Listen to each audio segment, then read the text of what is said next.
the game of the true apocalypse. Greetings, fellow multiversal adventurers.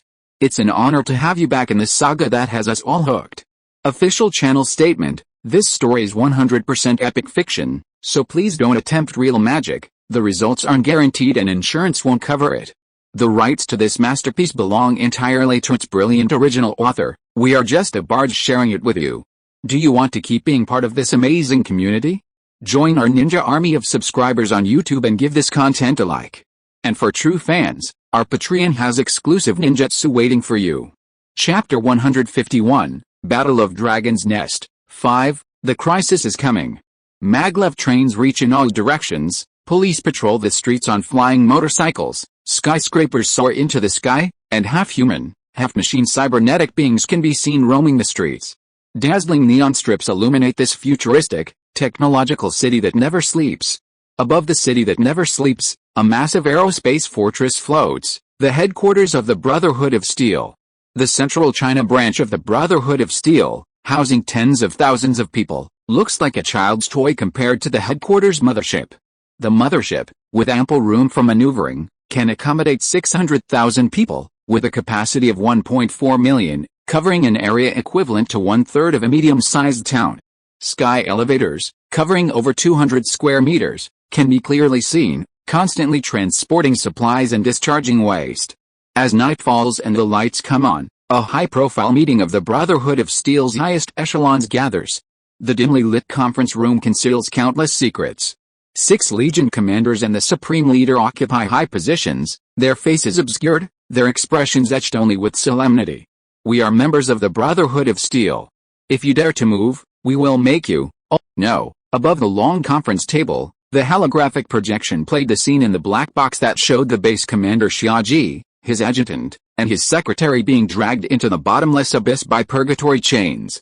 Outside was the sure slaughterhouse with corpses everywhere. The adjutant's dying threat still echoed in his ears.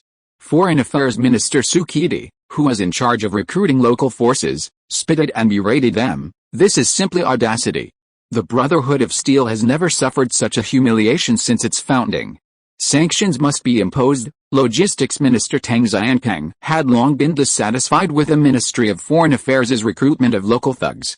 He said, "I have no objection to sanctions. Any fool who dares to provoke the Brotherhood of Steel must be punished with the most severe punishment. The inviolable dignity of our Brotherhood of Steel must be upheld with blood.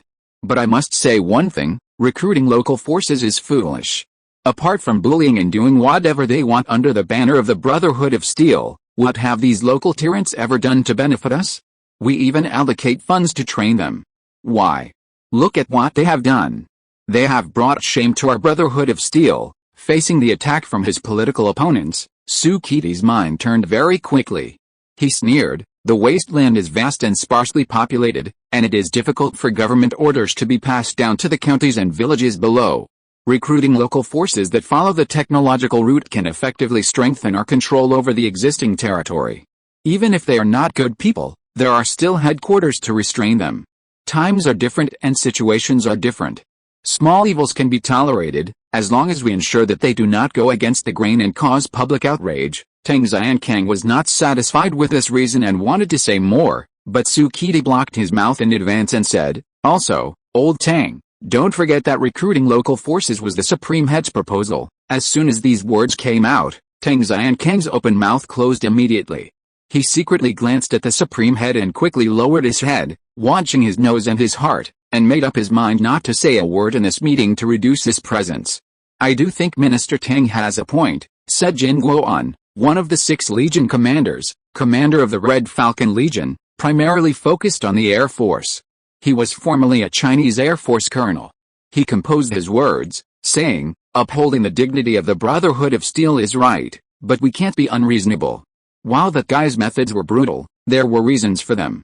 I've already investigated the entire situation.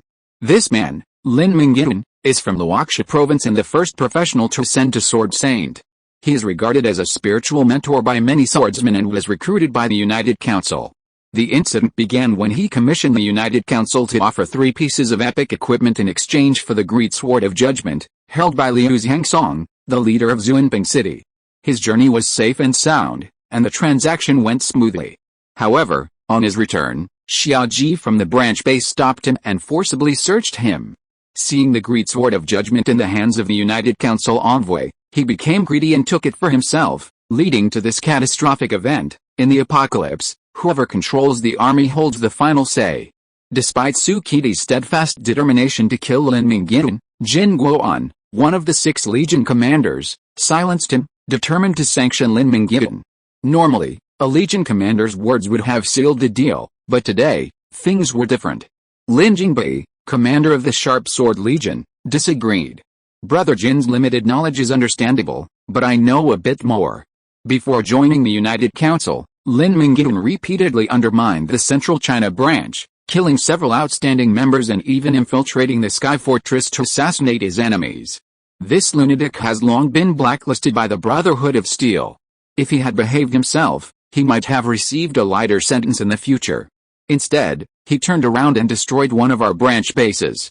I don't care what his reasons are, he's brought disgrace upon the Brotherhood of Steel and must die. Lin Jingbai's tone was so firm that Jin Guoan was stunned for a moment, but he didn't argue. I finished speaking. Who agrees and who disagrees? Jin Guoan remained silent. Who dared to object? The matter was settled. The Brotherhood of Steel had decided to kill Lin Mingyuan to save face. After the meeting, Jin Guoan returned home, pulled out his phone, and called Yan Qianxue, the chairman of the United Council. Mr. Nai, the Brotherhood has decided to kill Lin Mingyuan as a warning to others. Jin Guoan certainly wouldn't speak up for Lin Mingyuan without a reason. Even before the meeting began, he had received a call from Yan Qianxue, asking him to save Lin Mingyuan. Jin Guoan owed Yan Qianxue a favor in the past, and since Yan Qianxue had finally spoken, Jin Guoan naturally wanted to help him wholeheartedly. However, Jin Guoan knew full well that as the commander of the Brotherhood of Steel, he shared the Brotherhood's success and failure. When he learned that Lin Mingyuan had repeatedly offended the Brotherhood of Steel, forming an irreconcilable feud, he fell silent, no longer defending Lin Mingyuan, and even harbored murderous intentions towards him. I see, Yan Qianxue replied and hung up the phone.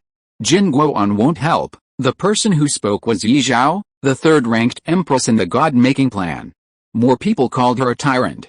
Yi Zhao was 1.85 meters tall, a head taller than Speaker Yan Qianxue. She weighed over 300 kilograms, but she didn't look fat, but her body was incredibly dense with muscles and bones. In terms of appearance, Yi Zhao was considered average, with wild red hair and rings on her tongue and lips. She was a girl with a unique personality that people would never forget after seeing her once. Well, they know what Lin Mingyuan did before and are determined to kill him. The Brotherhood of Steel is too domineering. What are you going to do? Yi Zhao wanted to know Yan Qianxue's attitude. Yi Zhao didn't like Lin Mingyuan. Lin Mingyuan's death would be good for her because she and Lin Mingyuan had a conflict of interest. If Lin Mingyuan died, she would be promoted one level and get more resources. But Yi Zhao wouldn't harm Lin Mingyuan for a mere handful of resources. Her vision wasn't so narrow. She simply wanted to know if a crucial ally of the United Council perished, would the Council stand aside or offer its full assistance? At this point, Yi Zhao hadn't yet forged a shared alliance with the United Council, one that would see them through thick and thin. In her previous life, it had taken many trials to convince her to ally with the Council. This was another test. If the Council ignored Lin Mingyuan, she would reap the benefits of the God Creation Project and walk away, never to be associated with an organization that had abandoned its friend. Let's rescue him first.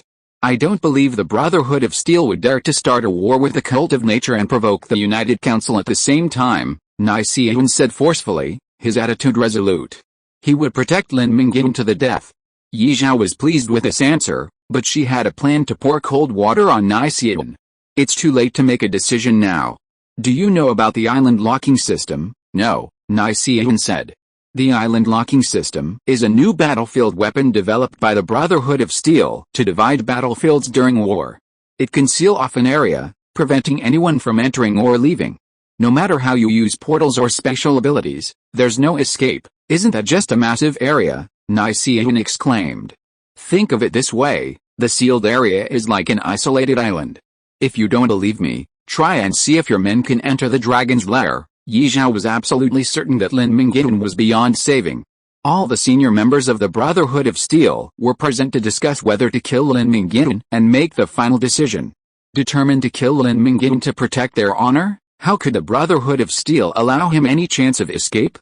They must have deployed the island locking system to block all escape routes. If that's the case, we can announce Lin Mingyuan's death in advance, Yan Qianxue sighed. Still unwilling to accept this, he sent mages to try to open a portal to the dragon's lair to bring Lin Mingyuan back, but they couldn't sense the dragon's lair and the portal wouldn't open. At this point, Lin Mingyuan, unaware of his death sentence, was enjoying a drink and merrymaking with his comrades in a ruined area, a scene of joy and laughter. The dragon hunting operation was a resounding success. Lin Mingyuan and his men, divided into 3 groups, successfully slew over 20 dragons before the rest of the dragons awakened. However, Wu Chunlei failed to assassinate the red dragon, Macinitas, due to its immense power. Awakening, Macinitas discovered that many of his kin had been slain in their sleep. Enraged, his roar of dragon language echoed throughout the city, awakening the sleeping dragons one after another.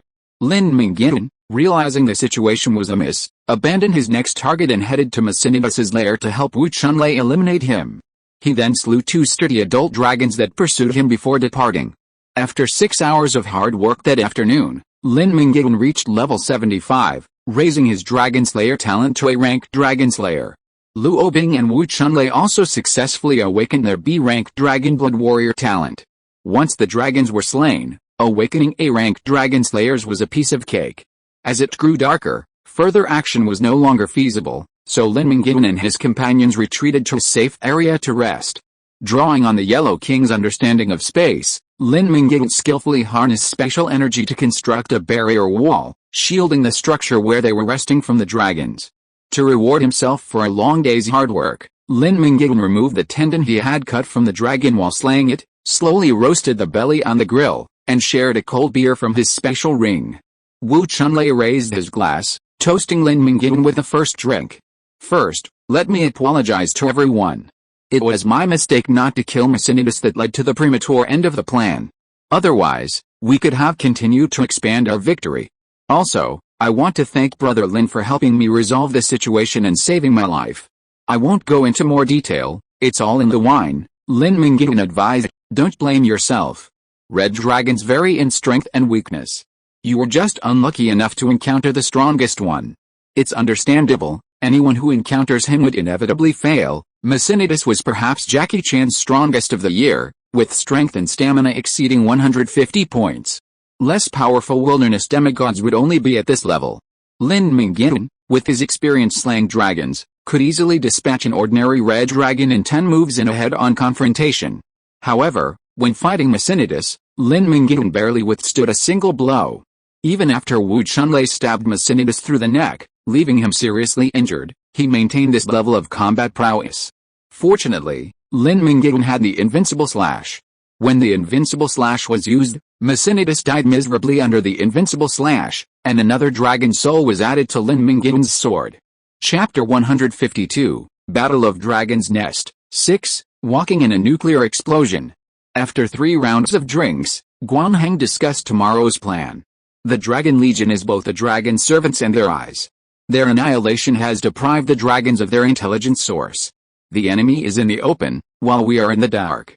Tomorrow, either a feint to the east, a strike to the west, a way to lure the enemy away, or capturing a lone dragon is a good strategy.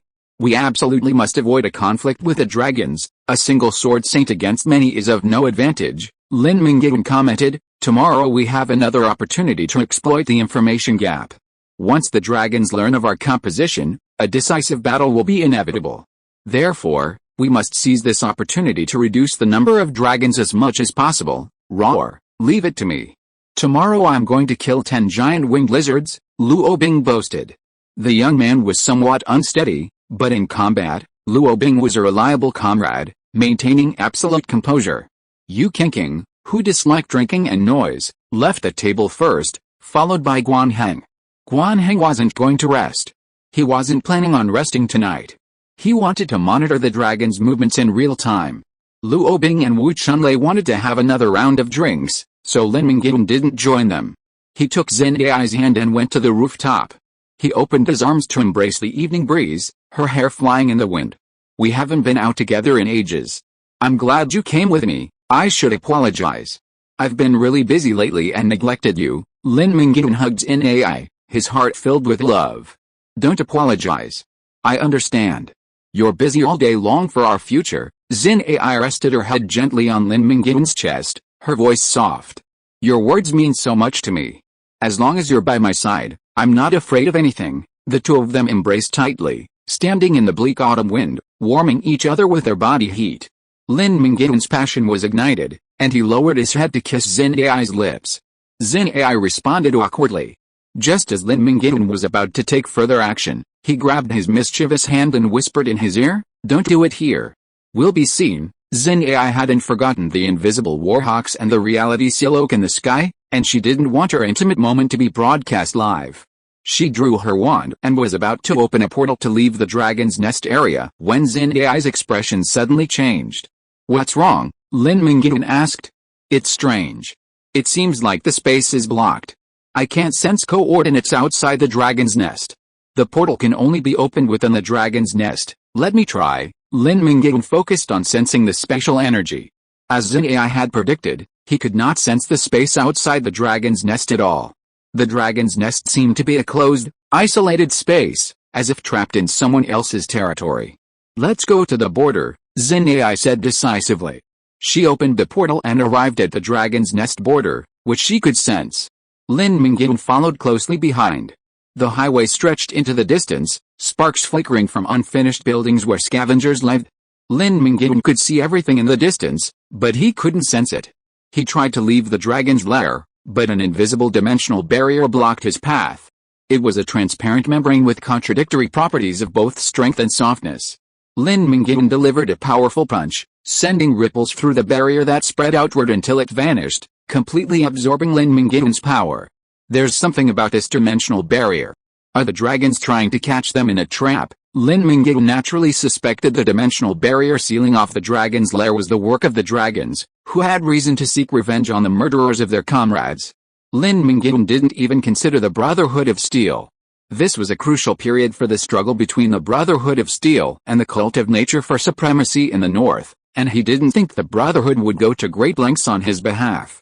It turned out that Lin Mingyuan had overestimated the Brotherhood's capabilities. "How is it? Can you break it?" Zin AI asked.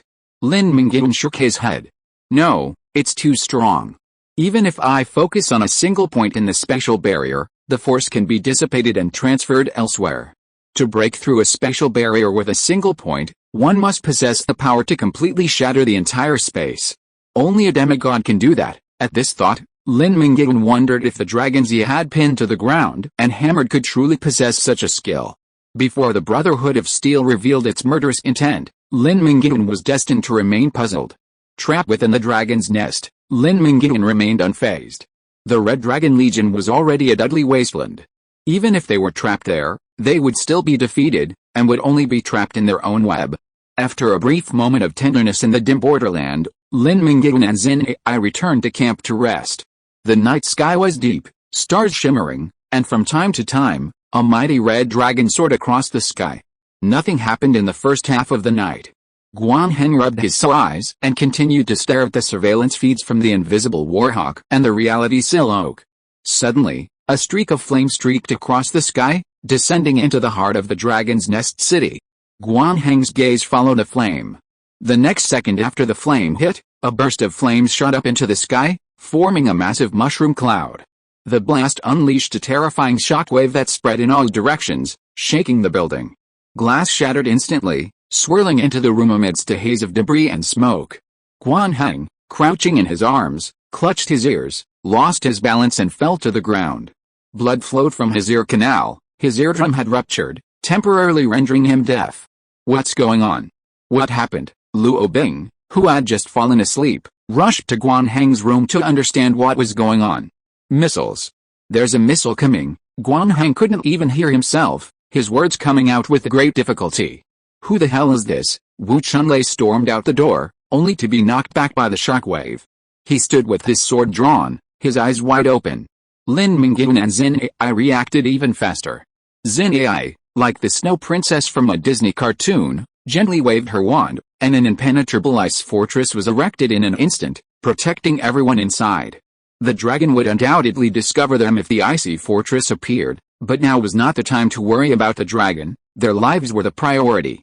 Yan Qianxue, a non-combatant, was in much better condition than Guan Heng, though her hair was caked with dust. She was uninjured, and unsure of the situation, she asked. Luo Bing, who had supported Guan Heng into the hall, replied in a grim voice, "We were attacked by missiles." At the mention of the word missile, Lin Mingyuan's face darkened.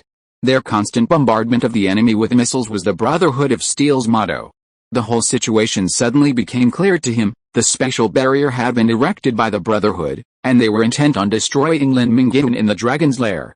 As the first missile landed, dozens of intercontinental missile tail boosters blazed in the sky, followed closely by nuclear-tipped ICBMs. One after another, nuclear-tipped ICBMs descended upon the dragon's nest. The missile's aftermath killed countless Silo clones, forcing Guan Heng to recall his pets, including the stealth hawk and shadow lizard, lest his reconnaissance pets be wiped out. Lin Mingyuan and his companions, hunkered down in the ice fortress, passively defended themselves, completely unaware of what was unfolding outside. The roar of missile explosions, dozens of times louder than thunder, echoed one after another. The landmasses, bombarded by the nuclear warheads, shook violently, causing a magnitude 10 earthquake. Buildings collapsed in droves, temperatures soared, and cancer-causing and lethal nuclear radiation raged through the dragon's nest. "What should we do?" Yan Qianxue cried out, her voice drowned out by the blasts and crumbling buildings. "We need to figure something out quickly. The ice fortress won't hold out much longer," shouted Xin Ai, who continued to inject magic power into the fortress to resist the damage. "Stop arguing, let me think." Lin Mingyuan's chest rose and fell rapidly. Human power could not withstand the might of heaven and earth. If they couldn't escape the dragon's nest, the others would be dead. Lin Mingyuan would definitely not die. He had added all his attribute points from level 70 to 75 to Constitution.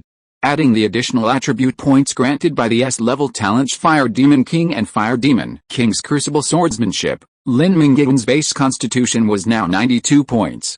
Combined with the bonuses from equipment, skills, and talents, once in combat, Lin Mingyuan had a Constitution of 117 points.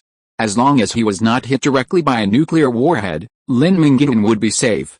But besides Lin Mingyuan, the rest of the team couldn't even withstand the radiation from the nuclear bomb, let alone anything else. Closing his eyes and pondering for a few seconds, Lin Mingyuan seized upon a fleeting inspiration and exclaimed, "Got it! I know how to escape. The special barrier is keeping us out, and it's also keeping anything outside in. The missile must have a hidden door for it to pass through. Wait for me, I'll be right back." With that, Lin Mingyuan took a step forward, activated the Heaven Stepping Gate, and disappeared into the ice fortress. Hiding within the ice fortress, he couldn't sense the horrors outside. The temperature soared to 800 degrees, the steel slowly melting, the earth parched and charred, and the entire city was razed. Aside from the unshakable ice fortress behind him, not a single building stood. The capital, once teeming with skyscrapers, was now a vast ruin, a garbage dump.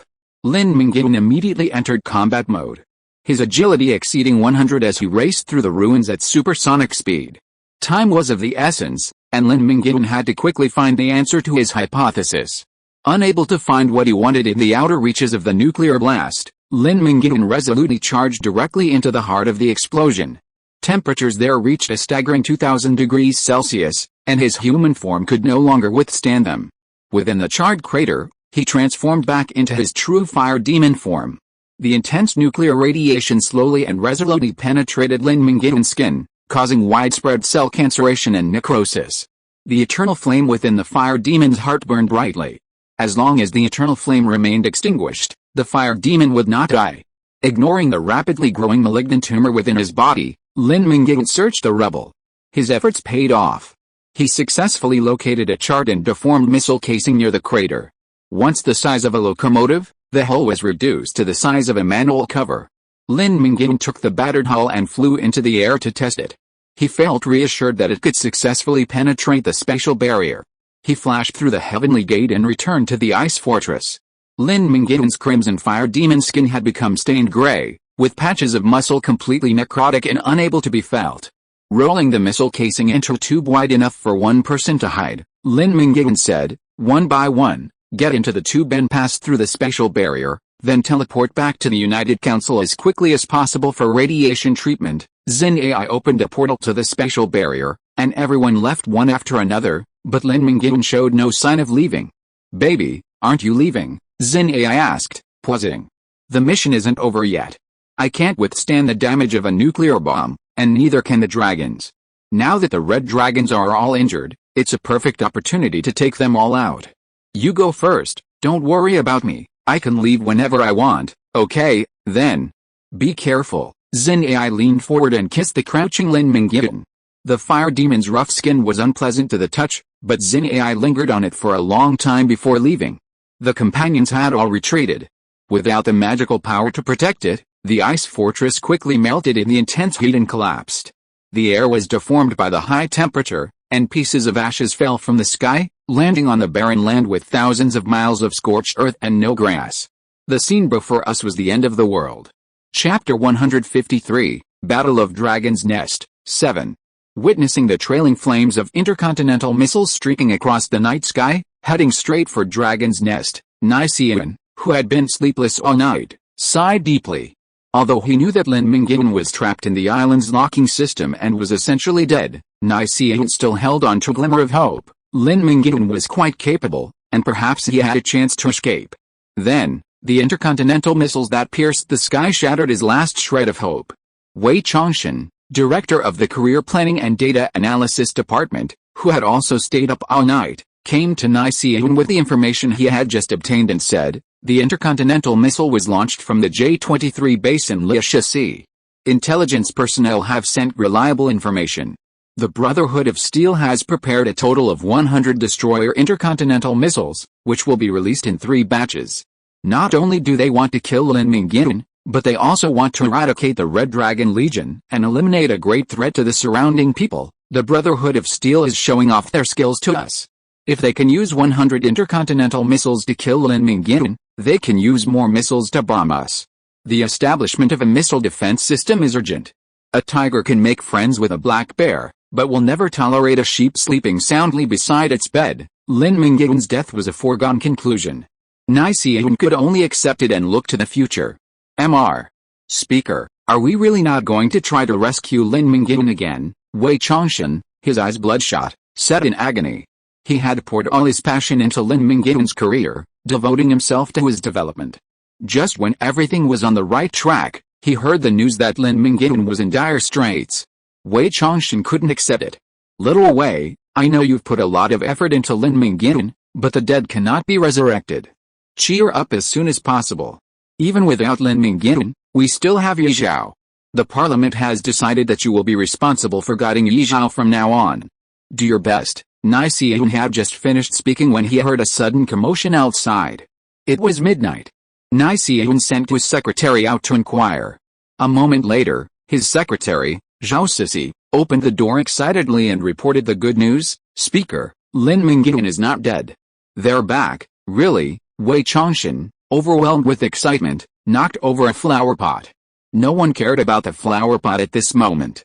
Wei Changshan and Yan Qianxue asked almost at the same time.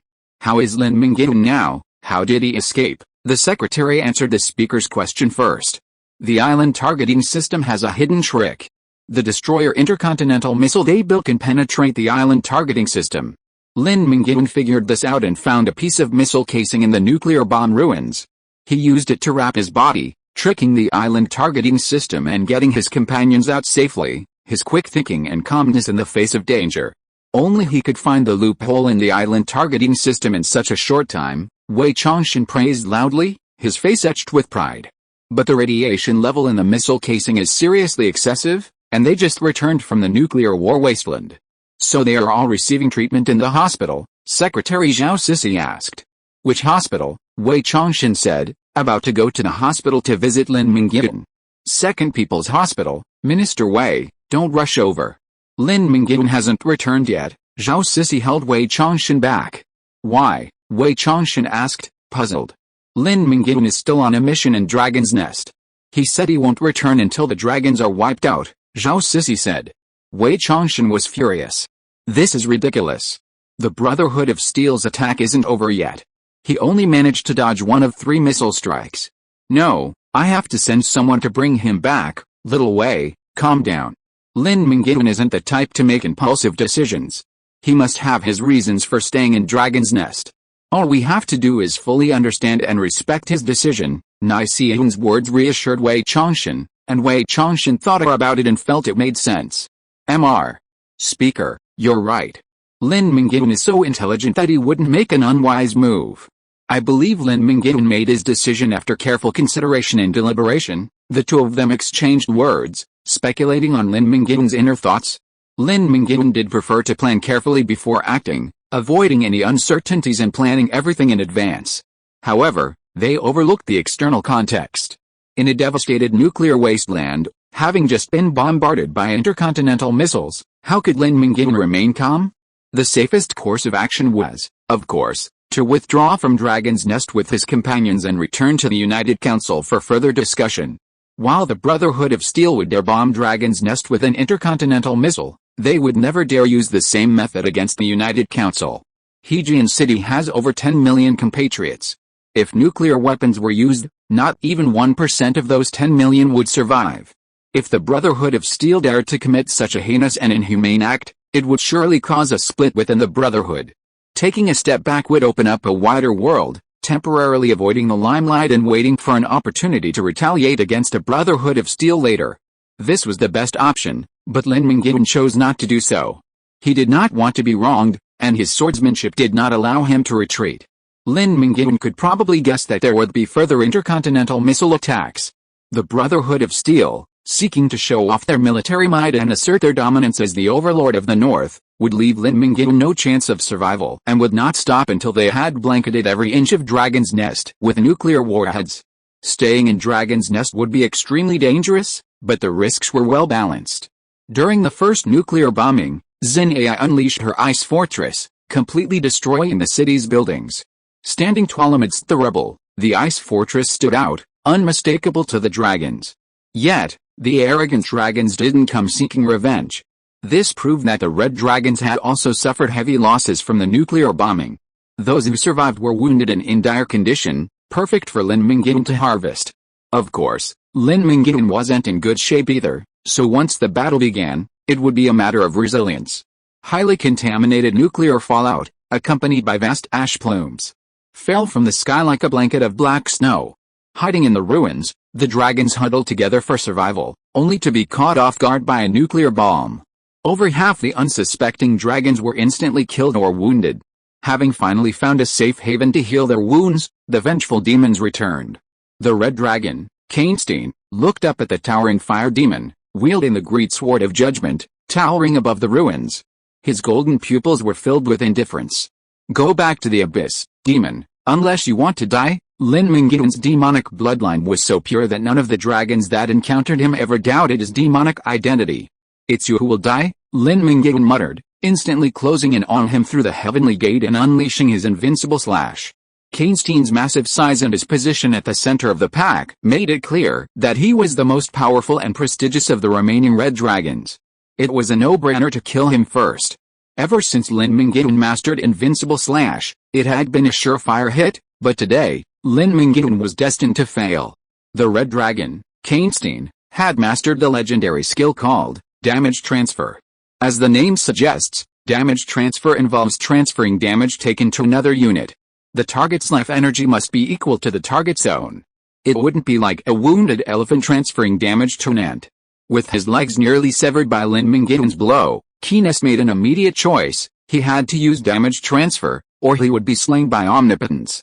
His inherent selfishness took over, and Qianxue immediately grasped the neck of Barton, a nearby red dragon grievously wounded, its internal organs exposed. Sword shadows flickered around Qianxue, while Qianxue remained intact, while Barton bore the yawning wounds that had disintegrated his body. Barton, the severely wounded red dragon, was slain with a few blows, his omnipotence continuing. Qianxue uttered a pretentious, "You're not going to survive anyway, so your sacrifice is meaningful," and raised his claws to grasp Morrison's neck, initiating damage transfer. Morrison, a close friend of Qianxue, hadn't anticipated Qianxue's evil tactic. Clearly, Morrison didn't understand the instinct of a drowning person to grasp at anything nearby. In this life-or-death situation, Qianxue didn't care about friends, Let them all be sacrificed to share the damage. Morrison, unharmed, struggled mightily to break free from Keeneston's grasp. His initial struggle was so intense that Keeneston could barely hold him down. But as the massive wounds that should have struck Keeneston suddenly appeared, Morrison's vitality rapidly drained away, his struggles becoming futile, and he lay prone, waiting to die. With the deaths of two of his companions, the other red dragons fled, refusing to stay near Keeneston. Fortunately, having slain two red dragons, Lin Mingyuan's invincibility slash expired. Upon returning to reality from the alternate dimension, 7 red dragons simultaneously breathed upon Lin Mingyuan, spewing crimson flames that tore him to the ground, rendering him motionless. Lin Mingyuan was immune to fire damage, but not to the kinetic energy of the dragon's breath. Keeneston, dragging his injured hind leg forward, slammed his claws into Lin Mingyuan's sword-holding shoulder, shattering half his body. From the initial encounter, Lin Mingyuan determined that Keeneston's power was firmly over 150 points. He possessed immense strength, ruthlessness, and unscrupulous deceit. Keeneston was a formidable obstacle to Lin Mingyuan's annihilation of the Red Dragon Legion. A moment's delay cost Lin Mingyuan his right arm, the one most skilled in swordsmanship. Dragons were no pushovers, underestimating them would cost him his life. Before the second attack arrived, Lin Mingyuan activated the Heavenly Stepping Gate, creating distance. The Heavenly Stepping Gate struck the back of the red dragon Joanna. Lin Mingyuan attempted to neutralize the dragon while simultaneously attacking, but Joanna was wary and, with a flick of her tail, sent Lin Mingyuan flying hundreds of meters, landing in the rubble. Staggering to his feet, Lin Mingyuan grinned grimly. He grasped his right shoulder with his left hand and tore it apart, completely shattering it. His right arm, now useless in the ensuing battle and a hindrance, was now ripped free. A brave man severing his wrist, plucked out an arrow, and devoured his eye. Lin Mingyuan's display of ferocity intimidated these dragons, ready to annihilate entire clans and cities. Being ruthless to others wasn't a skill, a truly ruthless person dared to be ruthless to themselves. His left-handed sword felt a little awkward, but it didn't matter, it was more than enough to deal with these crudely skilled red dragons. Lin Mingyuan immediately activated his skill, Death Strike, targeting a critically injured and dying red dragon. Fighting one against many was sheer suicidal intent. Lin Mingyuan opted for a stalling tactic, waiting for the cooldown of Omnislash to expire. Phantoms of divine swords descended from the sky, severing reality to create a separate dual space, engulfing Lin Mingyuan and the dying red dragon. Lin Mingyuan's plan was to use Death Strike to delay the cooldown, wait for Omnislash to expire, then slay the dying dragon. Then, he'd use Omnislash to finish off the strongest of the red dragons, Keeneston. While this strategy might seem shady, single-handedly fighting against a legion of red dragons was inherently challenging and difficult, so some tactics were justified. I see, you're trying to stall for time, as the red dragon Emer, whose neck had been damaged by the explosion, spoke, the wound twitching, blood pouring out. He saw through Lin Mingyuan's plan. No one was foolish. Seeing through Lin Mingyuan's sinister scheme, the red dragon Emer turned and breathed a blast of dragon's breath at him. His mutilated body was unable to withstand the damage, and instantly burst into flames, Emer's body piercing with a shrill scream, killing herself. Watching Emer's suicide, Lin Mingyuan was stunned. He had thought himself ruthless enough, but he hadn't expected to encounter someone even more ruthless, someone who would sacrifice his life for the good of the group without hesitation. Every generation has its ruthless heroes. With Emer's death, the Death Sword domain dissipated, and Lin Mingyuan reappeared before the red dragon's gaze. This time, Lin Mingyuan was prepared. The moment he appeared, the heavenly gate opened, negating all the long-charged dragon breath and dragon language magic. Lin Mingyuan, who was pulled into the air, immediately changed back into human form, and at the same time summoned the Hunbian wings to float in the air. In the flying state, the most suitable skill for Lin Mingyuan to display was the crow court swordsmanship. A flock of crows appeared, and the 1,000 illusion crows killing formation was formed in an instant. Chapter 154, Battle of Dragon's Nest, 8, Desperate Situation. The Quicksand Sea is the largest natural desert in western China. Due to its unstable foundation, the sand flows like liquid, invisible from the outside. Anyone who steps into it will be instantly engulfed by the quicksand. Only local residents, intimately familiar with the Quicksand Sea, know where to tread. One wrong step can lead to entrapment. The Quicksand Sea is extremely dangerous, burying countless innocent souls. In the past, only fugitives convicted of serious crimes sought refuge there. In modern times, the deserted and valueless quicksand sea has naturally become a nuclear testing ground, storing numerous intercontinental missiles and missile launchers. It is a strategic target that the Brotherhood of Steel prioritizes. At this moment, Lin Mingyuan, commander of the Sharp Sword Legion, was observing the situation within the Dragon's Nest via satellite from the missile base. His face was ashen, and murderous intent surged. In reality, the Brotherhood of Steel's initial tactic against Lin Mingyuan wasn't to use the island locking system to bind him to Dragon's Nest and then launch an ICBM attack. Instead, they intended to dispatch a small elite team to Dragon's Nest to eliminate him. It was Lin Mingyuan who, despite all objections, decided to treat Lin Mingyuan with the highest level of treatment. Lin Mingyuan's reasoning was simple: to project the Brotherhood's prestige and expose the other factions in the north to its military might. We can deploy 100 ICBMs just to deal with one person. Anyone who provokes the Brotherhood of Steel in the future will have to carefully consider the consequences. Beyond this display of power and dominance, Lin Mingyuan also had his own selfish motives. Yan Qianxue, the head of the Brotherhood's Central China branch, was his university classmate. Having served in the same organization and held high positions, the two undoubtedly had a private connection. During a casual chat, Yan Qianxue mentioned Lin Mingyuan. Lin Mingyuan had deeply humiliated him, having broken into a mothership, murdered people, and escaped unharmed. Yan Qianxue, however, had no way to deal with Lin Mingyuan, so he could only suppress the incident and feign ignorance. Countless people secretly denounced him as weak and incompetent. It was this conversation that led Lin Mingyuan to learn about Lin Mingyuan, leading to the decision to execute him at the evening meeting. He even lavishly mobilized 100 nuclear warheads, vowing to kill him. Every sip, every bite, is predestined. A successful move would also effectively deter the Cult of Nature and other northern factions currently at war with the Brotherhood of Steel, weakening their resolve to resist. Lin Mingyuan hadn't considered the possibility of failure. What a joke. With 100 nuclear warheads wielding a blanket of fire, no one could survive. But after the first round of nuclear bombs, the confident Lin Mingyuan was shocked to discover, through satellite footage, that Lin Mingyuan was still alive.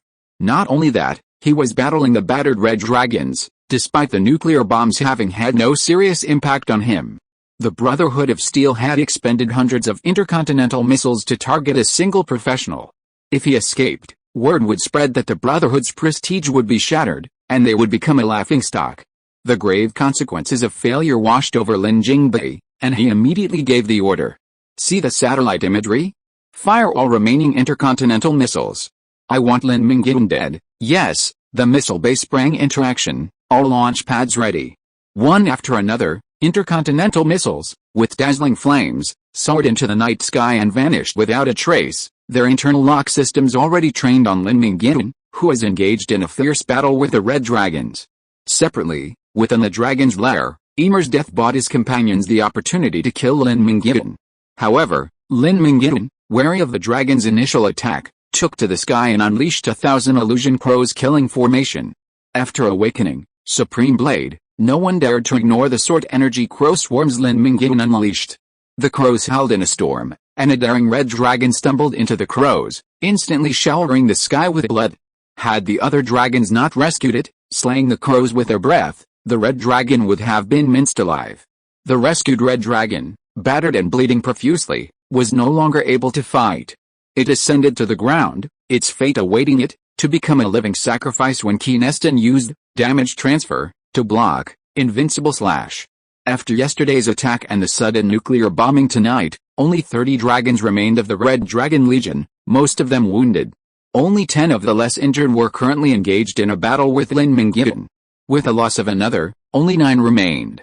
Qianxue flew in front, his iron wings flapping, scattering a multitude of crows. But as Qianxue passed through the 1,000 illusion crows killing formation and faced Lin Mingyuan, he saw a crow's shadow of unimaginable size fill the sky. This move was the ultimate hidden secret of the Crow Court swordsmanship, the Crow God afterimage. Only those who had personally witnessed the Crow God and received his personal instruction could master this move. The last person to use it was the Demon Prince Lois. The unmatched Qianxue was instantly defeated by the Demon Prince, whose power had not been sealed. However, in terms of combat power, Qianxue was indeed even more powerful than the demon prince Lois, who had descended upon Earth with Black Rock City. Lois had barely escaped death by using the Azure Turbulence to counter the Raven God's afterimage. Now it was Qianxue's turn to unleash his ultimate weapon. Great Mother, grant me strength. The terrifying aura of the Raven God's afterimage as it gazed upon Qianxue was so overwhelming that Qianxue's scales threatened to shatter. Without hesitation, he ripped the scale free. The piercing pain caused Qianxue to roar heartbreakingly. The scale, a dragon's only weakness, now ripped free by Qianxue, floated in the air, releasing 1,000 rays of golden light that enveloped Qianxue's massive body. Qianxue's power was for a reason. All red dragons call Edith, the mother of red dragons, their mother, though most are not her biological children. Only Qianxue was her biological son. At Qianxue's birth, Edith had sealed a protective spell upon his scale. Whenever that vital scale was attacked, or if Qianxue ripped it free, the spell would activate. The massive afterimage of the Raven God dissipated into wisps of black smoke upon contact with Qianxue's protective golden light, rendering Lin Mingyuan's ultimate killer move ineffective. Fearless, Qianxue, now invincible under the golden light, roared and pierced through the Raven God afterimage, charging towards Lin Mingyuan. He was met with a cascading shower of meteoric fireballs. Qianxue was no match for Lin Mingyuan in close combat, his power overwhelming him. Lin Mingyuan immediately unleashed his meteor volcano to force Qianxue back, then seized the opportunity to step into the sky gate and dart in front of the red dragon Atoms. He kicked Atoms hard, causing stars to flash in his eyes. He then stepped on him, raising his flaming greatsword high and decapitating him with a single blow. Another healthy red dragon fell to Lin Mingyuan's sword, reducing the number of red dragons besieging Lin Mingyuan to one more. Lin Mingyuan employed guerrilla tactics, targeting those red dragons unable to defeat him. At this moment, a new event occurred. The tail flames of an intercontinental missile appeared in the sky. Oh no! It's happening again. The frightened red dragon, already suffering enough, stretched its wings and tried to fly away. The panicked dragon scattered, giving Lin Mingyuan an opportunity. He stepped on the dragon corpses, leveraging their momentum to leap into the air. With a single leap, he cleaved a severely injured red dragon in two. The upgrade system notification chimed again, but Lin Mingyuan ignored it, adding his free attribute points to his constitution. He locked onto another red dragon, its wings injured and slowing down. He flew over and was about to strike when he caught a glimpse of golden light from the corner of his eye. He immediately activated the heavenly stepping gate to avoid the attack. It was Qianxue who was pursuing Lin Mingyuan. The protective spell hadn't yet worn off, and Qianxue, now furious, was determined not to stop until Lin Mingyuan was dead. What a mad dog, he cursed through gritted teeth. Lin Mingyuan looked up at the sky, his temples throbbing. Superhuman perception informed him of an impending crisis. Intercontinental missiles were aimed at the area where he and the dragons were fighting, aiming to completely eliminate him. I have to leave. He regretted not being able to fully harvest the experience points of the injured dragons, but there was no other way. He couldn't leave now. A nuclear explosion would have equalized all, and even 100 points of physical fitness couldn't withstand humanity's ultimate weapon of war. Seeing the situation was unfavorable, Lin Mingyuan prepared to flee, but Qianxue refused to let him go. He had barely flown a short distance when Qianxue suddenly appeared from the side and blocked his way, his ferocious dragon mouth wide open. Want to leave? Have you asked me? Get out of here? No one can help you withstand my invincibility, Lin Mingyuan threatened, drawing his sword. Qianxue showed no fear, his confidence in his protective spells unwavering. His golden pupils glanced at Lin Mingyuan, but Qianxue stopped his verbal attacks. The special ring attached to the dragon's horn flashed, and a scale of evil appeared in Qianxue's hand. At the center of the scale stood a demon, impaled on a wooden stake. Its arms formed the scale's bars, holding the two ends. Sacrifice my right leg in exchange for my enemy's temporary inability to use special abilities. As Qianxue finished his words, his leg, injured by Lin Mingyuan, vanished into thin air, reappearing at one end of the scale. The collateral pressed down, while the other rose high. The deceased demon opened his eyes, his pupils emitting two beams of blood-red light that quickly dimmed. The raised leg slowly descended until it reached equilibrium with Qianxue's sacrificed leg. At this point, Lin Mingyuan's skill panel, stepping on Heaven's Gate, Invincible Slash, and Decisive Death, were all sealed. The unsealing period would be 24 hours, preventing Lin Mingyuan from using any special abilities. Lin Mingyuan wasn't panicking at all when his escape route was blocked by Qianxue, knowing he could activate the heavenly gate and escape at any moment. But now that his special abilities were sealed, Lin Mingyuan could no longer sense special energy, and a hint of panic finally appeared on his once calm face. Qianxue couldn't help but burst into laughter, his eyes filled with the joy of revenge. Go to hell, and, with Qianxue blocking his escape route and the heavenly gate sealed, a barrage of intercontinental missiles, like a meteor shower, barreled down towards him, leaving Lin Mingyuan in a desperate situation. Chapter 155, Battle of Dragon's Nest, 9, Unyielding. Nuclear dust slowly drifted from the sky, stagnating. The grim smirk on Qianxue's ugly dragon's face played out frame by frame, and the world slowed down in Lin Mingyuan's perception. It was as if he had entered the strange state of a dying person, witnessing a revolving lantern. Scenes from past and present lives flashed before his eyes. Although the year since my rebirth has been brief, it has been far more glorious than the 10 wasted years of my previous life. 100 nuclear bombs have destroyed my mausoleum, and a red dragon has been buried with me. My life has been worth it. Recounting the past, Lin Mingyuan felt that there were things he could have done better.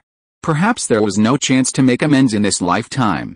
His life was nearing its end, and he wondered if he would live another. In this sluggish world, Lin Mingyuan clearly captured the moment of the nuclear bomb's detonation. A blinding white light illuminated the world, and the boundless heat that followed relentlessly destroyed everything. At the center of the explosion, shattered buildings, household appliances, and other debris, including the dead body of the red dragon, were instantly vaporized, vanishing silently, as if they had never existed in the human world. The first nuclear bomb was aimed at the location where Lin Mingyuan and Qianxue had engaged in battle minutes earlier, 2 kilometers away from the current position of the man and the dragon. Lin Mingyuan and Qianxue were perfectly positioned at the edge of the blast's core, preventing them from being instantly vaporized like the objects at the center.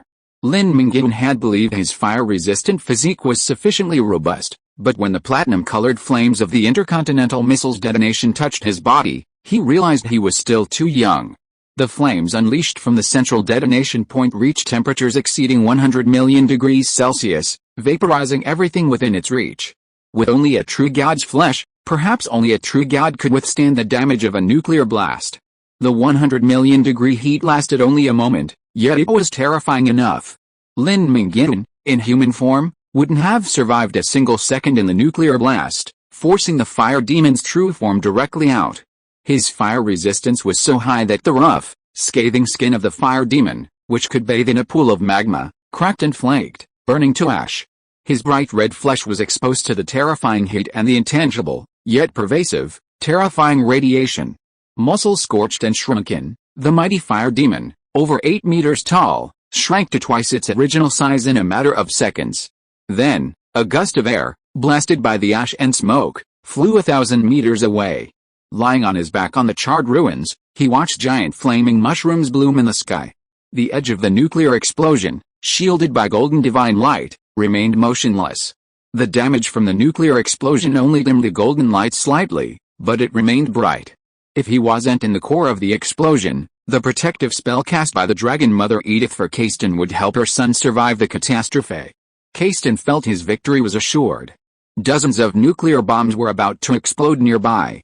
With his special abilities sealed and severely injured, Lin Mingyuan had no chance of escape. He declared arrogantly, "I will watch you blow to pieces. Then desecrate your body and turn your bones to ash." Qianxue's mad nature was revealed. He unleashed a life-saving spell that could only be used once in his lifetime, and even sacrificed his own leg to kill Lin Mingyuan. The eternal fire within his chest burned brightly, its pulse pulsing in sync with his heartbeat.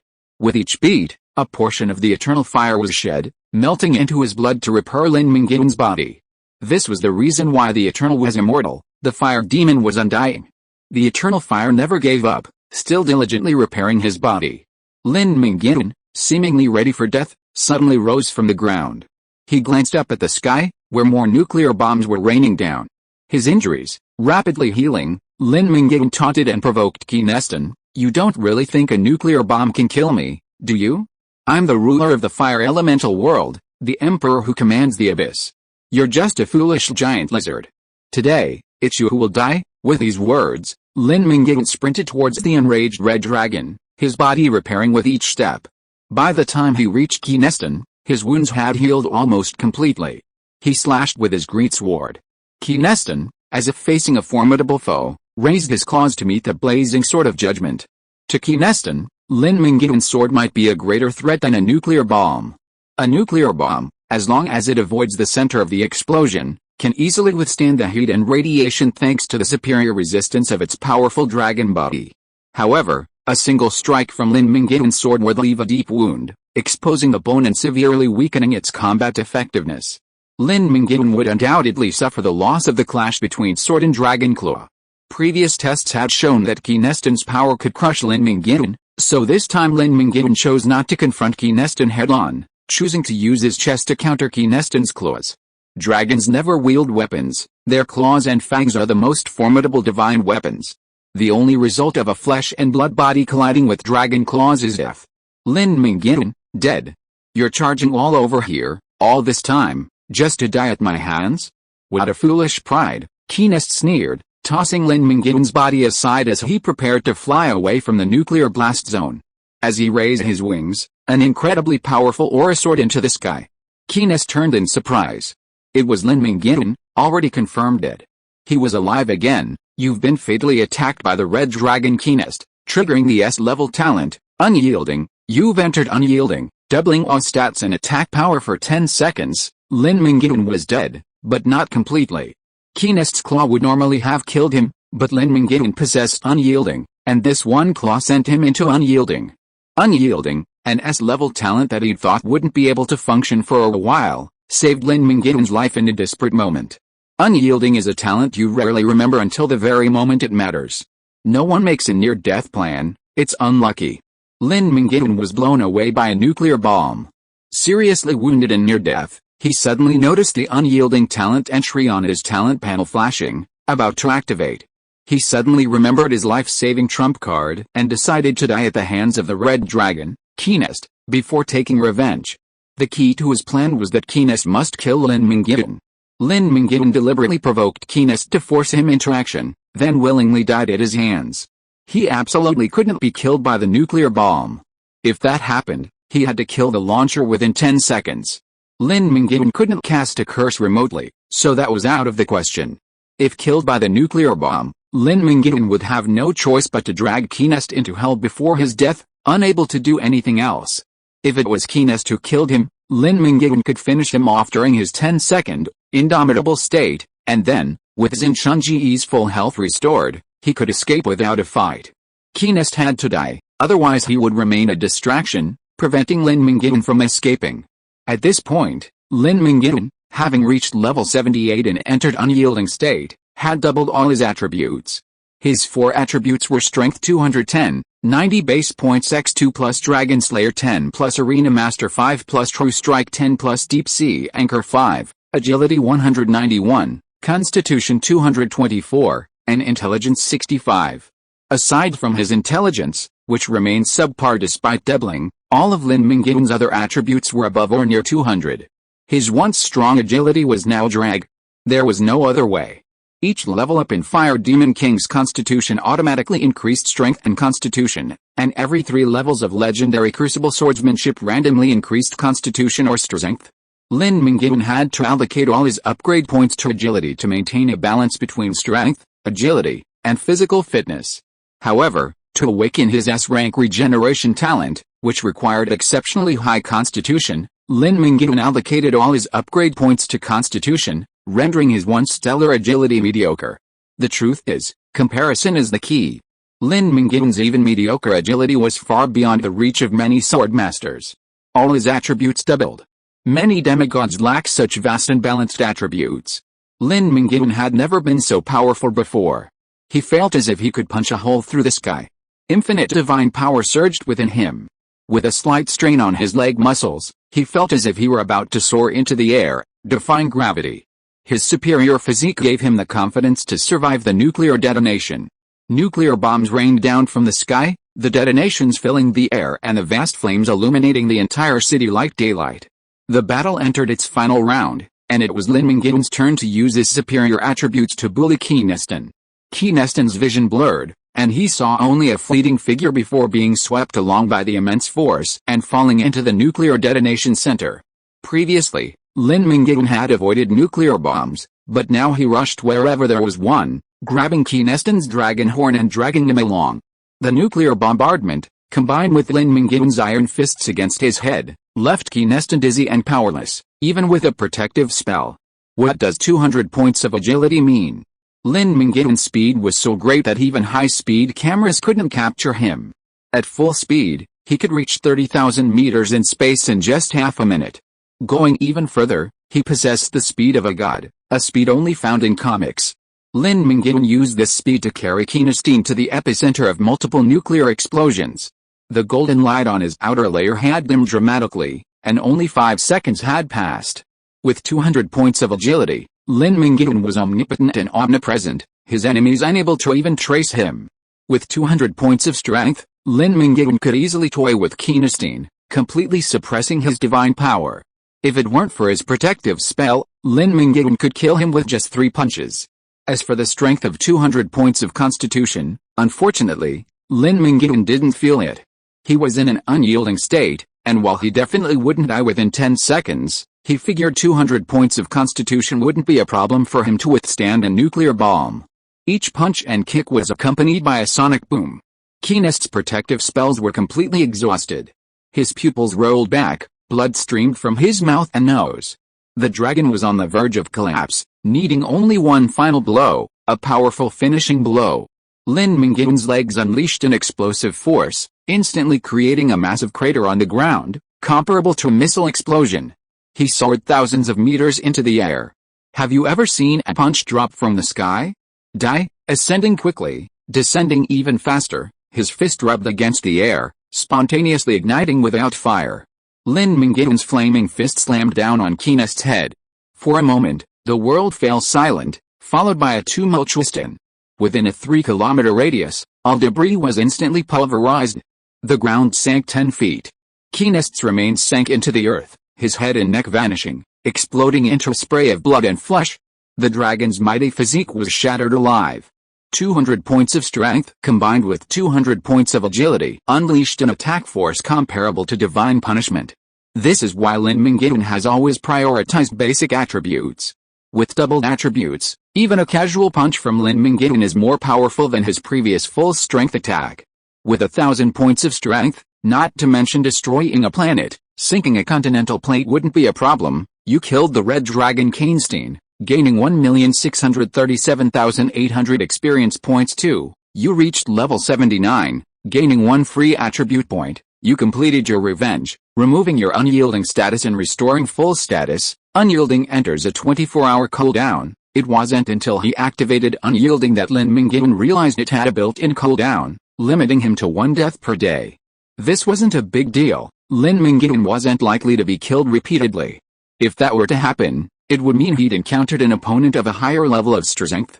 Even with unyielding, he'd still die. After the battle, Lin Mingyuan's body began to repair itself in all aspects. His broken right arm and the chest torn by the dragon's claws began to heal. The eternal fire that had been used to heal his body was replenished. The promised resurrection to full status was the resurrection to full status, without any compromise. If you are listening to this novel on a channel other than Fanfic World, it means it was downloaded and re-uploaded without effort. We warmly invite you to visit our channel, Fanfic World. There you will find the original version of this story and many other novels of various genres. We look forward to seeing you dive into a world of incredible novels. Chapter 156, Battle of Dragon's Nest, 10, Legend. Unyielding was released, and Lin Mingyuan returned to his peak form. Without his peak form, which doubled all his stats, he wasn't as strong as he was in Unyielding. Lin Mingyuan missed a feeling of being so powerful he could break free from all constraints when all his stats exceeded 200. Unfortunately, Unyielding was destined to be short-lived. It was unknown when he would be defeated again. By then, Lin Mingyuan's stats would have doubled, surely even more terrifying than they were now. Everything was over. His special abilities remained sealed, but without Qianxue's intervention, Lin Mingyuan could come and go as he pleased. Nuclear bombs continued to explode nearby, the temperature rising, the light blinding, and the radiation concentration still climbing. The environment surrounding the battle with the dragon was 3 times worse than hell. However, Lin Mingyuan didn't rush to leave. He stared up at the night sky, motionless for 10 seconds. Just as an intercontinental missile was about to land nearby, Lin Mingyuan quickly dodged out of the blast radius. Lin Mingyuan's gaze toward the sky was a gesture of protest against a Brotherhood of Steel leaders observing him via satellite. Lin Mingyuan didn't know which bastard had ordered the nuclear attack, but he knew full well that someone must be watching him live via satellite, otherwise they wouldn't have been able to pinpoint him so precisely. Each nuclear bomb landed around the battlefield, determined to leave Lin Mingyuan no chance of survival and bury him completely within the blast zone. His suspicions were spot on. Lin Jingbei, observing from satellite, watched Lin Mingyuan standing on the nuclear-battered battlefield, his head gazing up at the sky. He was furious. His face flushed purple, a warning written all over it. His aura was like a volcano about to erupt. "Captain, do you still want to launch? We can requisition the missile storage at J-19 base, no need. I will personally eliminate this lunatic who defied the Brotherhood and restore my lost dignity." At this point, the plan's failure was inevitable, and the Brotherhood of Steel was destined to become a laughingstock. Lin Jingbei's only option was to eliminate Lin Mingyuan and silence him before the incident escalated. Unaware that he had become a thorn in the Brotherhood of Steel's side, Lin Mingyuan roamed the dragon's lair, hunting the dragons fleeing to the outskirts to avoid the nuclear bombs. After defeating the strongest, keenest, Lin Mingyuan reached level 79, just one level away from reaching his plateau. The experience points from the fleeing dragons were enough to fill his final experience bar, so how could Lin Mingyuan let them go? Lin Mingyuan was not good at tracking, and the massive red dragons were even less adept at dodging. It was a perfect match. Lin Mingyuan quickly slew 6 elusive dragons, filling his experience bar. Many of them were healthy red dragons that had previously participated in the siege. It seemed likely that those severely injured by the first wave of nuclear bombs didn't survive the second. He successfully reached level 80, and he could finally invest the free attribute points earned from leveling up in agility. The Firelord talent automatically increased Lin Mingyuan's strength and constitution by 1 point with each level up, bringing his constitution of 99 points past the 100 mark. It's worth noting that once a single attribute exceeds 100, no further attribute points can be gained from consuming attribute fruits. This rule is intended to prevent the powerful from plundering attribute fruits to enhance themselves, creating a vicious cycle where the strong become stronger while the weak become weaker. Henceforth, attribute fruits that increase physical fitness will be out of reach for Lin Mingyuan. Knowing this rule, some clever souls will undoubtedly think, "I'll save the attribute points I earned from leveling up." Well, I'll save them, I won't need them, and I'll use attribute fruits to improve my attributes. Then, once an attribute reaches 100, I'll add more points. This way, I can get a lot of precious attribute points for free. While this approach does have benefits, it's just not significant. The main reason is that attribute fruits are difficult to obtain, and there's no guarantee of a steady flow of them. In the event of danger, temporarily adding points to the body will require adaptation. Adapting to the newly added attributes in battle, resulting in uncoordinated attacks and being exploited by the enemy, is the stupidest way to die. The benefits are low, the risks are high, and the payoff is long, so no one would do that, not even Lin Mingyuan. Nowadays, the benefits of getting a dozen attribute points for free are simply not worth the price. It's possible, but unnecessary. After reaching level 80, Lin Mingyuan gained a skill point. After switching to dual class, he was truly short on skill points, as he had so many skills to learn. With the skill points in hand, Lin Mingyuan finally had the opportunity to learn a relatively powerful aura. While the group attack speed and healing bonuses of swiftness aura and healing aura were decent, not exceptional, the next aura Lin Mingyuan would learn was a powerful one with great potential, Domination Aura. Domination Aura, blue, activate this aura, granting all allied units an additional 5 points in all attributes. Lin Mingyuan was determined to pursue this path of stat enhancement without turning back. Once Domination Aura is activated, it grants an additional 5 points to all attributes. In large-scale Legion battles, all allied units will receive a 5-point bonus to all attributes.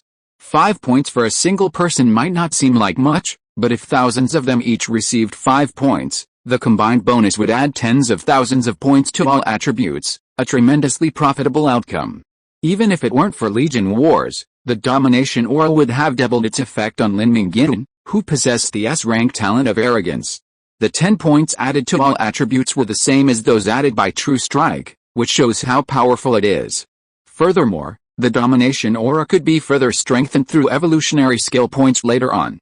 Lin Mingyuan intended to focus on developing the domination aura as a buff-type aura. However, Lin Mingyuan would definitely not add the evolutionary skill points gained after reaching level 80 to the domination aura, but would instead add them directly to True Strike. Your skill True Strike, purple, evolves into Avatar, gold, active effect, activates Avatar, granting immunity to all control skills for 3 minutes. Passive effect, adds an additional 20 points to all attributes. Success, Lin Mingyuan clenched his fist and waved it in the air. From battlefield fervor to battle frenzy, preempting the enemy's advances, and now, to the God's Descent, Lin Mingyuan invested a total of 3 evolution skill points to acquire the legendary skill, God's Descent, with its dual active and passive effects. His much-vaunted Heavenly Gate skill, however, cost only 2 evolution skill points. The effort was perfectly worth the reward. The passive bonus of 20 points to all attributes alone was worth it, not to mention the active effect that ignored crowd control for 3 minutes. Lin Mingyuan hadn't suffered much from crowd control so far, as most of his fights were one-on-one, with one-on-many situations being rare.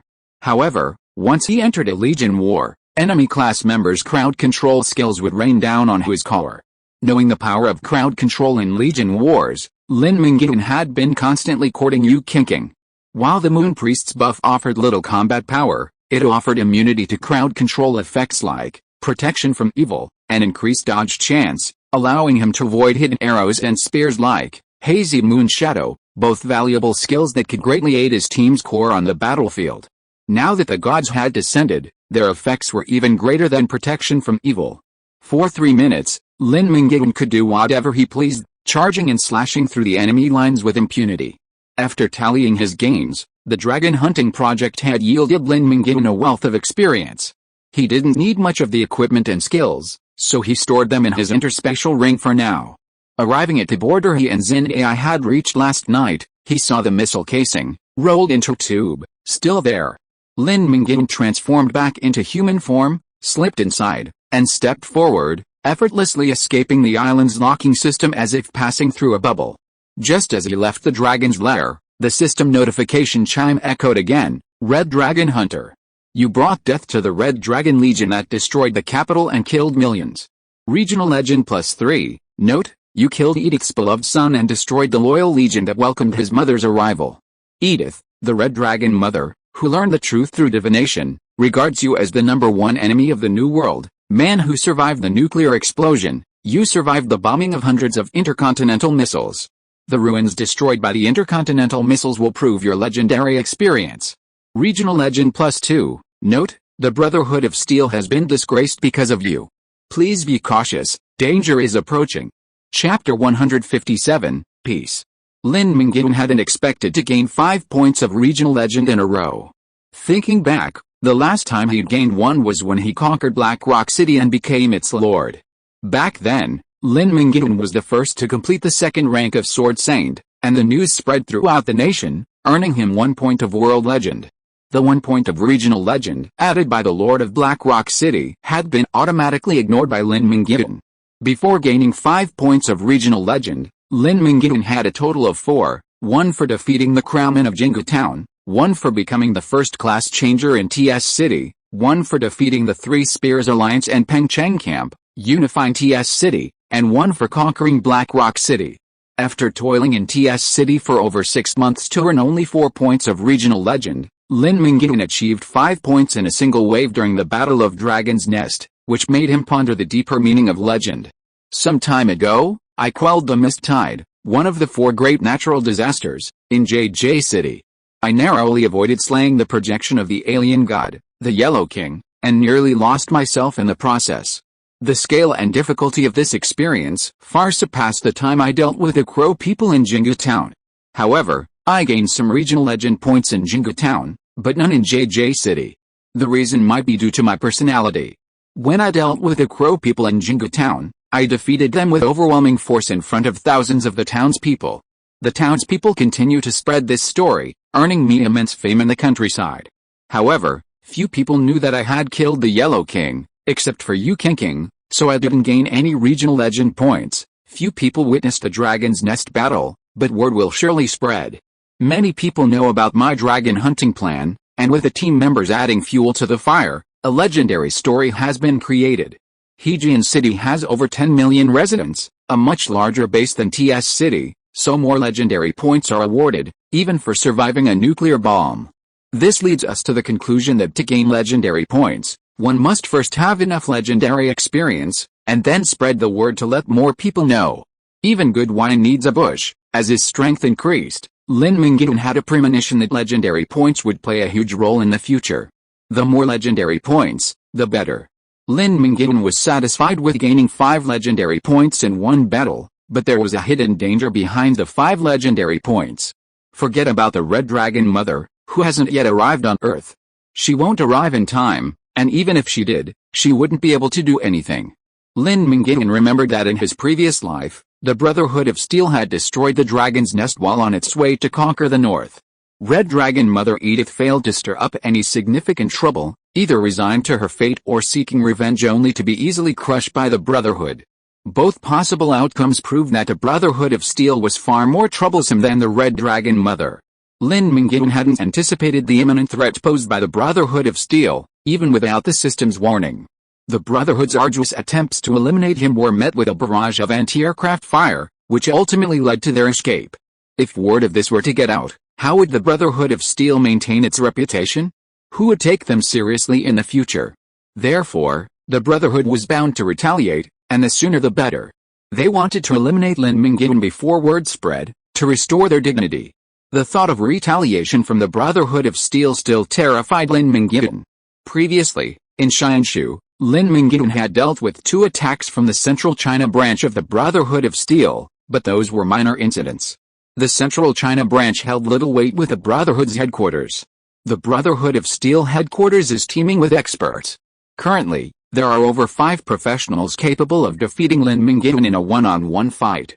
Furthermore, the Brotherhood of Steel never fights one-on-one. If they decide to kill you, it's like a massive army descending upon you. We need to get back to the Trident building as soon as possible.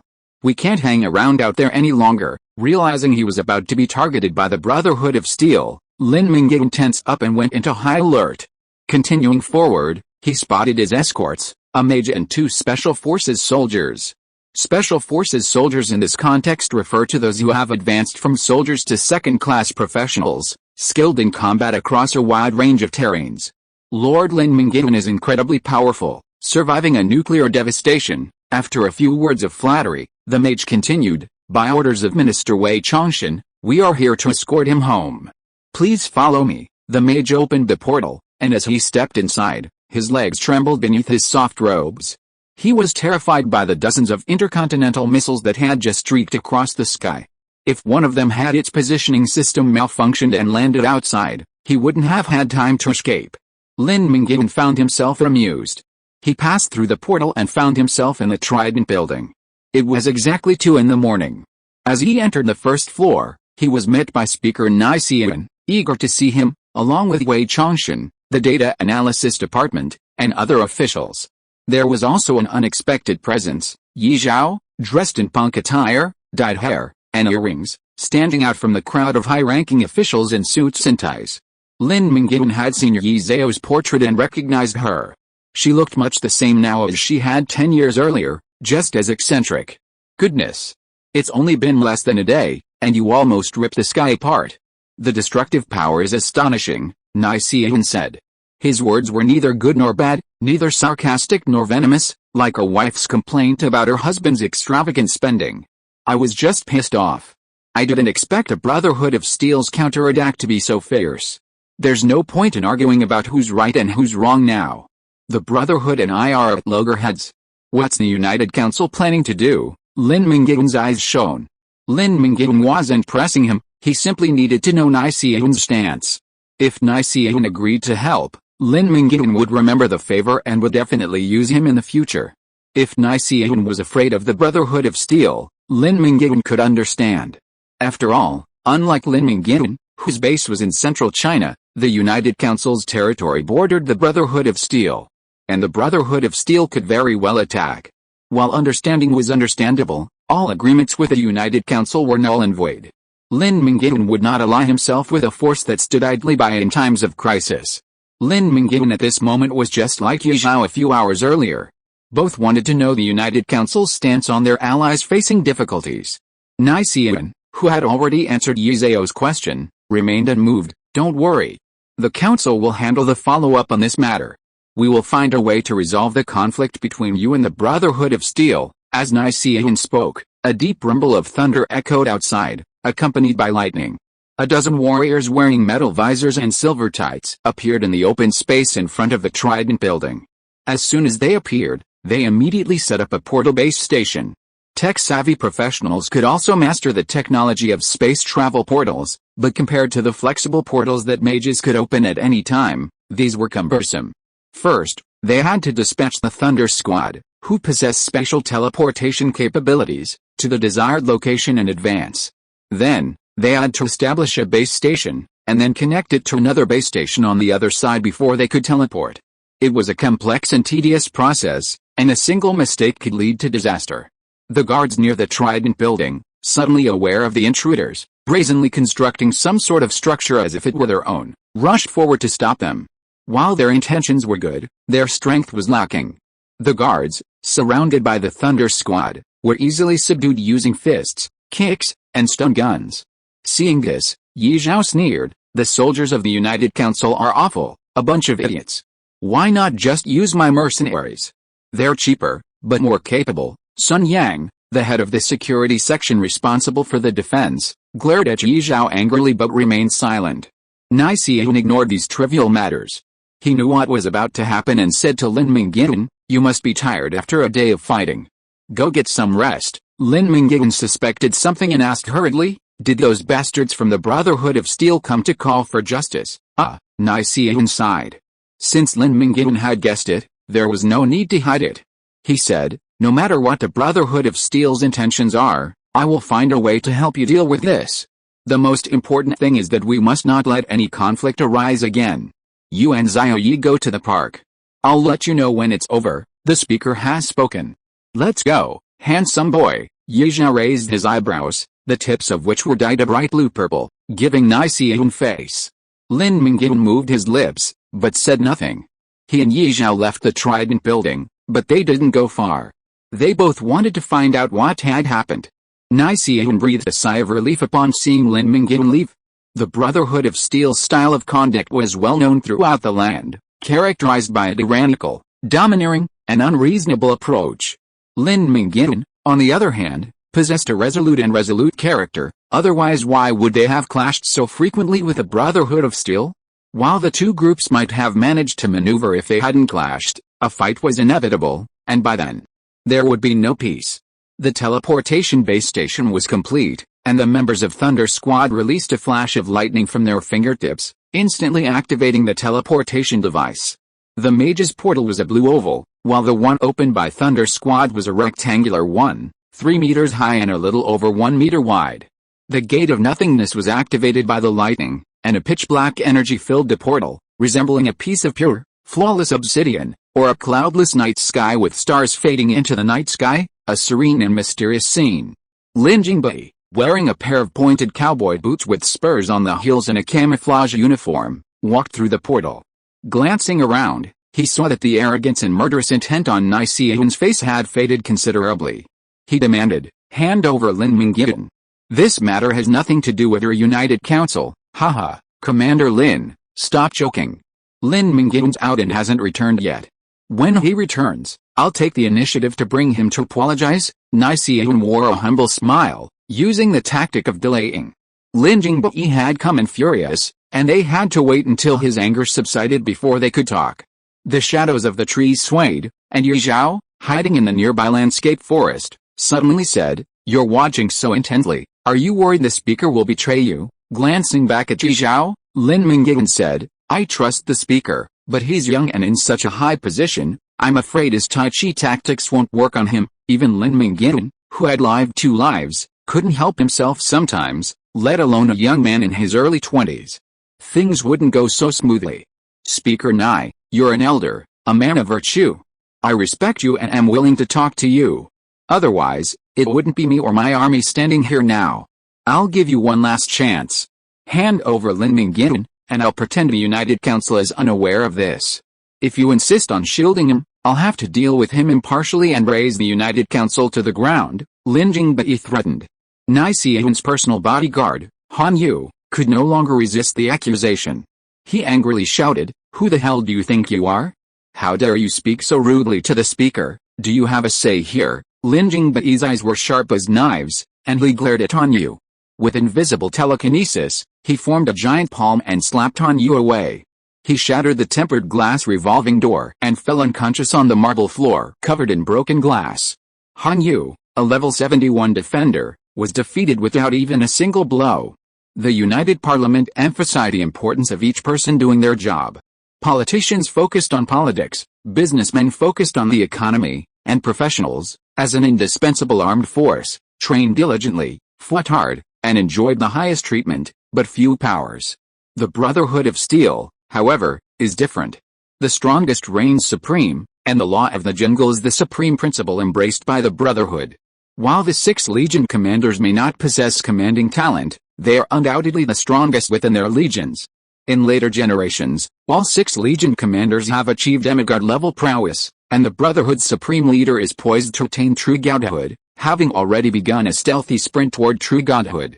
While the United Council doesn't grant professionals real power, it holds them in high esteem. The Brotherhood of Steel values strength and talent, fostering healthy internal competition and a favorable environment for development. Therefore, it's difficult to determine which of the 2 governing models in the apocalypse is superior. After all, both factions thrived in previous generations. However, in this moment of king versus king, general versus general, the United Council is at a disadvantage, as Yan Qianxue's martial prowess pales in comparison to Lin Jingbei's. Imagine the immense pressure a sheep faces when facing a lion. Chapter 158 Love Elixir. HMPH, congratulations, you've escaped, Yi Zhao, somewhat regretful that the show he'd hoped for didn't happen, grumbled and unconcealed his hostility towards Lin Mingyuan. Lin Mingyuan preferred a straightforward, honest enemy to a treacherous one. He ignored Yi Zhao's blatant hostility. They had no personal grudges, only disputes over interests. Compared to the Brotherhood of Steel, intent on his demise, this was a minor issue, insignificant enough to be ignored for now. Since he wasn't welcome, Lin Mingyuan simply left, disappearing into the woods with a flash of the heavenly gate. At the hospital, Xin Ai, the weakest member, lay unconscious in an isolation ward. She had suffered an overdose of radiation, damaging multiple organs. She had just received an anti-radiation injection and was receiving a nutrient solution. A crucial combat partner and Lin Mingyuan's beloved lover remained in bed, and the other recovered team members couldn't leave either, sitting in the hallway, lost in thought. A gust of wind blew by. The newcomers, having heard the news, had rushed to Lin Mingyuan. "Boss, Brother Lin," the 4 of them addressed him differently. With the exception of Yan Qianxue, the other 3 all called Lin Mingyuan boss, acknowledging his leadership. "The dragon's nest has been completely destroyed. The Red Dragon Legion has been annihilated by me," Lin Mingyuan informed the others who had left early about the news. "We all know this, including what just happened outside the Trident building." Luo Bing shook his phone, now connected to the internet. Haha, little Luo still can't hold his temper. He almost rushed out to fight that military leader named Lin. Wu Chunlei laughed. Lin Mingyuan chuckled in agreement. Luo Bing was indeed his die-hard fan, loyal to him and reliable in crucial moments. "Brother Lin, what are you going to do next? From what he's saying, the Brotherhood of Steel isn't going to let you go." Yan Qianxue's clear, beautiful eyes were filled with worry. Yan Qianxue knew all too well just how powerful the Brotherhood of Steel truly was. Though she hadn't witnessed it herself, she knew from intelligence reports sent by scouts across the country that the Brotherhood had crushed powerful alien bosses occupying all northern cities with ease. They had cleared every technological dungeon, and had even acquired several emerald hubs, the higher-level dream dungeons. Those closed, privately controlled technological dream dungeons had become the Brotherhood's logistics arsenals and technical R&D departments. With both combat power and potential maximized, the Brotherhood of Steel was undeniably the preeminent force in the north.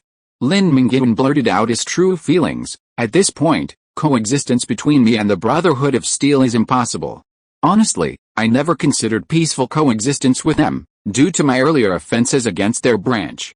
Remember, my friend, As long as you've committed offenses against a Brotherhood of Steel, don't even dream of reconciliation. It's simply impossible. All I can do now is continue to strengthen myself. Once I possess the power to influence the battle, I'll strike a crushing blow against a Brotherhood of Steel. Lin Mingyuan's unhesitating decision to transition to the Aura Monster Commander was driven by the desire to challenge the Brotherhood on the battlefield. Lin Mingyuan thought, I currently possess relatively few auras. Aside from the Domination Aura, the others aren't very effective, so there's still room for improvement. My top priority is to quickly reach the Legendary level, officially ascending to Legendary rank, allowing me to continue leveling up and gaining skill points and evolution points. Lin Mingyuan's thirst for further improvement grew, but he wasn't in a rush. He still had at least 3 to 6 months to improve, plenty of time. With Lin Jingba dealt with, the Brotherhood of Steel won't be bothering Lin Mingyuan anytime soon. Currently, the Brotherhood's greatest enemy remains the Cult of Nature, and the battle between them is intensifying. It's impossible to divert troops to deal with Lin Mingyuan during this critical period of strained military strength. Even if Lin Mingyuan humiliates the Brotherhood, they will hold back until the Cult of Nature is annihilated before slowly dealing with him. With over 6 months remaining until the Cult of Nature's demise, Lin Mingyuan's initial plan is to intervene when the Cult of Nature is nearing its end and decides to devote all its strength to a final, dignified battle. By then, Lin Mingyuan will likely have already surpassed the legendary threshold, reaching around level 100. He will also be able to master 2 new auras and upgrade his Domination Aura to legendary. Combined with legendary skills, the awakening of a Super S-level regeneration talent, and the further development of his Fire Demon physique, Lin Mingyuan believes his strength will be a notch higher than it is now. Lin Mingyuan is already formidable, easily defeating ordinary professionals in a single blow. But compared to the truly top-tier prodigies, Lin Mingyuan was clearly inferior. If Lin Mingyuan could defeat Lin Jingba, he wouldn't have stood there in the woods today, watching him act arrogantly. The art of kendo, drawing the sword against the enemy and charging forward courageously, means never losing the courage and confidence to fight under any circumstances. It's not about charging forward like a fool even when you know you're outmatched. That's not bravery, it's simply brainlessness. Even a strong man like you, boss, is striving for progress and holding himself to high standards. I've decided not to waste my time any longer. Boss, please allow me to join your special training program. The playful Luo Bing, mimicking the tone of a 2D anime character, bowed sharply, his upper and lower body forming a 90-degree angle, not a fraction more or less. Okay, Lin Mingyuan said with a grin. Huh? There's really a special training program? Luo Bing was just being playful to liven things up, but he'd gotten himself into trouble. It's not exactly a special training session, but you'll definitely enjoy it. Come see me tomorrow morning, and we'll be there. After discussing tomorrow's plans, Lin Mingyuan sent everyone home to rest. As they parted, he specifically told Wu Chunjiang that it would be best for him to come as well. After seeing everyone off, Lin Mingyuan was left alone in the quiet corridor. The doctor on duty would occasionally check on her. Lin Mingyuan asked the doctor about Xin Ai's condition, and the doctor's answer eased his frown. Although Xin Ai had been exposed to severe radiation, she was a professional after all, a digital body. Her weak constitution meant her recovery would be slow, but she should be almost fully recovered in 2 weeks. Seeing Xin Ai lying like a porcelain doll on the snow-white hospital bed, Lin Mingyuan regretted bringing her here. He lowered his head, still blaming himself. The noise of her conversation with the doctor woke her. She exhaled, a cloud of icy mist, and with her finger, she drew a heart shape, which drifted toward Lin Mingyuan, sticking to the glass. A mischievous smile crossed her pale face. Lin Mingyuan sensed every change in the outside world. Seeing Xin Ai lying on the bed, still trying to find a way to comfort him, Lin Mingyuan couldn't help but shed a few tears. He blew out his breath and wrote a message on the foggy glass, communicating with Xin Ai. You've been contaminated by radiation, and your immune system is on the verge of collapse, so you've been placed in a sterile room. I'm so sad I can't be there with you, Kak. Chatting online always brings out their most lively and outgoing side. At that moment, Lin Mingyuan relived the feeling of chatting with his girlfriend all night on WeChat. Don't cry, don't cry. Just having you by my side watching over me is enough. A patting the head emoji was added after the words, I'll always be by your side, without blinking an eye. The two chatted back and forth, the entire floor silent save for the sound of Lin Mingyuan's fingers scraping across the glass. They chatted about some serious matters at first, but then it was all sweet talk like you love me, I love you. Outsiders might find it awkward and cloying, but those in love wouldn't find it that way. The sweet, youthful beauty of the young man's body rekindled the soul of the older man within the young man's body that night. They chatted until dawn, until Xin yawned profusely, then reluctantly waved Lin Mingyuan off to get back to business. She needed to catch up on some sleep. In the early morning, before Luo Bing and the others arrived, Lin Mingyuan flashed to the teleportation portal, passed through it, and returned to Black Rock City. He then activated the teleportation portal again and arrived at Li Tong's house. Favored and trusted generals like Li Tong, Yan Qianxue, Deng Hongtao, and Fang Daoshan all arrived near the city lord's mansion. Fang Daoshan, a level 68, second-rank martial artist practicing early in the morning, noticed some movement at Li Tong's house. He jumped onto the eaves, saw Lin Mingyuan had returned, nodded, and then hopped back into the courtyard to continue his practice. Come to see me so early? Nothing serious, is it? Li Tong rubbed his eyes and walked out to greet him. His lower body was wrapped in a bathrobe, his bare upper body still bearing the lingering traces of last night's passion. Lin Mingyuan, with his keen observation, spotted kiss marks of varying sizes and 3 different shades of lipstick on his chest. He couldn't help but sigh inwardly. The rich second generation really knows how to have fun. Li Tong was a complete bachelor and had no plans to have children. Before the catastrophe, his father controlled his finances, and Li Tong had to obey. Reluctantly, he found a suitable and agreeable woman to marry. Their love was public, but they secretly engaged.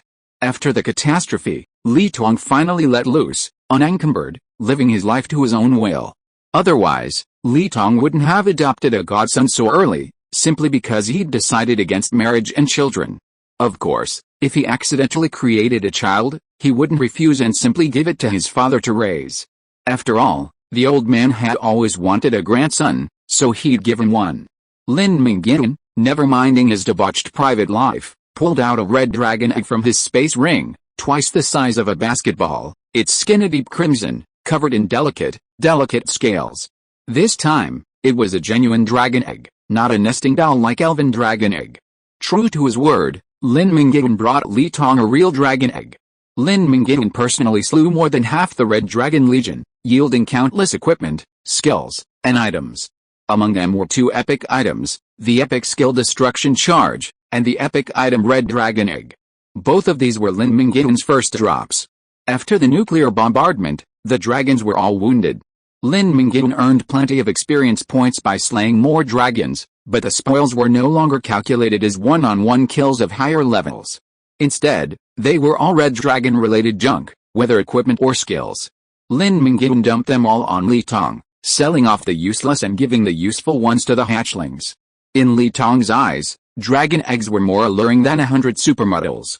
He had forgotten the 3 girls in the bedroom. He held the dragon egg, feeling the surging, tenacious life force within, grinning like a fool. Don't be so silly, I have bad news for you. Xin was injured while I was on the expedition. She has to stay in Hejian City to recuperate for half a month and won't be back. I will stay in Hejian City for a longer time, and the house is left to you. Don't be so confused all day long, and keep the house in check for me. If something goes wrong, I will beat your dog head off. Lin Mingyuan's lively tone surprised Li Tong. His good friend has become more and more mature since the disaster, so mature that he is a little hesitant to get close to him. Li Tong sometimes feels sorry for Lin Mingyuan, who carries everything on his shoulders. At this moment, Li Tong saw in Lin Mingyuan the shadow of Lin Mingyuan when he was 20 years old. At that time, he had just graduated from school and was full of vigor and vitality, and had not yet been beaten by society.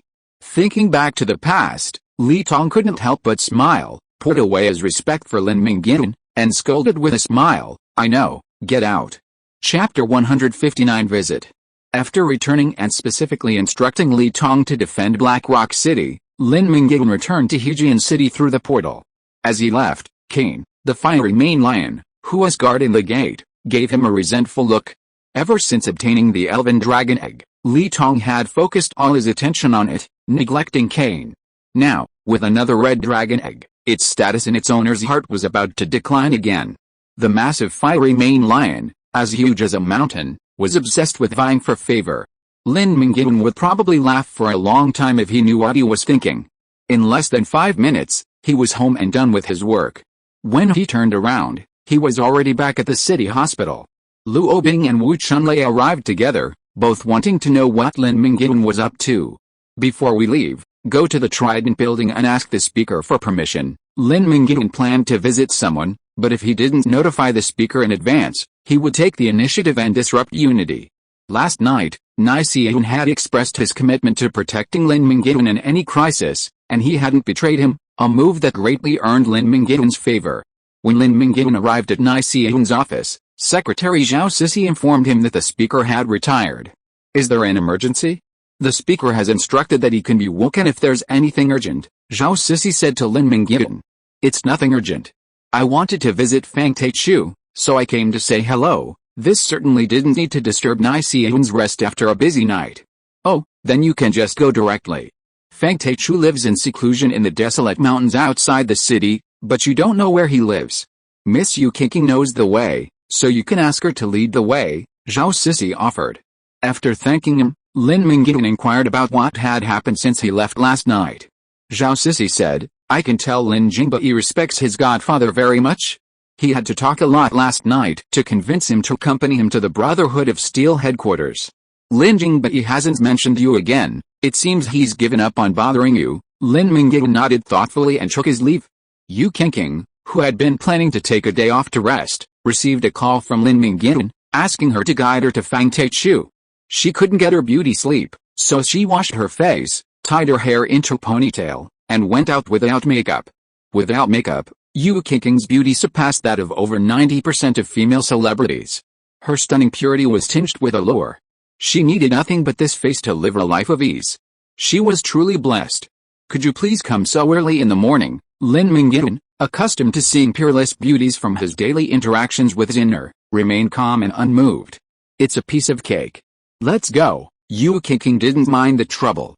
She was happy to show off her skills to Lin Mingyuan. As a support class, her abilities were relatively limited, so finding a suitable supporter was essential. Like Lu Obing and Wu Chunlei, she had staked her future on Lin Mingyuan.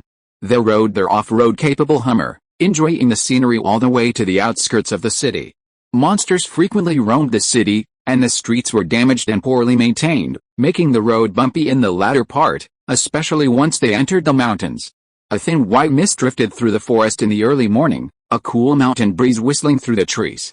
Accompanied by the crunch of tires crunching over the gravel and sandy path, they arrived at the foot of a plain, barren mountain. This is where Fang Taichu lives in seclusion. He lives on the top of the mountain, and his apprentice, Wen Xiaoyang, brings him 3 meals a day. To care for his master, Wen Xiaoyang rented a house in a nearby village, Yu Qingqing explained as she led the group up the mountain. By the way, Brother Lin, how did you come to visit Senior Fang Taichu? Yu Qingqing held Fang Taichu in high esteem. When the Red Dragon Legion descended and Speaker Yan Qianxue led his men to flee the capital, Fang Taichu single-handedly slew powerful bosses along the way. His mastery of swordsmanship reached the pinnacle of the mortal realm, leaving a deep impression on then uninformed Yu Qingqing. I've been struggling with the way of the sword lately, and I'd like to seek guidance from a master, Lin Mingyuan answered truthfully. Visiting Fang Taichu had always been something Lin Mingyuan had in mind. While Fang Taichu was undoubtedly his predecessor in the art of swordsmanship, Lin Mingyuan might currently surpass Fang Taichu in strength, but in terms of attainment, he was still miles behind. Fang Taichu, ranked 5th in the God creation plan, was a late bloomer. His legendary inherited swordsmanship, the 4 spirits of the imperial sword, was a late-stage power-generating swordsmanship that required a high level of strength, agility, physique, and intelligence to unleash its full power. Anyone who can achieve the Sword Saint class advancement possesses high strength, agility, and physical strength, but intelligence has always been a weakness. This is evident in the fact that even after Lin Mingyuan's unyielding state doubles his stats, his intelligence is only a little over 60. At this stage, Fang Taichu wasn't necessarily Lin Mingyuan's match, but he wasn't far behind. At the very least, he was more than capable of providing Lin Mingyuan with some guidance in the way of the sword. As they chatted, the 4 of them, with brisk steps, reached the summit of the barren mountain. They came upon a neat and tidy farmyard. A bamboo fence offered no protection at all. Hens were pecking at rice, and a yellow dog, its tail raised, warily eyeing the visitor. Fang Taichu, dressed in a simple gray shirt and trousers, was wielding a sword in the courtyard, his apprentice Wen Chaoyuan watching with fascination. Such a slow sword is only good enough to kill a chicken. Boss, you've come all this way for nothing, Luo Bing observed, then suddenly chuckled. Luo Bing was deliberately picking on him. Lin Mingyuan's respect for Fang Taichu was evident, and his humble attitude irritated Luo Bing.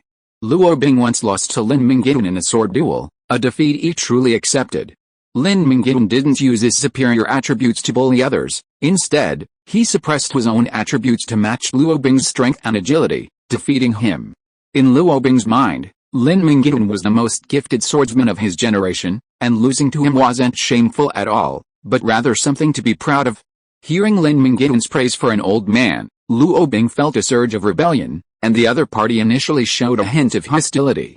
Who is slandering my master? When Chaoyuan turned and glared at everyone.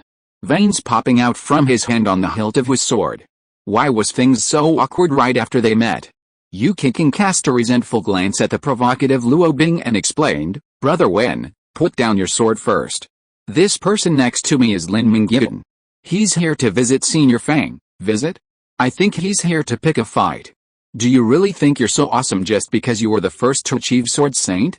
You just got lucky and achieved it half a month before my master, and yet you're pretending to come visit? What a pretense! When Chaoyuan spoke with unwavering enthusiasm, without a pause, clearly simmering resentment that had been building for a long time.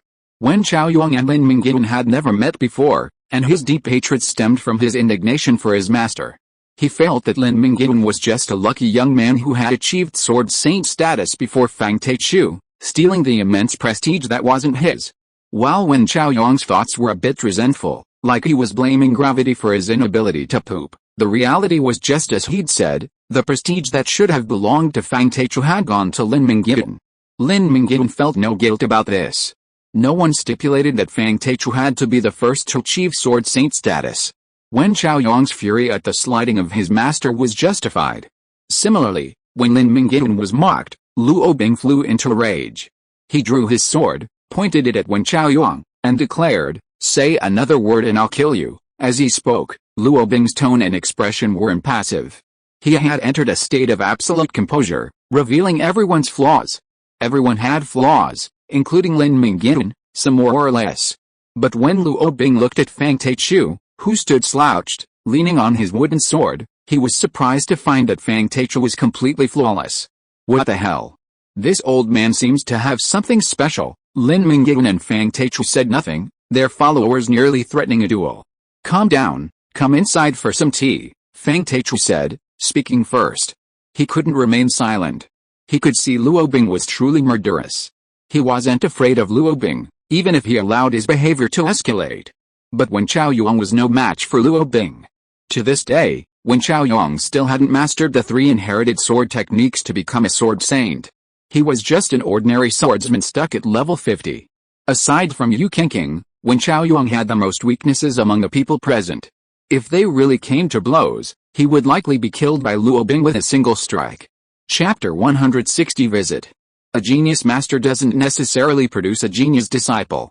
Strictly speaking, Wen Chaoyuan wasn't considered Fang Taichu's disciple, as Fang Taichu's last disciple had already died in the Red Dragon Massacre. Wen Chaoyuan had no basic swordsmanship skills and had become a monk lately. On the way to escape, he was amazed to see Fang Taichu slaying a giant monster with his human body, so he insisted on becoming Fang Taichu's disciple. Fang Taichu initially refused, but Wen Chaoyuan was determined to become his disciple, and he followed him around all day, serving him tea and water, massaging his waist and legs. Recognizing his sincerity, Fang Taichu made an exception and accepted him as a registered disciple, but in Fang Taichu's heart, he still wanted to accept a true swordsmanship genius as his last disciple to inherit his legacy. No need to come into the house. I'm here for one thing only, a sword fight. Lin Mingyuan raised his head, and the aura he exuded was like a sharp sword unsheathed. Lin Mingyuan had originally intended to display humility and sincerity, earnestly seeking instruction. However, Luo Bing's temper flared, leading to a few contradictory remarks from Fang Taichu and a conflict with Wen Chaoyuan. Now, his modesty and sincerity would be perceived as hypocrisy, so Lin Mingyuan decided to display his truest side, unflinching his edge and refusing to yield to anyone. Swordsmen are inherently proud, each believing themselves to be the strongest, the best in the world. As for whether this would anger Fang Taichu and lead him to decline instruction, Lin Mingyuan doubted it. In later generations, Fang Taichu was known as the sword saint of the nation, not only for his immense strength but also for his broad-mindedness. He was willing to share his experience with anyone seeking instruction, never refusing to accept sword saints from other factions due to sectarian bias. This was precisely why Lin Mingyuan respected him. Unfortunately, in his previous life, Lin Mingyuan had never been qualified to seek his guidance. Now, the opportunity had arrived. "You young brat, you dare to challenge my master? My master can easily defeat you with one hand," when Chao Yong continued his rant, annoying him. "Shut up." This time, even when Chao Yong's master didn't tolerate him, Fang Taichu felt ashamed of his ignorance. Anyone with discerning eyes could see Lin Mingyuan's soaring fighting spirit and fierce determination. He was clearly no ordinary person. His becoming the first sword saint to lead the nation was more than luck. Even the two sword saints behind Lin Mingyuan were formidable. One-on-one, they were no match for Fang Taichu, and a two-man battle would also prove difficult. Every generation has its own talents. Today, the new generation will overthrow the old. Tell me, how do you compete? I'll accept. Fang Taichu, a secluded and relaxed person, was inspired by Lin Mingyuan. He recalled the feeling of his youth, challenging sword masters from all directions. His face was flushed, and he seemed several years younger. "Let's compete in pure swordsmanship. No other means will do. Tell me your attributes, and I'll suppress them to match yours," Lin Mingyuan said. This rule was a significant disadvantage for Lin Mingyuan. A significant portion of his combat power came from non-swordsmanship abilities, which were now completely unavailable, leaving him with only swordsmanship. Lin Mingyuan was a swordsmanship prodigy. And so was Fang Taichu. While he had practiced swordsmanship his entire life, Lin Mingyuan had only practiced for 11 years combined, both in his past and present lives. Furthermore, he had to suppress his attributes, making it even more impossible for Lin Mingyuan to win. However, Lin Mingyuan hadn't intended to win in the first place. He simply wanted to see how far he fell short compared to a world-class swordsman. Victory can blind a person, hiding many problems. Failure is the only way to grow. Frankly, Lin Mingyuan was out to be tortured. The more brutal, the better. Fang Taichu's gaze softened and became more compassionate. Aging isn't limited to strength and bones. At 61, Fang Taichu, no matter how well he maintained his body, had initial attributes only slightly above those of an average healthy adult male. Later, despite receiving an influx of resources from the United Council's God creation plan, the few attribute fruits he gained only barely met the stringent requirements for becoming a swordsman. Especially since he was practicing the UG4 spirit sword art, which required the simultaneous development of all four attributes. Intelligence was heavily weighted towards the attributes, creating a significant gap compared to other sword saints who prioritized both strength and agility. My agility is highest, 61 points. The other three are strength 47, constitution 40, and intelligence 39. Fang Taichu revealed his attributes.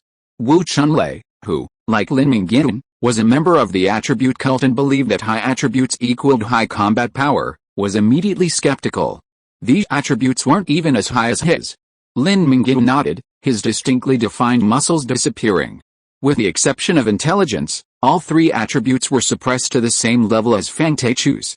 Lin Mingyuan's human form was entirely transformed from the transformation ring, under his unfettered control. "All right, begin, please, please." They exchanged greetings, and Lin Mingyuan launched the attack first. His 61 points of agility were maximized, his movements swift as the wind, his sword thrusts ferociously. The judgment sword appeared to be aimed at Fang Taichu's heart, but in reality, it held three hidden variations, ready to pivot and slash at Fang Taichu's throat, ears, and eyes. Fang Taichu responded with a counterattack. He stepped back half a step with his left foot, and with his right hand, he thrust his sword back at Lin Mingyuan's wrist. His strike was neither fast nor slow, but it went straight for the vital point, blocking all of Lin Mingyuan's variations and neutralizing his preemptive attack, forcing him to withdraw and reconsider his strategy. Strike last, arrive first, like an antelope clinging to horn, perfectly executed. Brilliant, Luo Bing, still in his icy state, sighed expressionlessly. No wonder he hadn't found any flaws in Fang Taichu. The old man's swordsmanship was truly profound. What's so clever about it? Yu King didn't see what was so clever about it, and in fact, Wen Qiaoyong didn't see it either, but he didn't dare show it, stiffening his neck and forcing himself to ask. Luckily, Yu King asked for him. The cleverness lies in the timing. If Fang Teichu's sword had been a fraction slower, the boss would have pierced his chest first. If it had been a fraction faster, the boss could have adapted his moves. Only at that moment could he have trapped the boss. If Fang Teichu had been a little more ruthless, he could have turned defense into offense, and the boss would have been defeated within 30 moves, Luo Bing explained. Yu King was confused and still didn't understand, while Wen Qiaoyong seemed to be lost in thought. He understood. As Luo Bing explained, Lin Mingyuan and Fang Teichu exchanged more than a dozen moves. Lin Mingyuan had already unleashed his ultimate crow court swordsmanship. His movements were elusive, his swordsmanship swift and sinister, yet hinted at a certain ruthlessness.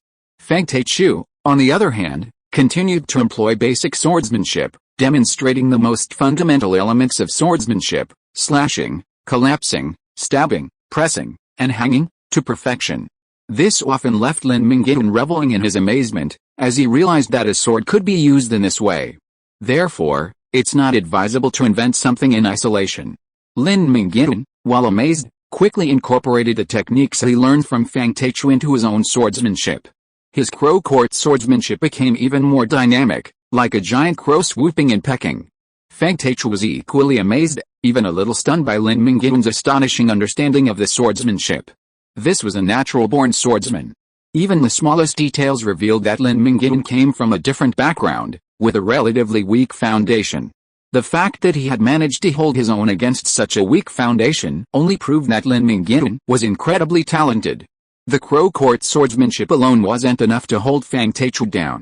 Lin Mingyuan's sword power suddenly shifted, slow and restrained, heavy as an active volcano poised to erupt at any moment. Excellent swordsmanship, an expert knows quality from the first strike. Fang Teichu, who had been teaching Lin Mingyuan, was struck with awe. His ordinary, unadorned downward strike perfectly embodied the principle of the Great Way is simplicity. All of Fang Teichu's countermeasures were rendered ineffective. To counter this attack, he had to resist head-on. There was no other way. It was time to show his true strength. Fang Teichu drew his sword and blocked the attack, his movements seemingly slow but actually swift, like a tortoise and a snake entwined. A roaring, raised, black tortoise shield enveloped Fang Teichu's body. The downward strike, like a landslide, struck directly at the black tortoise's shell. Like a thunderclap, the shockwaves released from the point of contact between the two swords spread outward, instantly killing the free-range chickens in the yard and shattering the smooth fence as if swept by a typhoon. It was only then that Fang Teichu began to truly engage Lin Mingyuan in combat. Before, he had merely been teaching. When Fang Teichu got serious, it meant Lin Mingyuan was doomed. To show his respect for Lin Mingyuan, Fang Teichu unleashed a blue dragon-shaped sword. The dragon-shaped azure energy shattered a flock of black crows, then flew past Lin Mingyuan's ear. "I'll lose," Lin Mingyuan said calmly, lowering his sword. Though mentally prepared, the loss still stung, forcing him to maintain his calm demeanor.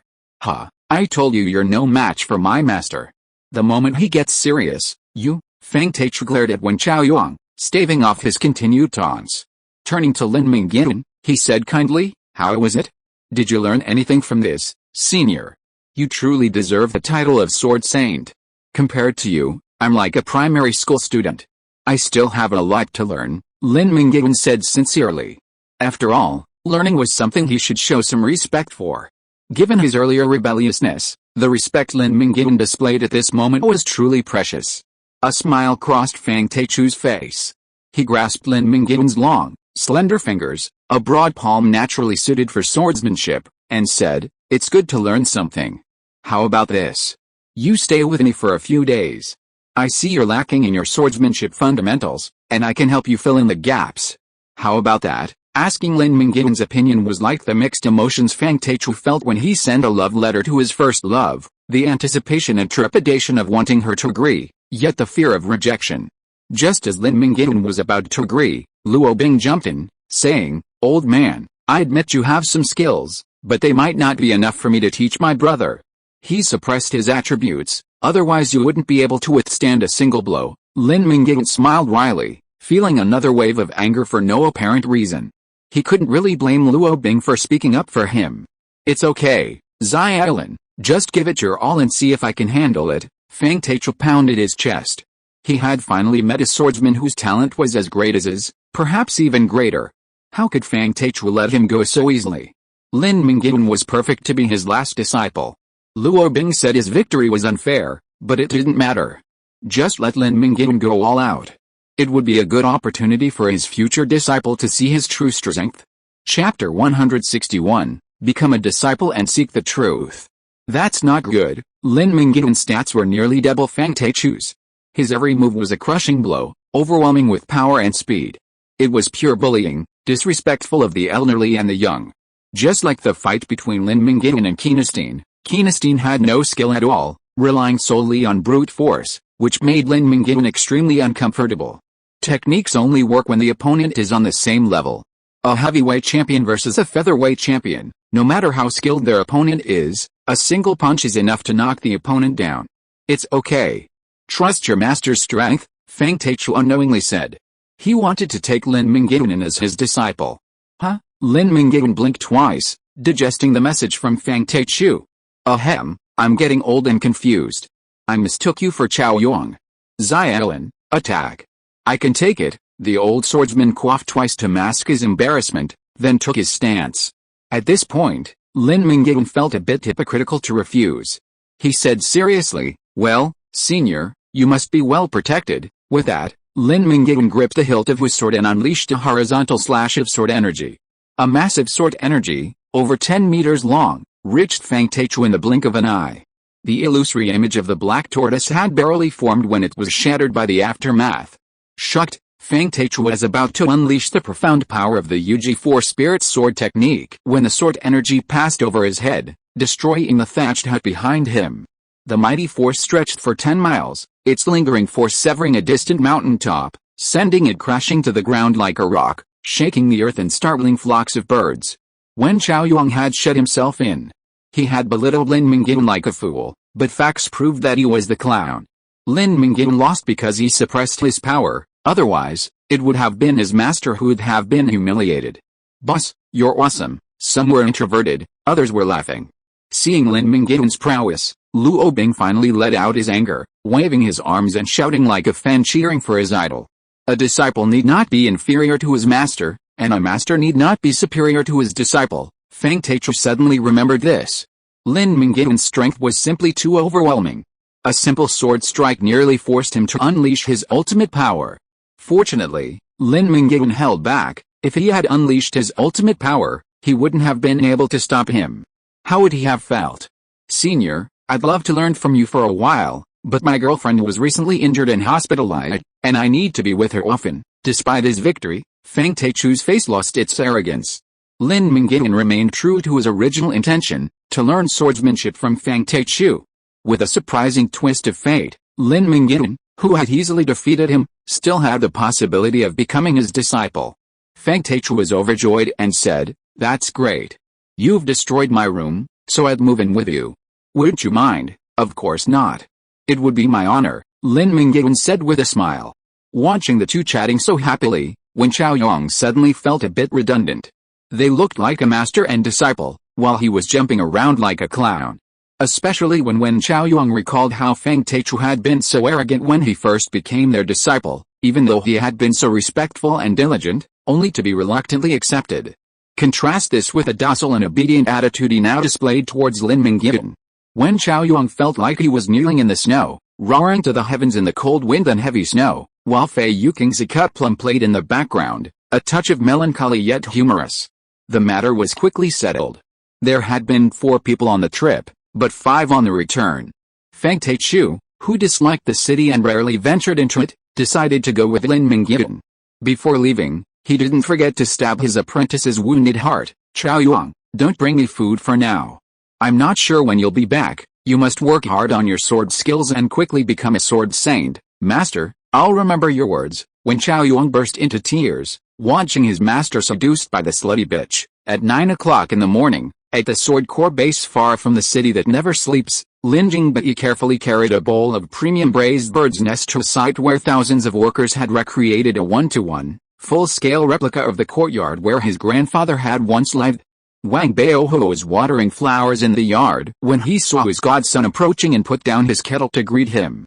"My lord, you don't have to be so polite to me," I said. "No matter I, Lin Jingbei, am an emperor or a beggar, you will always be my grandfather." Lin Jingbei pretended to be angry, helped the old man to sit down, presented the official bird's nest with both hands, and said, "Your lungs are not in good condition, so I accidentally purchased the best official bird's nest to help you clear your lungs. Please try it." Wang Baohu had something on his mind, so he put it down after taking 2 bites and said, "People should know how to repay kindness. The speaker didn't despise me for being a useless old man and rescued me from the capital. He provided me with food and clothes without asking for anything in return. At that time, people didn't know that you would become a big man in the future. Xiaobi, if you still recognize me as your grandfather, please help persuade your colleagues to let Lin Mingyuan go. After all, the speaker asked me to do this one thing, and I have to do my best." "Hey, I thought it was something else." "Don't worry, Grandpa. The Brotherhood of Steel is fighting now and has no time to care about him." Lin Jingbei waved his hand and pretended to be relaxed to comfort the old man. "What about after the battle?" "It's the same after the battle." Lin Jingbei lowered his head slightly. He had lied. Wouldn't it be the Brotherhood of Steel's style not to retaliate against Lin Mingyuan? Knowing the kind of people the Brotherhood of Steel members were, Lin Mingyuan never held out hope for them. A reckoning would come sooner or later, perhaps only late, never absent. Before that, Lin Mingyuan would strengthen himself as quickly as possible. He had suffered a loss once, and he wouldn't suffer it a second time. He wouldn't foolishly wait for the Brotherhood of Steel to lay its trap. This time, he would proactively strike and catch them off guard. His success would depend on how much he could improve his strength over the next period of time. Watching the spectacular swordsmanship duel between Lin Mingyuan and Fang Taichu, Luo Bing and Wu Chunlei had indeed gained a lot of insights and returned home to reflect on them. In reality, Luo and Wu were both considered prodigies in the art of swordsmanship. Their ascension to Sword Saint took Fang Taichu a few days later, and they were still considered top tier. Had Fang Taichu not met Lin Mingyuan, he would have chosen the younger and more adaptable Luo Bing as his last disciple, passing on his skills and experience to him. Having seen the ocean, nothing could compare to the depths of water. Lin Mingyuan's instant comprehension and his ability to apply knowledge to other situations made Luo Bing and the others seem unappealing. When Xiaoyuan, more like a stubborn stone, was repulsive to Fang Taichu. Back at the villa, the United Council had arranged for Lin Mingyuan, a place he had never visited. Fang Taichu and Lin Mingyuan discussed swordsmanship. "What do you think I need to improve most right now?" Lin Mingyuan had an answer, but he wanted to hear Fang Taichu's thoughts. "The fundamentals, without a doubt. From the fluidity of your moves, I can tell you've studied with a professional swordsman for a while, but not for long. So, I think you should focus on building a solid foundation now. With your talent, you can build a solid foundation in just a year or two," Fang Taichu said. 1 or 2 years, Lin Mingyuan sighed, and said, "I know the importance of basics, but what I need now is not to lay a solid foundation, I need to improve my combat effectiveness as soon as possible. Senior, you live in seclusion in the mountains and may not know much about the situation outside. The Brotherhood of Steel, which dominates the north, regards me as a thorn in their eyes and a thorn in their flesh. They can't get rid of the hatred unless they kill me. The Brotherhood of Steel is in a period of war and the Parliament has stepped in to mediate, so the Brotherhood of Steel temporarily gave up targeting me. As long as the war is over, the Brotherhood of Steel will turn its guns on me. If I don't solve this problem, I will have no time to hone my swordsmanship. I estimate that there is still half a year of stable development time, and then I will have to face the threat of the Brotherhood of Steel, so I want to improve my combat effectiveness as soon as possible." Fang Taichu touched his beard, his eyes became deep. "There is a quick way. You have a legendary inherited swordsmanship, right?" Fang Taichu could judge that Lin Mingyuan had finally performed a peerless swordsmanship that was no less than the UG4 Spirit's swordsmanship, but he didn't know its type and characteristics. Lin Mingyuan nodded and displayed the Fire Demon King's Furnace Sword Technique and S-Rank Fire Demon King talent on the dashboard to Fang Taichu. The golden text nearly blinded Fang Taichu. After reading through the detailed description, Fang Taichu's eyes lit up. No wonder I always felt something was wrong before. Now I understand, please explain in detail, Lin Mingyuan demanded, his gaze fixed on him. This inherited sword technique is designed specifically for fire demons, not for humans. Fire demons are so large that they can't handle delicate tasks, so they often use sweeping, powerful moves to overwhelm. I'm not skilled in technique, and you're not allowed to use it either. Every move is a counterattack. A powerful pressure that forces the enemy to confront you head-on. This inherited sword technique uses force to overcome subtlety, maximizing its strength advantage. You also have a sword technique that emphasizes swiftness and agility, seemingly designed for winged creatures.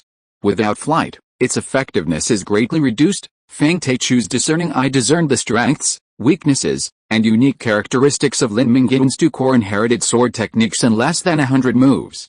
Lin Mingyuan couldn't help but applaud and said, "You are absolutely right, absolutely correct. The Crow Court swordsmanship was created by the Crow God for his Crow people. It is elegant and light, and is good at dazzling multi-stage attacks. This is the first inherited swordsmanship I learned at the beginning of the Cataclysm, and I have already comprehended its sword intent." Lin Mingyuan was very proud and complacent when he said this. You know, many sword masters have not been able to comprehend the sword intent of the inherited swordsmanship. He did this a long time ago, although it was done with the help of the Crow God. Lin Mingyuan continued, I have recently been thinking about fusing the Raven Court swordsmanship and the Flame Demon King's Crucible swordsmanship into a brand new swordsmanship, combining the power of the Flame Demon swordsmanship with the agility of the Raven Court swordsmanship. I think you have noticed in our previous sparring that my swordsmanship fighting style shows an obvious sense of separation. When I use the Raven Court swordsmanship, I cannot use the Flame Demon swordsmanship, and when I use the Flame Demon swordsmanship, the Raven Court swordsmanship cannot provide assistance. If the two can be combined, my swordsmanship attainments will surely increase rapidly. Integrating two swordsmanship into one is such a luxury goal. Many people don't even have one core inherited swordsmanship, but you have two. This is your ability and your blessing. If you can really combine the two inherited swordsmanship into one and combine their advantages, your future is limitless. But kid, I have to pour a basin of cold water on you, but once this word appears, you don't have to listen to all the previous compliments, you only need to listen to what comes after it. The fusion of two sword arts requires mastery of both. Let me be frank, you've only mastered the essentials of the Raven Court sword art, and your understanding of the Flame Demon sword art is very superficial. Lin Mingyuan couldn't accept this. To say a sword master had a shallow understanding of his core inherited sword art was worse than insult. I wouldn't call my mastery of the Imperial Four Spirit sword art complete, but I'm at least proficient. If you possess the same proficiency in the Flame Demon sword art, how could you be so easily defeated by me? Lin Mingyuan fell silent at this remark. The facts were laid bare before him, leaving him no room for argument. The Flame Demon sword art was a sword art that relied on force to defeat skill. If Lin Mingyuan truly mastered it, Feng Teichu's skills would be useless and he would be suppressed. The Fire Demon King's Furnace sword art has three secrets. Lin Mingyuan mastered both landslide and meteor fire, but he couldn't even enter the ultimate secret, world-destroying furnace. This indirectly proved that Lin Mingyuan had not yet mastered the Fire Demon King's Furnace sword art. Don't be discouraged yet. Legendary level inherited sword arts are deeper and broader than epic level inherited sword arts. It's normal for you to have difficulty mastering them immediately. Believe in yourself. You have a rare talent. Perhaps you only need an opportunity to master the Fire Demon sword art. Before Feng Teichu's words of comfort could take effect, Lin Mingyuan's self-regulation ability helped him regain his composure. I previously thought inherited swordsmanship was too easy. My success in learning Raven Court swordsmanship had made me a little complacent. I truly believed that I was gifted and could easily master any inherited swordsmanship technique. In reality, my ability to quickly grasp Raven Court swordsmanship, comprehend its meaning, and master its hidden secrets was entirely due to the inheritance pendant gifted to me by the Raven God. I'm not as clever as I thought. Thank you for enlightening me. Otherwise, I don't know how much time would have passed before I realized I was wasting my talent. Lin Mingyuan stood up and bowed in thanks. His smooth learning of Raven Court swordsmanship had made Lin Mingyuan arrogant and frivolous. He believed that any swordsmanship could be mastered easily. After obtaining the Crucible swordsmanship of the Fire Demon King, he had never seriously studied this swordsmanship. Fortunately, his inner arrogance was exposed early, and it was not too late to make amends. So you think that what I should focus on now is learning the Flame Demon King's Crucible Sword Art, right? Well, the Flame Demon Sword Art still has great potential to be tapped, and if you want to merge the two inherited sword arts into one, you must fully master the sword intent of the two sword arts. Next, you should spend 2 hours every morning practicing basic swordsmanship and develop an unshakable habit. Then your daily practice will be to delve into the Flame Demon King's Crucible Sword Art. I have an idea. Perhaps being in the abyss can effectively help you quickly understand and digest the Flame Demon Sword Art. After all, the Flame Demon King's Crucible Sword Art was created in the abyss. Only by personally experiencing the environment in which the Flame Demon lives, the enemies and tests face, can you truly comprehend the true meaning of the sword art created by the Flame Demon King. I will practice according to your wishes. After Lin Mingyuan finished speaking, the expression on his face became more and more solemn. Just when Fang Taichu was curious about what he was going to do, Lin Mingyuan knelt on his knees and saluted. Not really, not really. Good boy, get up. Fang Taichu hurriedly reached out to help Lin Mingyuan, but there was no way he could move the incredibly powerful Lin Mingyuan. A teacher teaches, educates, and resolves doubts. You've pierced my arrogance and shown me the way forward. I wonder if I'll ever have the honor of listening to your teachings constantly. Lin Mingyuan asked to become his disciple. Child, get up. Master has granted you. Fang Taichu, who had long considered Lin Mingyuan his future disciple, was too happy to refuse. Overjoyed, he immediately accepted, saying with emotion, I never thought I'd be able to accept such a gifted disciple in my old age. Heaven has been kind to me. According to the old tradition, a banquet should be held to invite martial artists from all walks of life to witness the apprenticeship ceremony, so that you have someone to look after you as you travel the world. Now that we don't have the means, and you don't need anyone to look after you, keep it simple. He offered his master a cup of tea and informed those he knew, confirming the master-disciple relationship. Chapter 162, The Royal Palace. This morning I visited a senior sword saint named Fang Taichu. Although I was the first to advance to the sword saint level, he knew more about the path to sword saint than I did. He gave me a lot of valuable advice, and then I became his disciple. Lin Mingyuan, who was speaking, had an apple suspended in his palm. Black crow sword energy flickered around the apple, peeling the skin without damaging the flesh. Sword training can be integrated into walking, sitting, lying down, eating, dressing, living and traveling. Xin Ai's condition has improved and she has been transferred from the sterile ward to normal ward. In a few days, she will be able to move around normally. Lin Mingyuan sat by the bed and told Xin Ai what happened today while peeling an apple for her. A calm and warm atmosphere filled the ward. Xin Ai held Lin Mingyuan's other hand tightly and listened quietly. I've recently been planning to return to dungeons. Wei Qianxue, the head of the data analysis department, told me about a special medium-sized dungeon in the dungeon world called the Kingless Ruined Palace, a dungeon that remains unconquered to this day. The dungeon's setting is the real abyss. The plot revolves around a demon lord on the 9527th floor of the abyss, sealed in a different world and unable to return for thousands of years. His palace is unattended and in decline, but the lord's demonic might remains, and no one dares to enter. One day, a few demonic scum who lost their hearts to the great demon through excessive gambling and whoring, are desperate and venture into the Kingless Ruined Palace to redeem their hearts. Lin Mingyuan plans to explore the abyss, but he doesn't know how to enter, so he consults Wei Qianxue, who possesses a good knowledge of various subjects. Wei Qianxue offers 3 options: best, medium, and worst. The worst option is to ask a mage to open a portal to the abyssal plane. Why is it considered the worst option? The mage who opens the portal must be extremely knowledgeable about the abyss, otherwise, blindly specifying the coordinates could send Lin Mingyuan to an unpredictable level. Teleporting to a few thousand layers might be fine, but if you were to reach the first 100, Lin Mingyuan might not return alive. The first 100 layers of the abyss and the abyss beyond the 100th layer are 2 different concepts. The first 100 layers are called the upper abyss. The initial abyss only has 100 layers. The abyssal planes after the 100th layer are all eroded by the abyss, and the entire world is dragged into the subworld of the bottomless abyss, known as the lower abyss. The demon lords who reign supreme in the lower abyss are but small ants in the upper abyss. Even a demon king might not be able to rise to the occasion. The upper abyss is the abode of demon gods. Millions of years have given birth to countless demon gods, and ancient demons with unimaginable power still exist there, making it an extremely dangerous place. At its peak, The Fire Demon King could come and go as he pleased in the upper abyss. Even drilling for oil there wouldn't provoke him. However, for Lin Mingyuan, who hadn't yet reached the Great Demon level, the upper abyss was too dangerous. Risking his life just to experience the abyssal environment was simply too much to bear. Therefore, this plan was a last resort. The middle option was to travel to eastern Guangdong province. In Muqian City, eastern Guangdong province, there was a demon altar. By offering sacrifices to the demon, one could summon a demon projection into the real world. Then, they could negotiate a deal with the demon, having it build a reverse demon altar in the abyss where Lin Mingyuan resided, summoning Lin Mingyuan's projection back into the abyss. Even if Lin Mingyuan's projection perished in the abyss, his true form would recover in a few days. This was the safest method.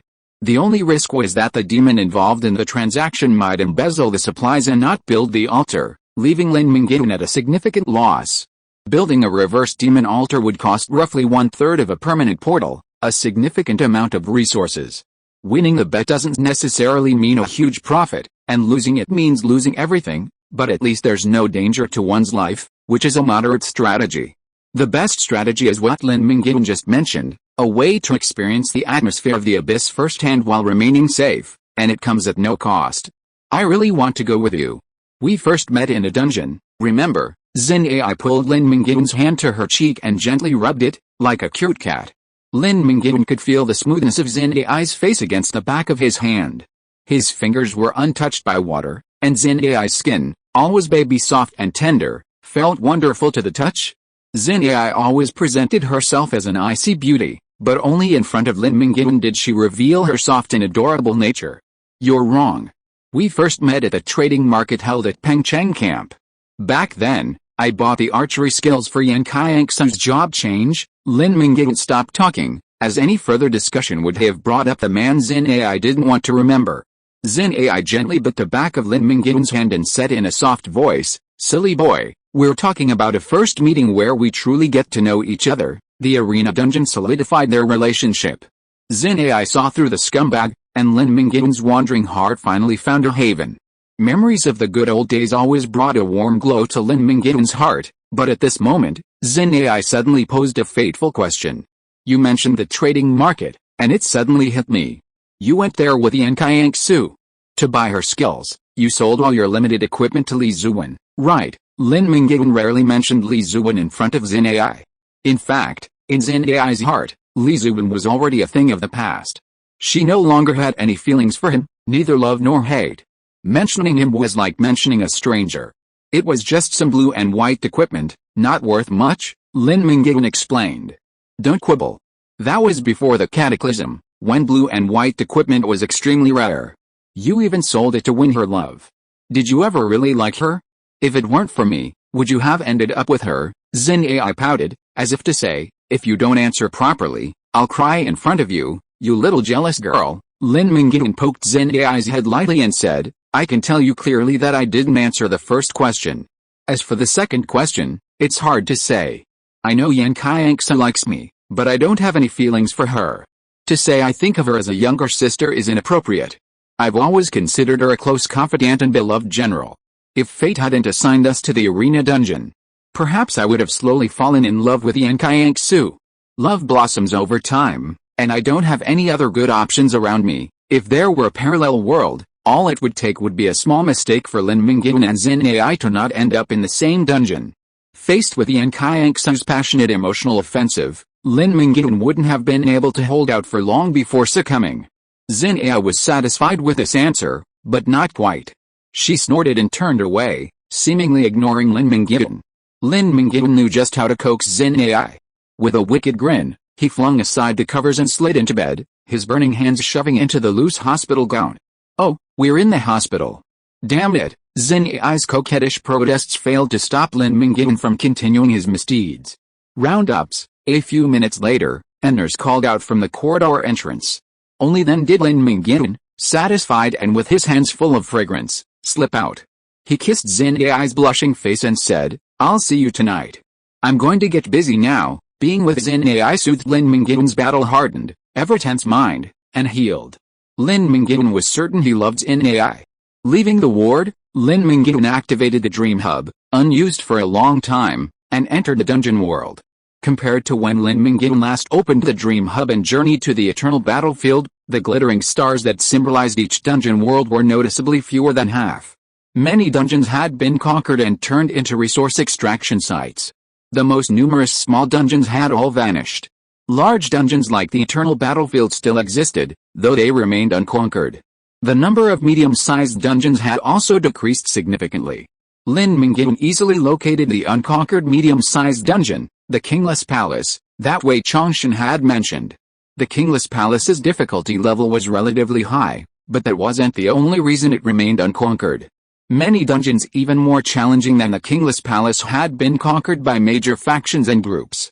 The primary reason for the Kingless Palace's continued existence was its hostile nature. First and foremost, the environment was hostile. The Kingless Palace simulated a real-world abyssal environment, with extremely high temperatures, a lack of water and food, and an extremely desolate environment. Many professionals struggle to survive in the dungeon, let alone conquer it. Secondly, the native races of the abyss are hostile. Demons exhibit severe racial discrimination, far more severe than that experienced by humans. Prideful demons treat all non-demon races as slaves and food, beings unequal to their status. When a group of professionals emerge into the abyss, the demons, rather than joining forces to attack the Kingless Palace, will instead prey on the weaker humans who stray into the abyss. Currently, most professionals are no match for even the most common demons in the abyss. A few hardy individuals entering the Kingless Palace might be able to defeat the demons, but without demons familiar with the terrain, how could they possibly conquer the trap-ridden and perilous palace of the Demon Lord? Even if, by chance, a professional with demonic blood were to enter the Kingless Palace, the sheer difficulty would still deter them, forcing the dungeon to remain untouched until now. He transformed into a streak of light and flew into the dungeon, reigniting the long-dormant dungeon. Arriving in the abyss, even if it was a simulated abyss in a dream, Lin Mingyuan's first feeling was one of comfort, like a traveler returning home after years of wandering. Every pore opened up, freely breathing in the abyssal air, faintly scented with sulfur. The very environment that Lin Mingyuan found so comfortable was hostile to ordinary professionals. The temperature felt over 170 degrees Celsius, and the vast expanse was barren, with only a few twisted, withered abyssal plants surviving. The scorching wind whipped up grit like branding irons, leaving burns on the skin. No wonder demons have such bad skin. Lin Mingyuan had finally figured out the reason: high temperatures, low humidity, strong winds, and heavy sand. It would be strange if their skin looked good. I wonder how the succubus keeps it together? Is it a special physique or does she use special skincare products? Lin Mingyuan was just beginning to wonder when a system notification chimed in. When you are in the abyss environment, your physical fitness will be slowly improved, and the natural growth rate is 0.2 meters of height, 1 point of strength and constitution every 1024 days. Located in the upper abyss, the natural growth rate will be greatly increased. Fuck, demons can actually increase their physical fitness in the abyss. Is this what makes the demon race so awesome? No, that's not right. Ordinary demons are quite weak and should not have this ability. At least only demon nobles with high-level blood can enjoy the benefit of automatic growth and strength in the abyss. Although the benefit is good, it's a pity that Lin Mingyuan can't enjoy it. It takes more than 1,000 days, almost 3 years, to add 2 attribute points and 0.2 meters of height. It is impossible for Lin Mingyuan to stay in the abyss for 3 years. If he had that much free time, he would have upgraded to who knows how many levels he would have in the ever-changing real world. Of particular note is the note at the end: the natural growth rate in the upper abyss will increase significantly, though Lin Mingyuan doesn't know the exact increase. If it could increase to 2 attribute points per year, it would be quite cost-effective. After reaching the ceiling of his strength, Lin Mingyuan might consider moving to the upper abyss and enjoying the exhilarating feeling of naturally increasing his strength without having to sleep. But that would be a long time in the future, and Lin Mingyuan didn't take it too seriously right now. If you are listening to this novel on a channel other than Fanfic World, it means it was downloaded and re-uploaded without effort. We warmly invite you to visit our channel, Fanfic World. There you will find the original version of this story and many other novels of various genres. We look forward to seeing you dive into a world of incredible novels. Chapter 163: The Devil's Law. Crimson hills rise and fall as far as the eye can see, and water is the hardest to find amidst the scorched red earth. All the resources of the lower abyss are drained by the upper abyss. When these resources are exhausted and the very essence of the world dries up, the plane will shatter from the abyssal order, plunging into the abyss. It is a place of absolute death, a place of darkness and darkness, a place of eternal damnation. Once you enter, there is no hope of escape. Even demons banished to the abyss can only wait for their lifespan to expire and their death to come. The only rule of the abyss is the survival of the fittest. Higher demons exploit lower demons, and the upper abyss plunders the lower abyss. This unbridled and brutal plundering will ensure that the lower abyss will not last for more than a few thousand years before it collapses and falls. Once the lower abyss is completely plundered, the upper abyss will be next to fall. To maintain the stability of the abyss, the restless demons constantly invade the material world, annihilating some of the native races, enslaving others, and then dragging the world into the abyss. Tens of thousands of lower abysses were created in this way. This is why the abyss is called the terminal point of the world. The birth of a new world inevitably requires the demise of the old, and the abyssal demons merely accelerate this process. While observing the abyss, Lin Mingyuan suddenly noticed a swirling cloud formation above his head. Amidst thunder and lightning, portals to different abyssal planes opened. 4 demons, each with distinct forms and considerable strength, but with extremely weak life force, passed through the portals and descended to the 9527th level of the abyss. They were the 4 unfortunate individuals mentioned in the story's synopsis who lost their hearts to a casino-owning demon.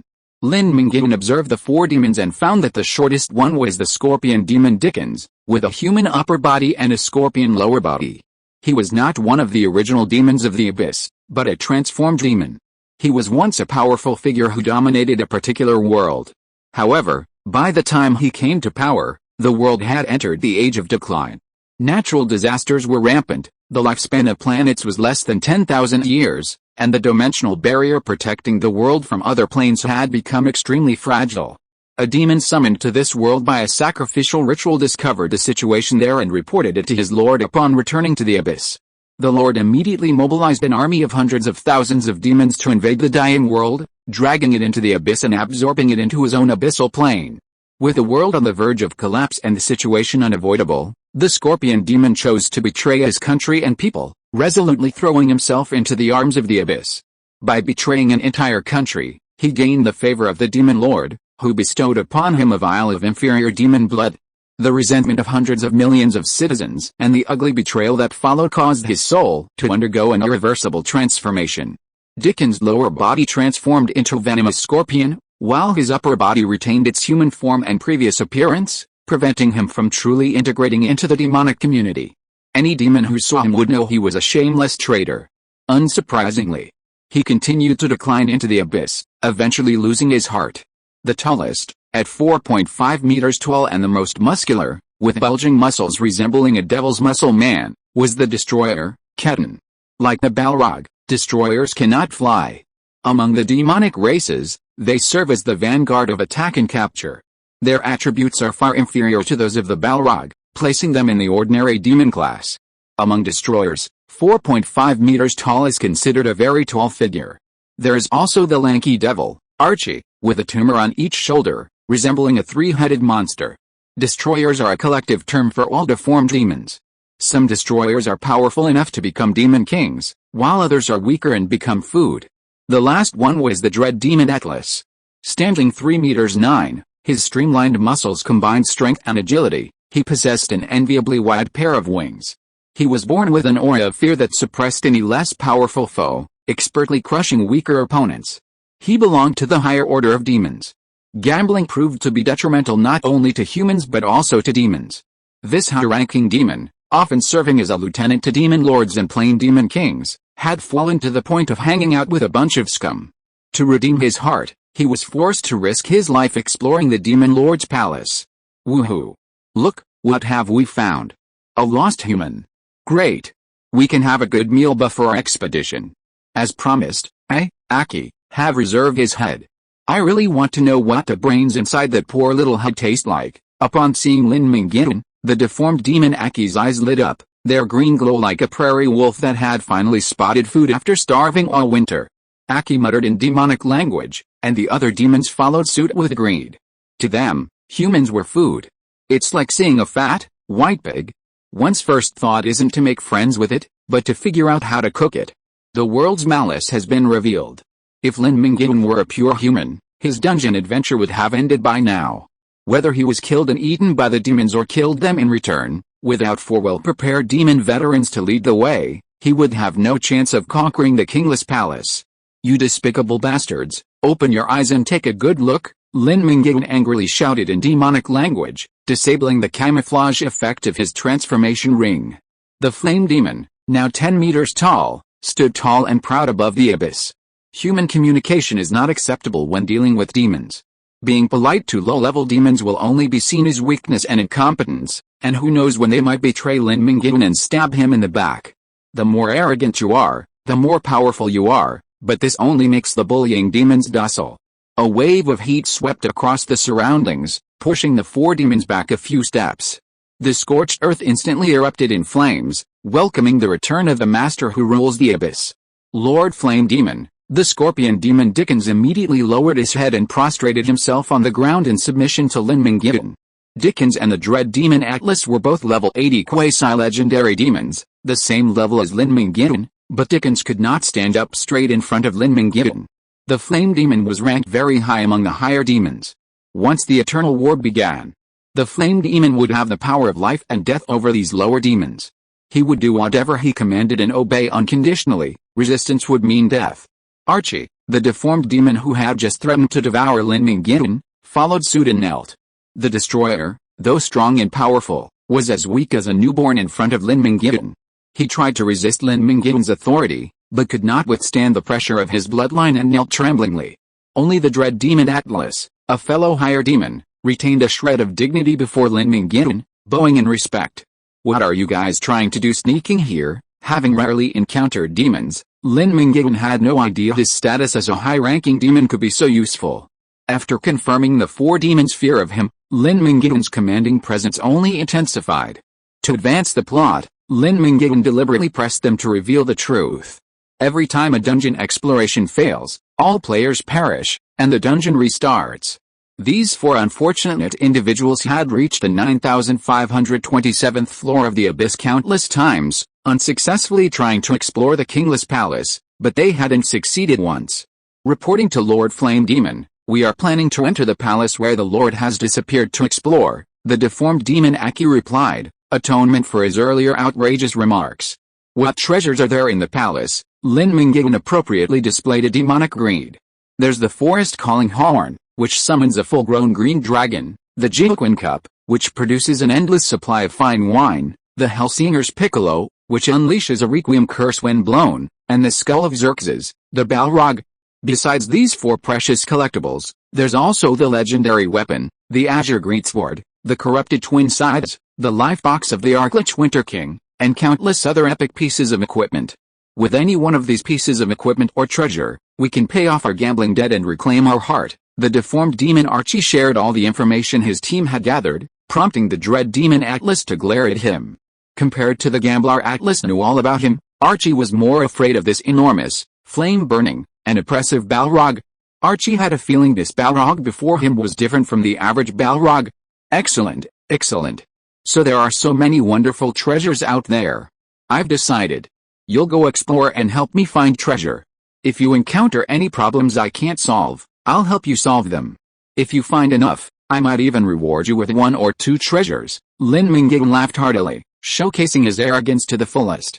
To display his tyranny and unreasonableness, Lin Mingyuan only needed to emulate the Brotherhood of Steel. Lord Fire Demon, be merciful. Several demons expressed their gratitude, including the proud dread demon Atlas. The order of human society differs radically from that of fire demon society.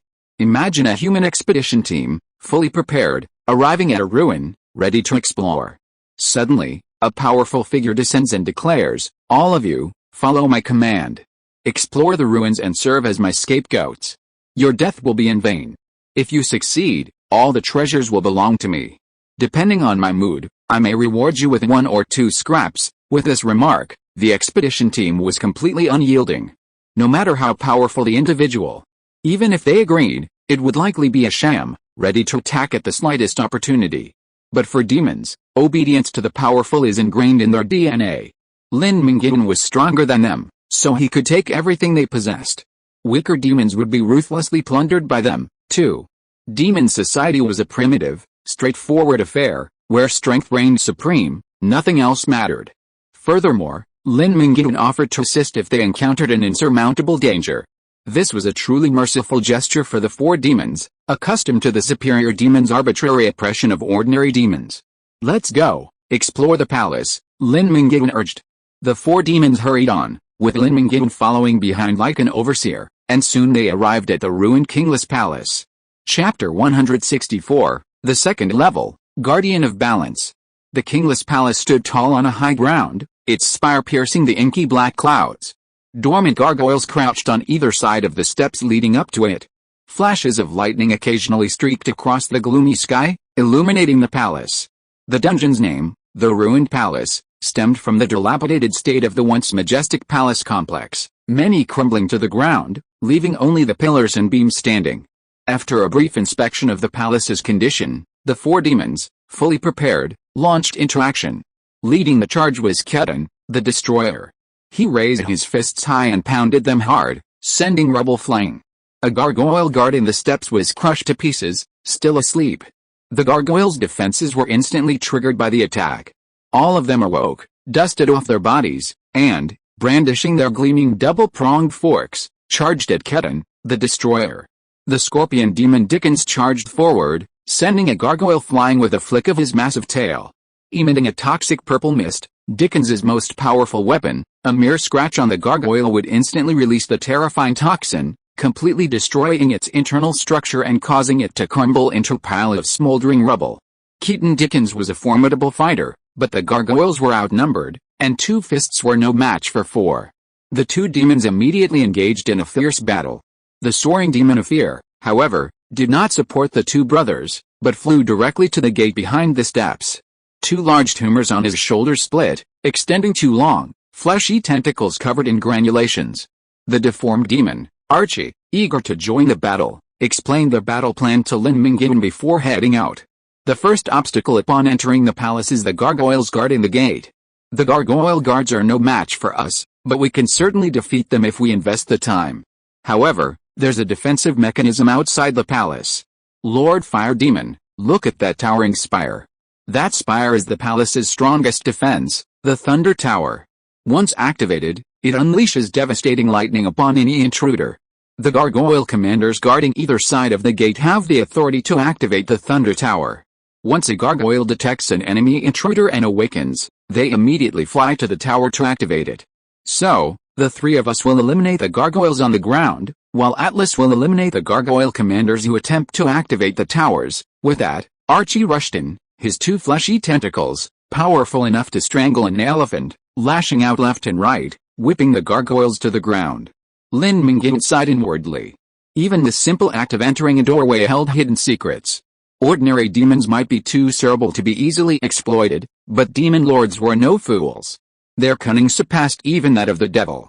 If his experience points weren't full, Lin Mingyuan might have been interested in gaining some more, but right now, he was more interested in watching the performance of the four demons, each possessing all five poisons. At that moment, the gargoyle lord appeared.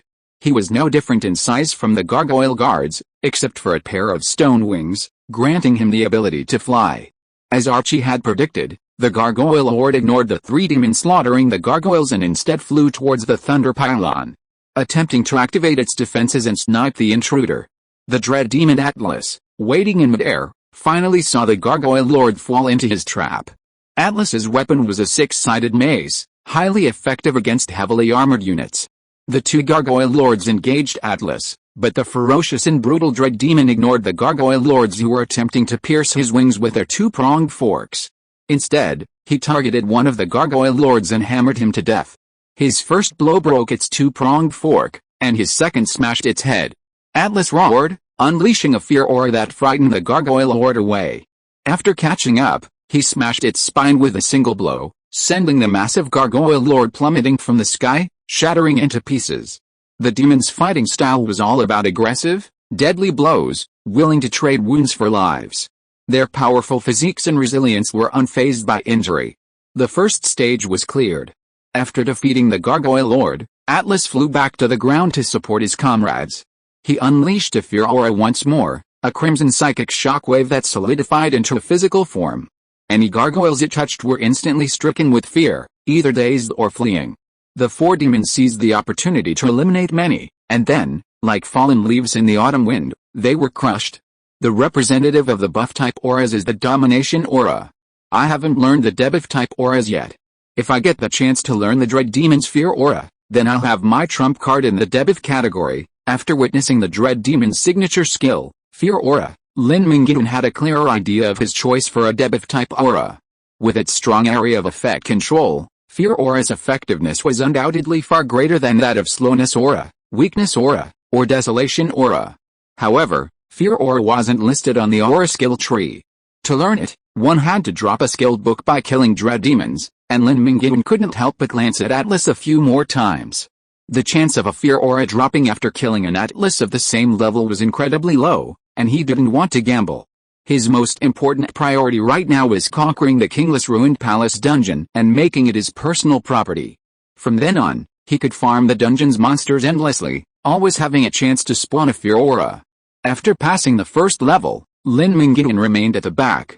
The four demons, one on each side, trudged through the rubble to the top of the steps, where they reached the main entrance to the Demon Lord's palace.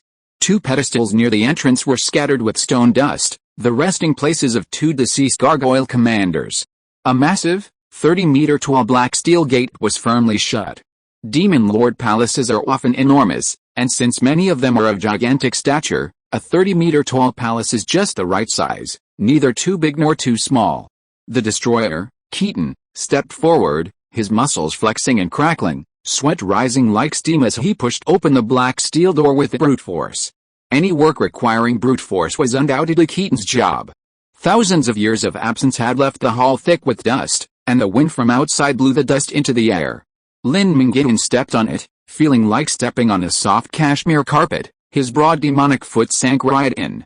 The main hall served as a reception room, where the Demon Lord entertained his friends and other lords. A severely faded painting of a naked succubus in pleasure hung on the ceiling, painted by a top-tier artist. Before Lin Mingyuan could fully grasp the details of the hall, the second test arrived. A metal puppet, wielding a halberd, stood beside the Demon Lord's throne and activated upon detecting someone entering the palace. The solid, humanoid metal puppet stood 7 meters tall and weighed 42,000 kilograms. Its steel body was incredibly strong, its density unimaginable. "Please show me your pass, or your master's token." The puppet's heavy steps sent a cloud of dust billowing. The expressions on the four demons' faces darkened. This was a formidable opponent. The puppet's eyes shone a brilliant blue light, as radiant as a sapphire. At this point, it showed no hostility. After 3 consecutive inquiries without receiving an answer, the sapphire transformed into a ruby, its pupils emitting a blood-red glow that made the hairs on the back of its neck stand on end. "We've determined there's an outside enemy intruder, meeting the kill rules." The metal golem's electronic voice carried a chilling murderous intent. It unleashed a powerful punch, sending Keaton, the destroyer, attempting to counter, flying. "Let me do it." Atlas, resolute and decisive, immediately took Keaton's place, wielding his mace to engage the golem. Atlas, less powerful than Keaton, resorted to a roving style of combat. While Demon's fighting style was simple and direct, even those who knew they were outmatched wouldn't necessarily engage in a close-quarters showdown of strength, except for destroyer demons whose minds were preoccupied with muscle.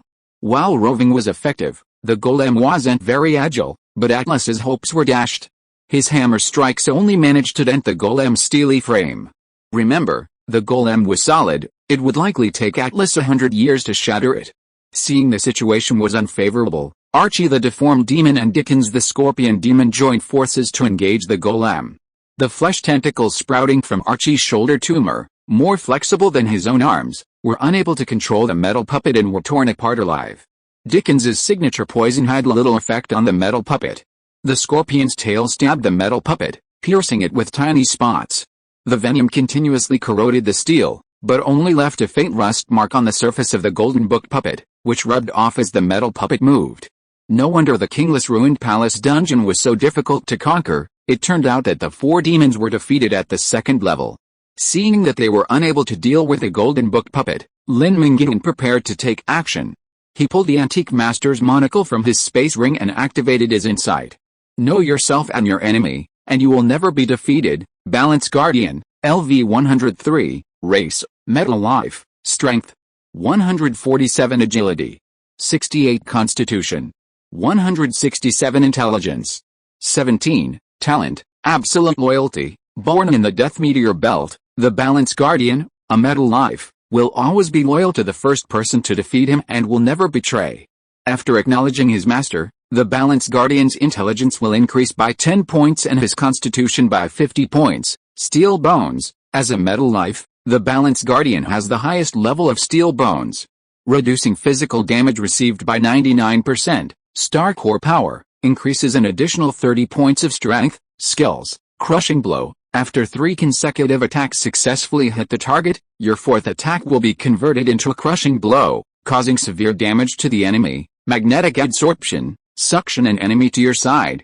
Death Grapple, grab an enemy within 50 meters whose strength is not higher than yours and continuously squeeze until it dies. Equipment, Lie Detector Bracelet, all lies are exposed in front of it.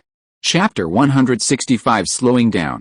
After examining the attributes of the heavy metal puppet, the Equilibrium Guardian, Lin Mingyuan saw the Guardian, who had nearly single-handedly defeated the 4 demons, as a common street monster. The Guardian's moves were extremely limited. Besides its terrifying brute force, it had only 3 attacks: a crushing blow that could hit the enemy with uncertainty, and a magnetic suction and death grapple combo that sucked the enemy in. That was it, just these 2 moves. The phenomenon of a single skill dominating the field was common among professionals. Many professionals had only 1 or 2 signature skills, such as Lin Mingyuan's Invincible Slash and Heavenly Gate. These 2 skills alone were enough to make him stand out. However, the Guardian's limited use was limited to melee combat, and its limited 3-pronged attack clearly couldn't reach the level of a single skill dominating the field. The Guardian of Balance's true strength lies in its defense. Its top-tier steel-clad form blocks 99% of physical damage, effectively rendering it immune to it. Magical and elemental damage are practically impossible to penetrate its immensely thick metal frame. His fighting style is, if you hit me, I can't hit you, but if I hit you, I'll kill you. His tolerance for error is extremely high. But for Lin Mingyuan, high or low defense makes no difference. The higher the enemy's defense, the more Lin Mingyuan enjoys it. Because it's exhilarating to kill, at least he won't be utterly slain in a few blows. As Lin Mingyuan watched the battle unfold, the tide shifted. Having successfully landed 3 strikes, the Guardian of Balance had gathered enough energy for a crushing blow. Switching gears, he used magnetic attraction to draw the Scorpion Devil Dickens toward him, then unleashed a powerful blow. The intense burst of power shook the entire palace, cracking and shattering the delicate ceiling murals. The Scorpion Devil Dickens, caught directly in the crushing blow, was shattered halfway. The moment the Guardian's iron fist made contact with Dickens's body, Dickens exploded. The terrifying force of the blow was like 1,000 tons of TNT buried deep within Dickens, then detonated. Dickens was powerless, and the Guardian of the Equilibrium struck him with a death grip, his iron form tightening with a teeth-grinding creaking sound. Archie and Atlas's fierce attacks proved ineffective against the Guardian of the Equilibrium. Even with the help of Ketan, the Destruction Demon, who had restored his strength by correcting his dislocated bones, they proved futile. Despite their fierce attacks, the Guardian of the Equilibrium remained powerless. Reckless, the Guardian of the Equilibrium pressed on, determined to hold Dickens captive. Even the combined strength of the 4 demons was powerless against the Guardian of the Equilibrium. If they were reduced in number, the ensuing battle would be even more difficult. The other 3 demons had already begun to consider their strategy after the Scorpion Demon Dickens's death. Dickens, embraced sweetly by the Guardian of Balance, felt his bones shatter with crackling sounds. Unable to resist, he could only await his death. The road ahead held countless dangers, and Lin Mingyuan needed scouts to assist him. Seeing one of his 4 vanguards about to perish, Lin Mingyuan decided to strike. He approached with a heavenly gate, the surface of the great sword of judgment blazing with an eerie crimson flame. Lin Mingyuan swung the sword downward. The Emerald Dream simulated abyss possessed the true characteristics of an abyssal environment. Lin Mingyuan's heavenly gate had little chance of creating a spatial rift, as the abyss was far more stable than Earth's. However, it didn't matter. Lin Mingyuan rarely used the heavenly gate for damage, primarily using it as a displacement skill with a very short cooldown. Its damage was actually a small percentage of his total damage output. His true strength lay in his swordsmanship. At this moment, Lin Mingyuan, gripping the great sword of judgment with both hands, slashed down, striking the Guardian of Balance's shoulder. The Hangshi Guardian remained motionless in his grappling position, unclear whether he was unable to react or simply overly reliant on his own defenses, ignoring Lin Mingyuan. Either way, he would pay a heavy price. Metal was sliced, the Hangshi Guardian's impenetrable steel body breached for the first time. The flaming sword of conviction sliced through his shoulder like a hot knife through butter, embedding about a third of the way in. It failed to sever his arm and save Dickens. The Hangshi Guardian's defenses were still strong. Any closer would have resulted in a one-armed warrior. Lin Mingyuan continued to exert his strength, unleashing the sword's boundless heat, burning the Hangshi Guardian's shoulder wound red and radiant, the blade sinking deeper and deeper. Sensing the danger, the Hangshi Guardian lowered his shoulder and knocked Lin Mingyuan back half a step, his arms still clinging to Dickens.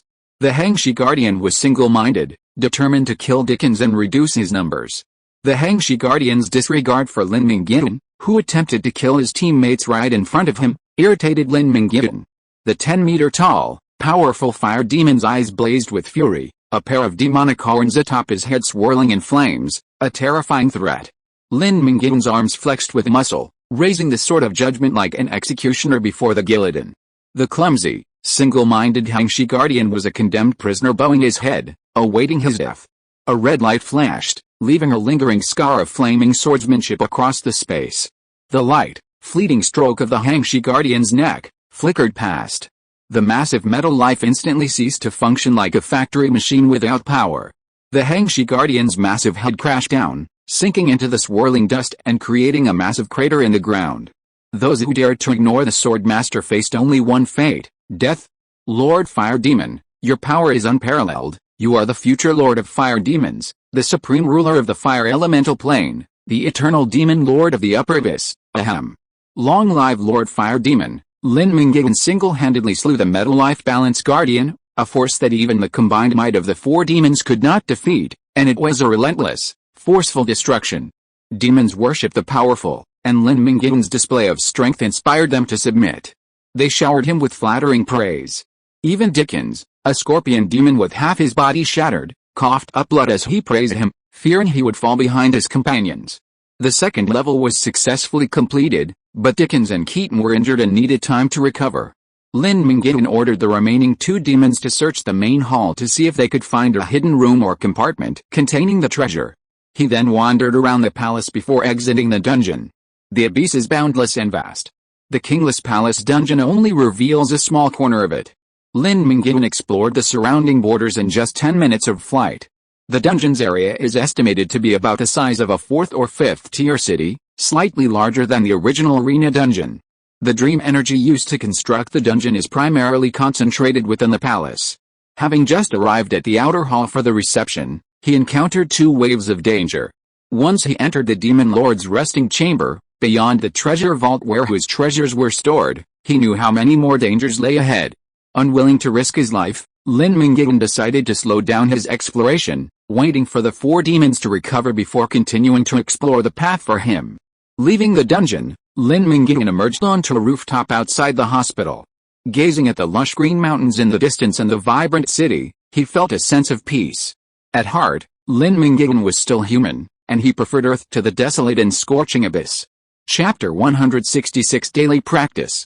Upon leaving the dungeon, Lin Mingyuan immediately plunged into tedious basic swordsmanship training. His experience bar was full and couldn't be increased further, and mastering legendary skills would require time to mature. Besides retraining his basic swordsmanship to address his shortcomings and developing the Fire Demon King's crucible swordsmanship, there wasn't much else for him to do. Thousands of slashes and slashes, his movements precise and precise, without a single unnecessary force. Lin Mingyuan's control over his weapon steadily improved, and he gradually discovered the joy of it. The greatest diversion from the tedious training came from the three sword masters who took turns feeding him moves. Feng Taichu engaged him in a truly heroic one-on-one duel, while Luo Bing and Wu Chunlei teamed up to deal with Lin Mingyuan, helping him adapt to the situation of being outnumbered. During training, assassins would occasionally leap from the shadows to attack Lin Mingyuan, simulating the decapitation tactics of enemy assassins in the chaos of a real battlefield.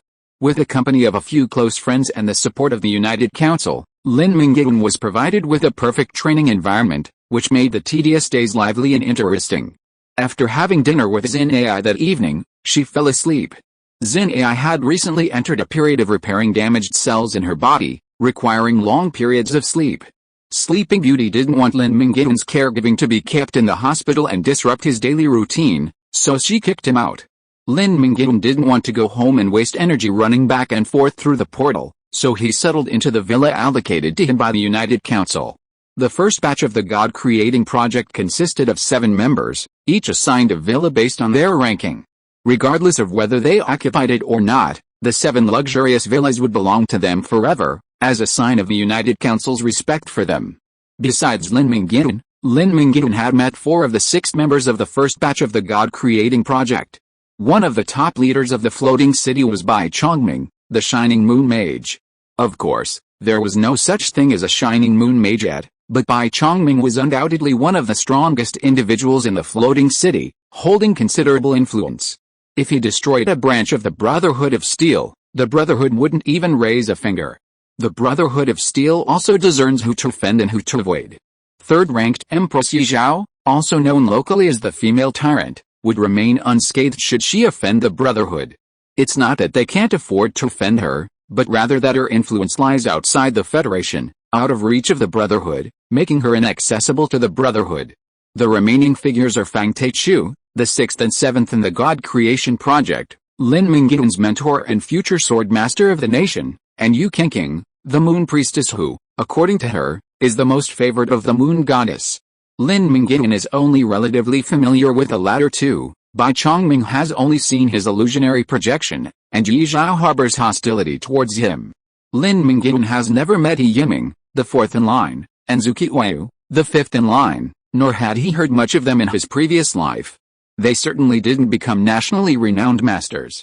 But to be chosen by the United Council as a member of the God-making project, one's potential must be very high.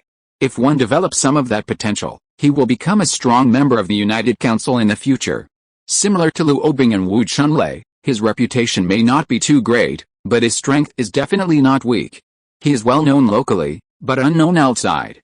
Recently, Lin Mingyuan returned to the villa to rest. He might have run into Zhu Qiyu. She and Yu Qingqing are the only 2 people living in the villa. After a night's rest, there was nothing to talk about.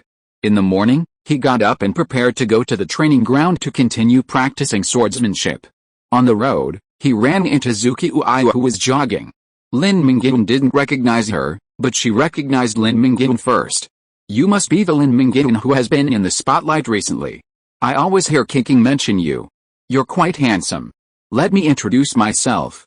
My name is Zhu Qiyu, the speedster. Zhu Qiyu, wearing a stretch tights, extended her hand.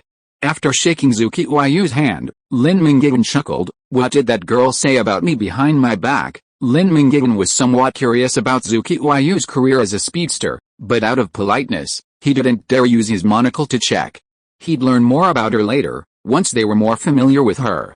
Haha, the compliments are so corny, I'm embarrassed to say them. There wasn't much to talk about on their first meeting. They exchanged a few pleasantries before going their separate ways. However, both of them left a positive impression on each other. Zhu Qiyu saw that Lin Mingyuan was approachable and easygoing. Lin Mingyuan also felt that Zhu Qiyu had a cheerful and generous personality. Making friends wouldn't be a bad idea. Perhaps he could recruit her in the future. Lin Mingyuan had nearly dug deep into the United Council's inner circle. Yu Qingqing followed his lead, and Fang Taichu and Lin Mingyuan had established a mentor-disciple relationship. If Lin Mingyuan were ever in trouble, Fang Taichu would undoubtedly help him. The United Council also helped Lin Mingyuan establish his reputation as the supreme swordmaster. Liu Obing and Wu Chunlei, drawn to the council by his fame, were completely convinced, yet held little respect for the council. The council was well aware of this, but simply didn't want to intervene. Its founding purpose was to consolidate the Federation's forces and forge alliances with various factions. The stronger the alliance, the more secure the council's position. They were eager for Lin Mingyuan to recruit more members from the council, and the closer their relationship, the better. Ideally, even if the 2 sides were united, they would still be able to support each other. After another round of basic swordsmanship training, Lin Mingyuan entered the dungeon. Upon his return, he inquired about the four demons' discovery of the treasure, only to receive bad news. The fear demon Atlas said with a gloomy face, "Lord Fire Demon, yesterday when Dickens and Keaton were recuperating, we cleaned up the entire outer hall and found traces of fierce fighting in the hall, and found the star core left by the death of another guardian of the balance of power. Someone came to the kingless palace before us. Or the former guardian of the kingless palace embezzled a lot of treasures and escaped. It is very likely that we will get nothing." The wills of the four demons were very depressed. Their freedom was limited. If they could not get the treasures and pay off their debts within a period of time, they would become slaves of the big demon who opened a casino. After learning that someone had successfully taken away the treasures from the kingless palace and the treasure house of the kingless palace was likely to be emptied, they all lost their energy. Lin Mingyuan had been prepared for this. The demon lord's collection of treasures was vast, including legendary equipment numbering in the double digits, and perhaps even semi-artifacts or even divine artifacts. If all of the demon lord's treasures were present, the difficulty of the kingless palace dungeon would be incredibly high, requiring at least a team of fully organized professionals at the sanctuary level to conquer. By this time, the kingless palace had undoubtedly been thoroughly explored, with most of the extremely difficult traps and guards cleared by previous entrants. Only a few less dangerous traps remained, ignored by previous entrants and presenting a daunting challenge for those who followed. The majority of the demon lord's collection had undoubtedly been lost, leaving only a small portion for those who came later. Lin Mingyuan wasn't greedy, confidently assuming that the demon lord's entire collection lay quietly within the vault, awaiting him, his destined master. In reality, he would be content with just one or two pieces of legendary equipment or treasures of special power, and he didn't expect much more. He remembered that his main purpose for visiting the kingless palace dungeon was to acclimate himself to the abyssal environment and practice crucible swordsmanship. Any gains beyond that were a pleasant surprise. Time was running out to change targets, and the four demons could only hope that the powerful ones who had come before them hadn't looted carefully and had left them a few sips of soup. Today, they explored the greenhouse on the left, where the demon lord cultivated medicinal herbs.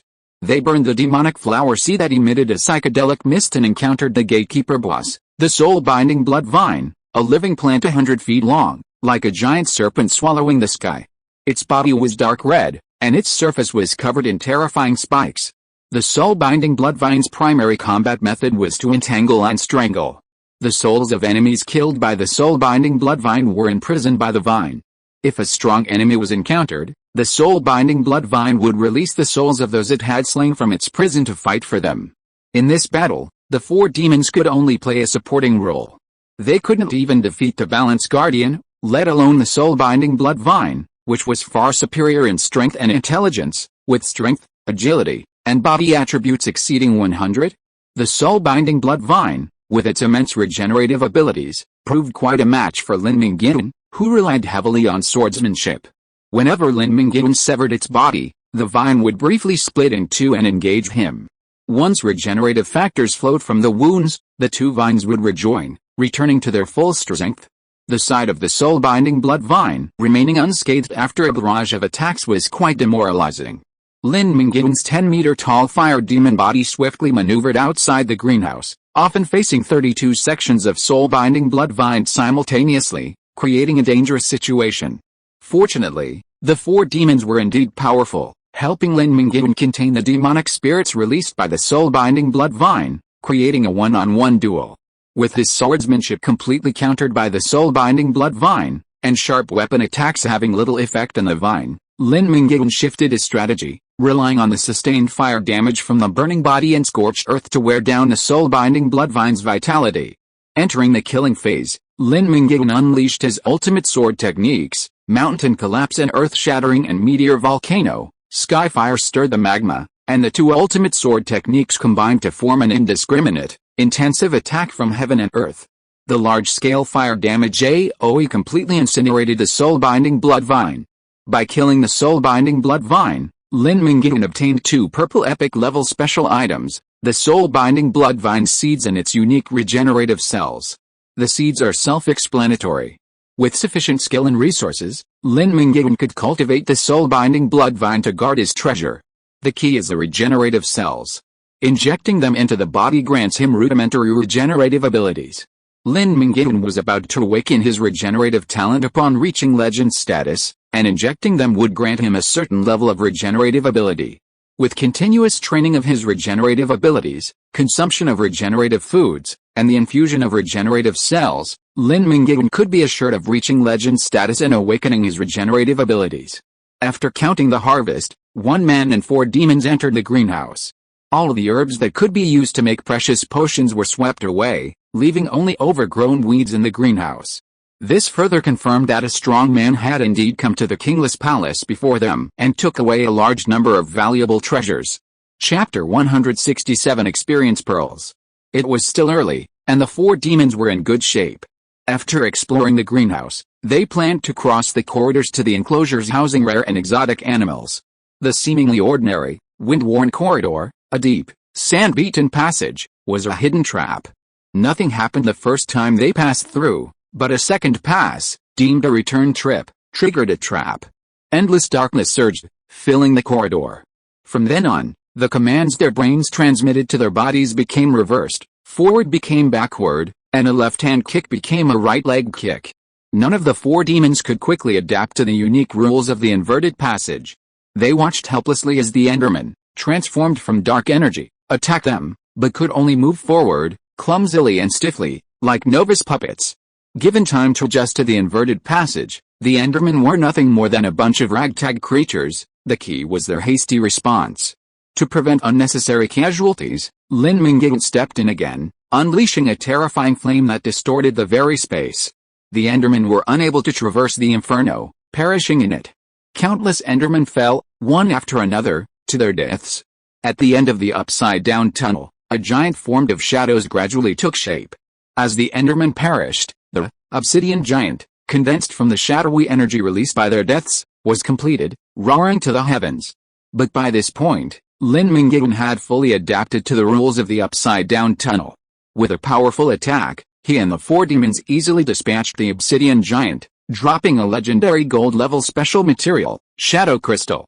Essential for rogues, assassins, and other professions that wield the power of shadow to ascend to the sanctuary and construct spaces, it commanded a high trade value, and Lin Mingyuan kept it.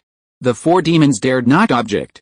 Not only had Lin Mingyuan solved almost all the problems, but even if he had taken advantage of their spoils, they would have tolerated it. Such were the rules of the Abyss. After clearing 2 levels in a row, battling for over 8 hours, even Lin Mingyuan's ironclad frame began to tire.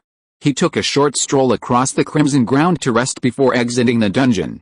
While practicing swordplay that afternoon, Lin Mingyuan lamented the amount of experience he'd wasted. Every side boss in the Kingless Ruined Palace dungeon was over level 100. He'd earned so much experience by challenging them, and unfortunately, his experience bar was already full.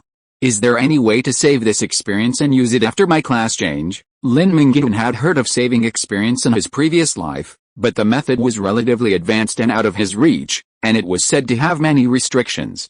He approached Wei Chongshan and learned that there was indeed a way to save experience, albeit with many limitations. There's a kind of clam in coastal areas with such low combat power that even an ordinary person could easily defeat it. Killing it would probably give you between 50 million and 100 million experience points. Lin Mingyuan estimated that going from level 50 to 80 would yield less than 100 million experience points. If someone were lucky enough to encounter a giant clam right after their second class change, wouldn't it mean they'd reach the legendary level straight away? Wei Chongshan continued, after the giant clam dies, there is a small chance of producing experience pearls. The pearls can absorb the experience points that have not been absorbed by the professionals after the monster's death. The upper limit is 100 million points. Before the storage limit is reached, 1 million experience points will be lost every day, and the experience gained from the monster's death does not enjoy the benefits of cross-level challenges. You will only get as much experience as you should. In addition to these 2 restrictions, the stored experience can only be absorbed by the person to whom it belongs. You can't let others work and reap the benefits. With these 3 restrictions, and the scarcity of experience pearls, few people know about it. The United Council currently has 5 experience pearls. If you want, we can help you apply for 3. Brother, why didn't you tell me about this good thing earlier? Millions of experience points have been wasted today alone. You didn't ask, and I hadn't thought about it either. Anyway, leveling up and gaining experience has never been difficult for you guys. Wei Qianxue blushed. He hadn't thought everything through, and even needing Lin Mingyuan to remind him was indeed quite inexperienced. Fortunately, it wasn't too late to make amends now. He hurried off to help Lin Mingyuan apply for the use of experience pearls. After Wei Qianxue left, Lin Mingyuan calculated, according to the step-by-step increase in experience required for each major level, the experience required to level up from level 80 to 120 is roughly 1 to 1.5 billion, and the further you go, the greater the requirement. 300 million experience will get me to around level 93. With a little more effort, I can reach level 100, which will then allow me to intervene in the conflict between the Brotherhood of Steel and the Cult of Nature. With the right time, heaven and earth are on the side of one another. Lin Mingyuan is now at the peak of his powers, and he can get whatever he wants. How could the United Council not honor him? Wei Qianxue, playing it safe, only claimed 3, but in reality, he requested 6. To meet Lin Mingyuan's request, the United Council offered all 5 experience pearls it had, and even borrowed 1 from a friendly faction, bringing the total to 6. Lin Mingyuan, grateful for the generous favor, remembered every investment the United Council had made in him, believing it would pay off. Receiving experience pearls allowed him to regain experience, and Lin Mingyuan was energized. For the next 2 weeks, after completing his swordsmanship training, he would venture into dungeons. Upon leaving, he immediately requested a mage to create a portal to transport him to a dangerous, monster-infested, and deserted area, where he could hunt and gain experience. A unique situation arose during their journey. The Taikang city camp, led by He Yiming, an ally of the United Council and fourth in line for the God Creation Project, was struck by the Scarlet Moon. Coincidentally, with winter approaching, the mountain monsters, lacking food, launched an attack on the human settlement. He Yiming urgently requested assistance from the United Council. Speaker Yan Qianxue specifically sought out Lin Mingyuan, who was resting, hoping he would lend a hand. Unable to resist the favor, Lin Mingyuan headed for Taikang City without hesitation, transforming into the Fire Demon King to single-handedly block the monster surge. With his 3 auras, Domination Aura, Swiftness Aura, and Healing Aura, all friendly professionals defending the city received bonuses, boosting their combat effectiveness. After a night of fierce fighting to repel the monster surge, Lin Mingyuan felt numb, having slain countless monsters. Only a pearl of experience, filled with a faint golden glow, told him of his astonishing victory the previous night. He single-handedly turned the tide. As long as Lin Mingyuan stood at the forefront, the professionals enveloped by his auras felt boundless confidence, convinced they could win the battle. After this battle, Lin Mingyuan's status among Taikang's professionals suddenly surpassed He Yiming's. Fortunately, He Yiming wasn't one to envy someone's talent. He thanked Lin Mingyuan for his rescue and went to great lengths to befriend him. He Yiming, who also benefited from Lin Mingyuan's 3 auras, knew that during the upcoming Legion War, Lin Mingyuan would undoubtedly be the most influential figure. Even without formidable individual strength, simply providing aura from behind the scenes for the entire army would be a crucial contributor to victory. Whether fighting alone or in a Legion War, no one dared to ignore his presence. Lin Mingyuan was truly the most exceptional figure He Yiming had encountered since the apocalypse. After a day of recuperation, and having chewed 3 kilograms of recovery-enhancing tiger-striped octopus tentacles to heal his injuries, Lin Mingyuan politely declined He Yiming's invitation to stay in Taikang for a few more days and return to the capital. Today was the day Xin Ai was discharged from the hospital, and Lin Mingyuan was bound to be present. His fellow soldiers who had fought with him in Dragon's Nest also came to celebrate Xin Ai's release. However, after being discharged from the hospital, Xin Ai didn't stay in Hejian for long before opening the portal and returning home. While her meditation remained unaffected during this rest period, her spell mastery stagnated for half a month. Xin Ai was also very determined. Seeing Lin Mingyuan's daily strength growth while her own progress stagnated, she couldn't wait to leave the hospital to study and refine her magic. In her previous life, she had stayed in TS City, never encountering powerful enemies or facing difficult challenges. She had always practiced slowly and calmly, not focusing much on leveling up.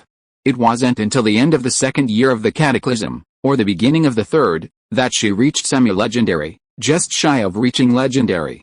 In this life, under Lin Mingyuan's influence, Xin Ai also felt a strong sense of urgency and continued to improve. She expected to reach legendary status within the first year of the cataclysm. Her dungeon exploration was nearing its end. She had explored the stables, the blacksmith's forge, the showroom, the prison, and other areas one by one, and had made some small gains, including an epic weapon, the silent bow. Lin Mingyuan took it away and would give it to Yan Qianxue when he returned home. Now there is only one last area left to explore, the Demon Lord's bedroom. Chapter 168 Death Planet, Holy Sword, Grankle. Lin Mingyuan had always desired the aura of fear, but obtaining it at the cost of his companions was somewhat disconcerting. After leaving the dungeon, he took 10 minutes to shake off his low mood and view everything calmly and objectively. You four are all indulgent, drunken, whoring, and gambling idiots.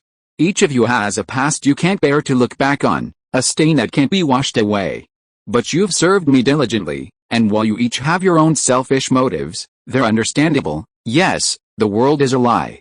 You may be dead in the real world, but in my heart, in my memories, you four will always be fearless, skilled demons. After muttering a eulogy, Lin Mingyuan sprinkled the dust of the four demons into the lake and left in silence.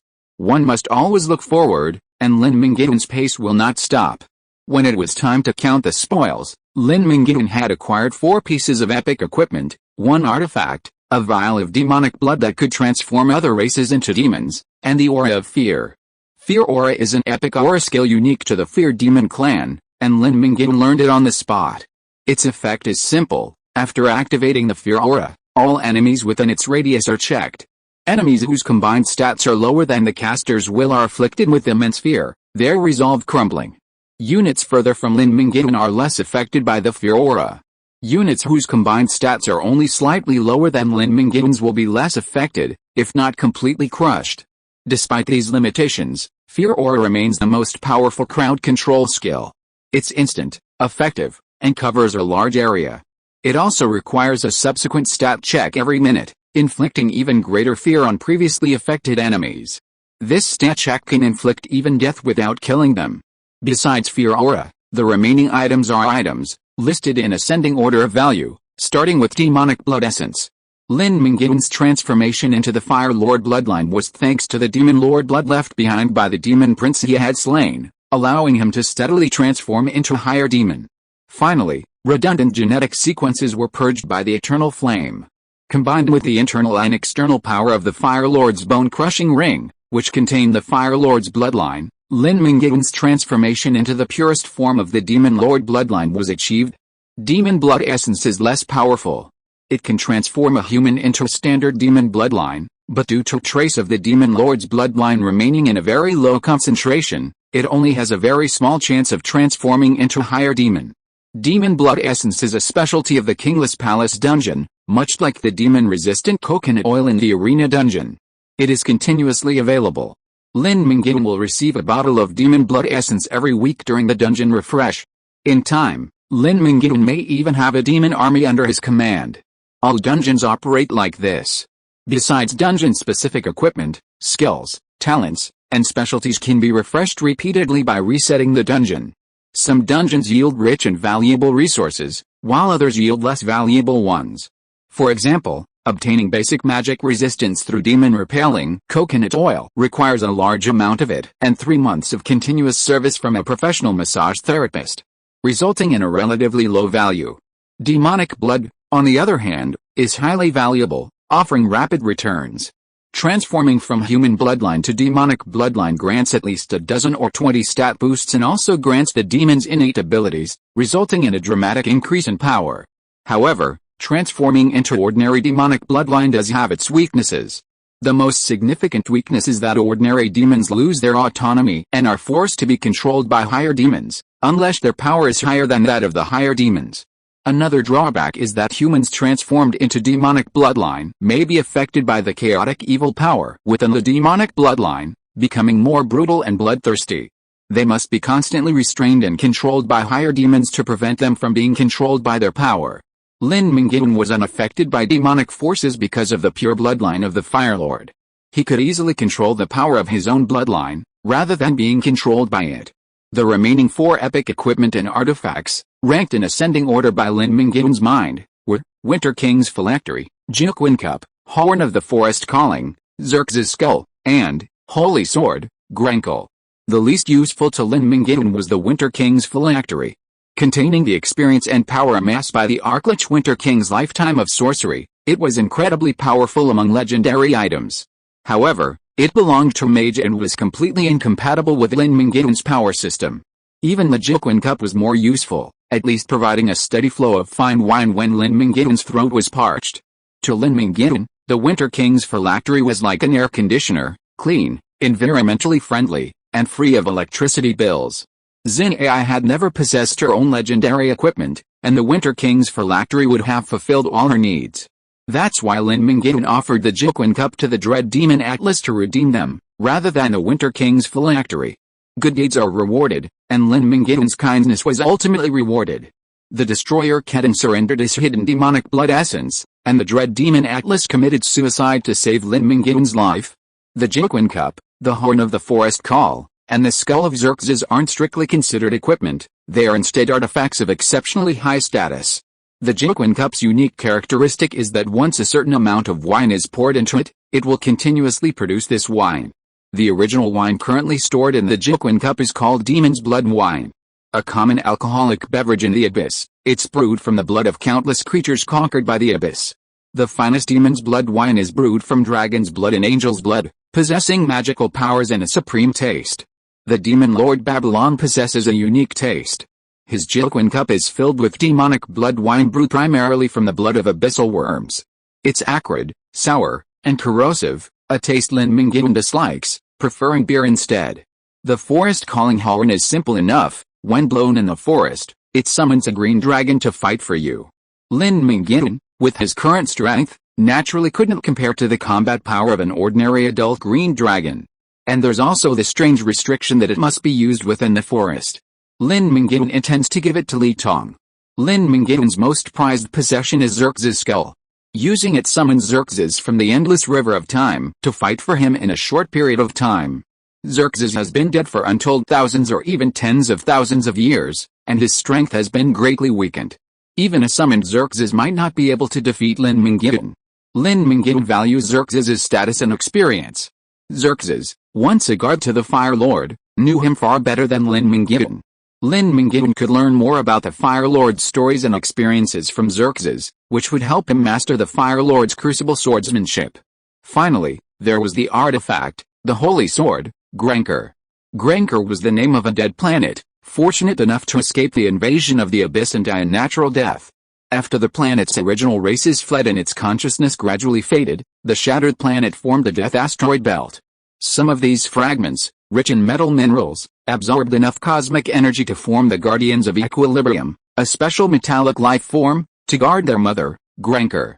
After billions of years of accumulation and sedimentation, Grenker might have the chance of rebirth, but a demon who accidentally stumbled into the death asteroid belt destroyed Grenker's chance of rebirth as a living planet.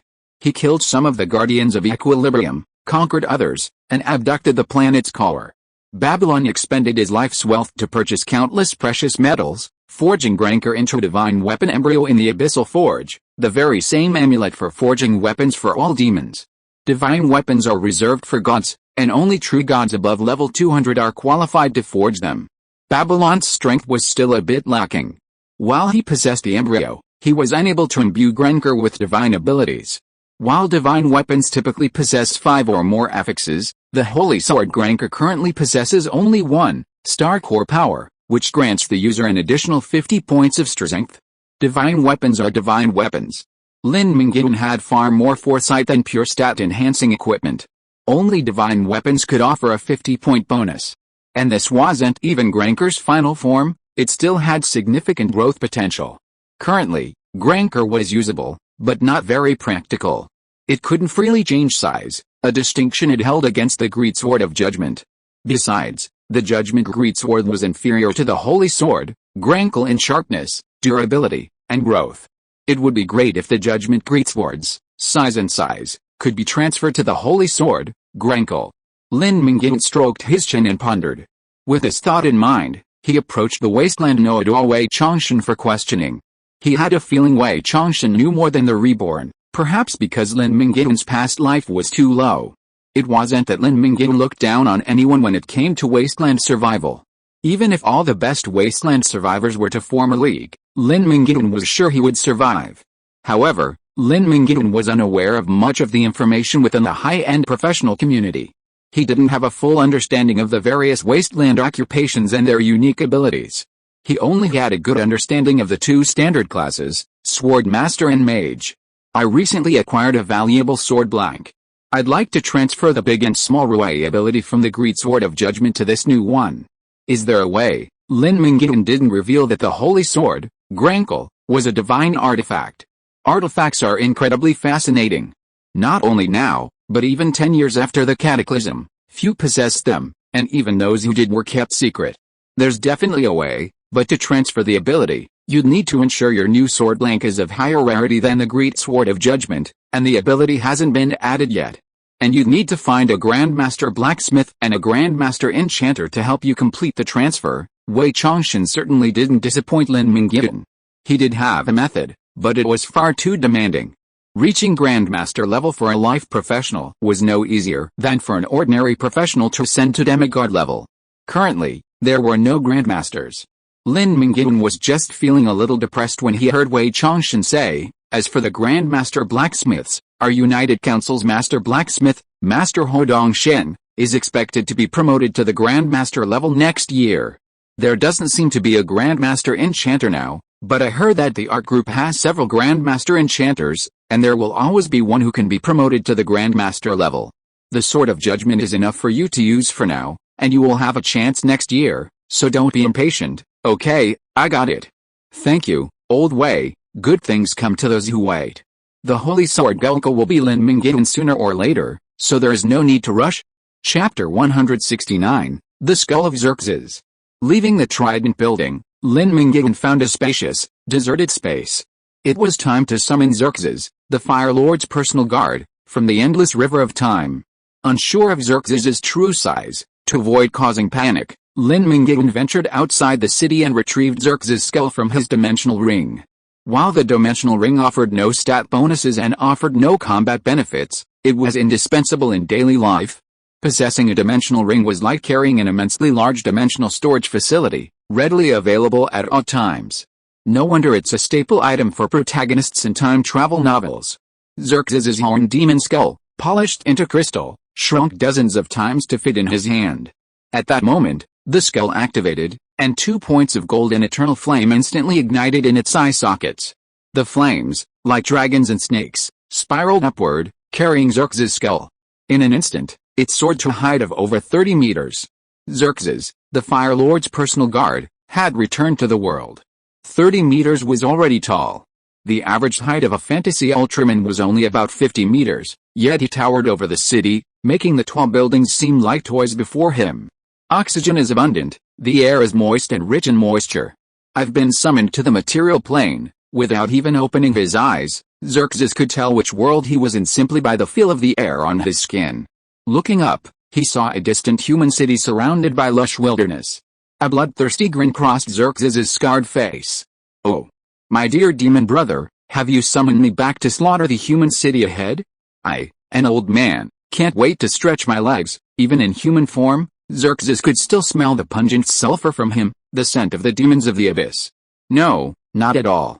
I summoned you not to fight, but to show me the way forward." Xerxes lowered his head and looked at the small ant before him, his eyes filled with disdain, as if to say, "Who do you think you are to be instructed by me?" Lin Mingyuan wouldn't give Xerxes a chance to lash out at him.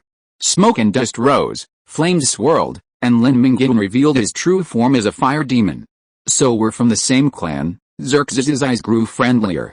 Suddenly, he sensed a subtle bloodline suppression. Lin Mingyuan inherited not the fire demon bloodline, but the bloodline of the Fire Demon King.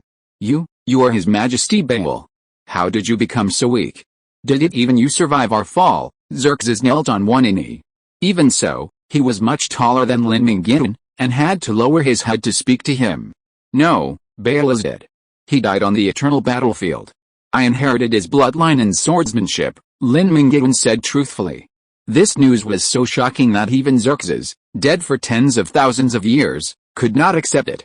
After a long silence, he finally spoke. "The Fire Lord's noble bloodline has not been cut off, a blessing from the great abyss. What more could I ask for? Fortunate heir. How can I help you? Have you learned the Fire Lord's Crucible Sword technique? Lin Mingyuan hoped that Xerxes could teach him about the Crucible Sword technique. But Xerxes shook his head, his eyes complicated. His Majesty Baal is actually very stingy. He would never pass on his painstakingly learned swordsmanship. Unfortunately, I don't know how to do it. I have nothing to teach you about swordsmanship. Perhaps you could ask His Majesty Baal to teach you personally. Really? Lin Mingyuan was surprised and delighted. Xerxes took action. He pressed 5 fingers to his temple, drawing out wisps of mist composed of memories. A complete memory of the Fire Lord's battle was shed, forming a transparent memory crystal with shimmering images. Absorb it and witness for yourself the power of His Majesty Baal's swordsmanship. Lin Mingyuan grasped the memory crystal and gently squeezed it. The crystal shattered into mist that flowed through Lin Mingyuan's nostrils. Instantly, his eyes rolled back as he entered a world of memories. The owner of these memories was Xerxes, and Lin Mingyuan saw the world from Xerxes' perspective. Baal, the Fire Lord, towered 1,000 meters tall, towering an immensity, towering above the crimson wasteland. Behind him stood Xerxes and his loyal Fire Lord guards. Dark clouds covered the sky, thunder and lightning flashed, and a foul, scorching yellow wind filled the air. The unique environment confirmed this was the abyss. At this point in time, Baal was likely only a demigod. After becoming a true god, Baal's size grew even larger, and upon his death, his corpse formed a miniature replica. Before Baal stood his opponents, 3 demigod-level demon kings, gathering their forces and forming a demonic coalition, determined to confront the Fire Lord Baal in a decisive battle. Demons lined up in orderly formations across the plains, countless demons of every race.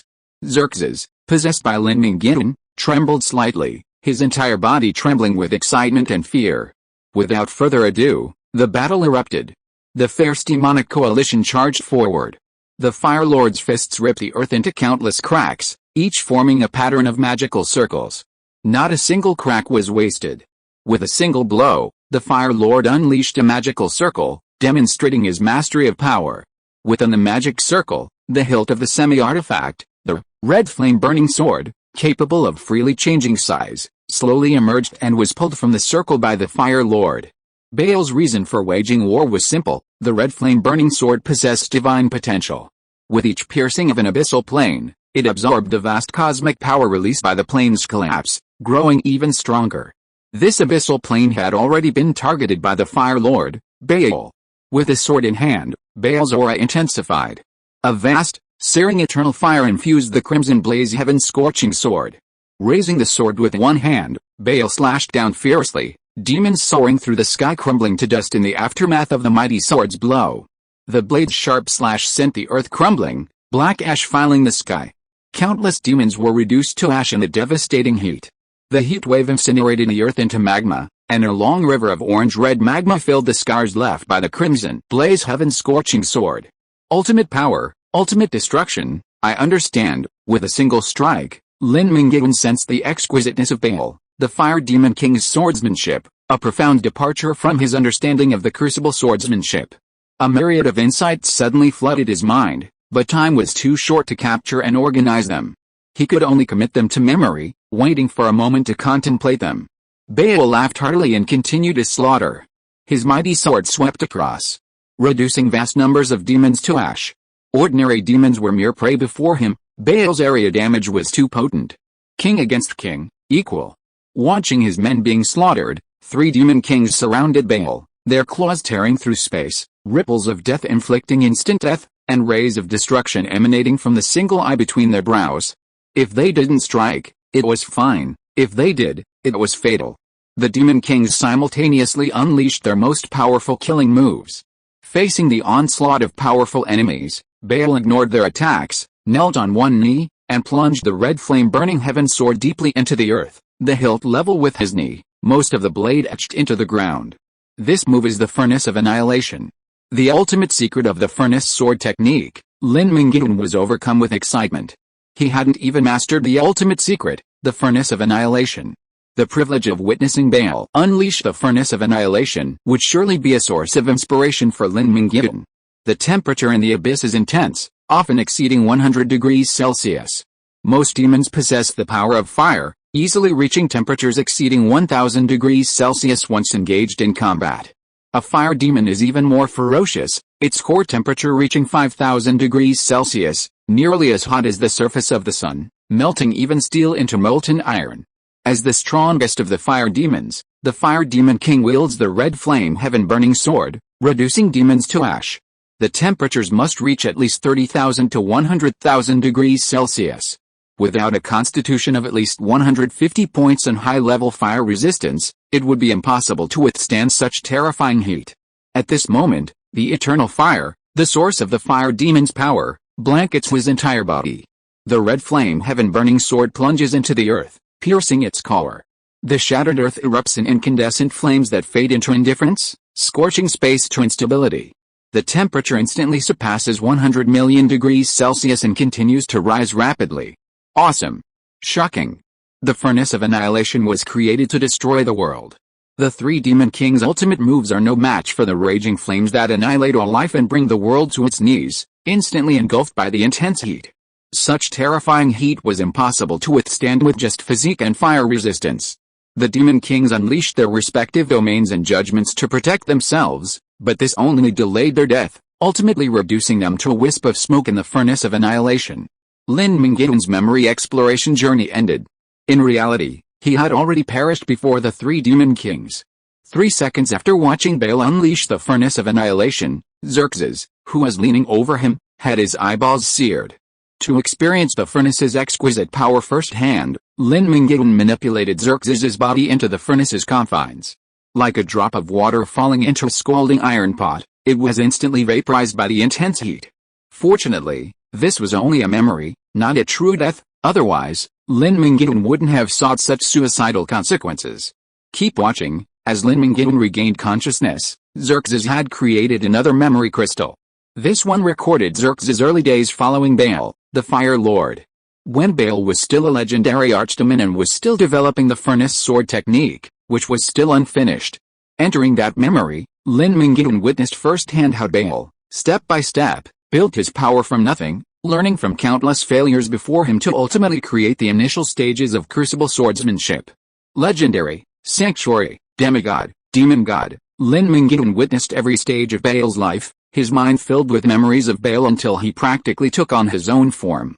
By the time he'd finished the final battle, where Xerxes fought alongside Baal until his death on the eternal battlefield, Lin Mingyuan had a complete understanding of Baal's development and iconic battles. How was it? How do you feel? Xerxes asked, with a certain unspoken hope. Lin Mingyuan half smiled. It feels great. My mastery of the crucible swordsmanship has reached a new level. Xerxes's face was clearly filled with disappointment, and he replied perfunctorily, as long as I've gained something. Lin Mingyuan understood Xerxes's thinking. The loyal old dog believed his master, Baal, was not dead, his soul hidden within Lin Mingyuan, waiting for a chance to take over and be reborn. Therefore, Xerxes continuously produced memory crystals, regardless of whether Lin Mingyuan could absorb so many memories. He crammed Lin Mingyuan's mind with Baal's battle memories in an attempt to awaken the dormant remnant of Baal's spirit. His plan naturally failed.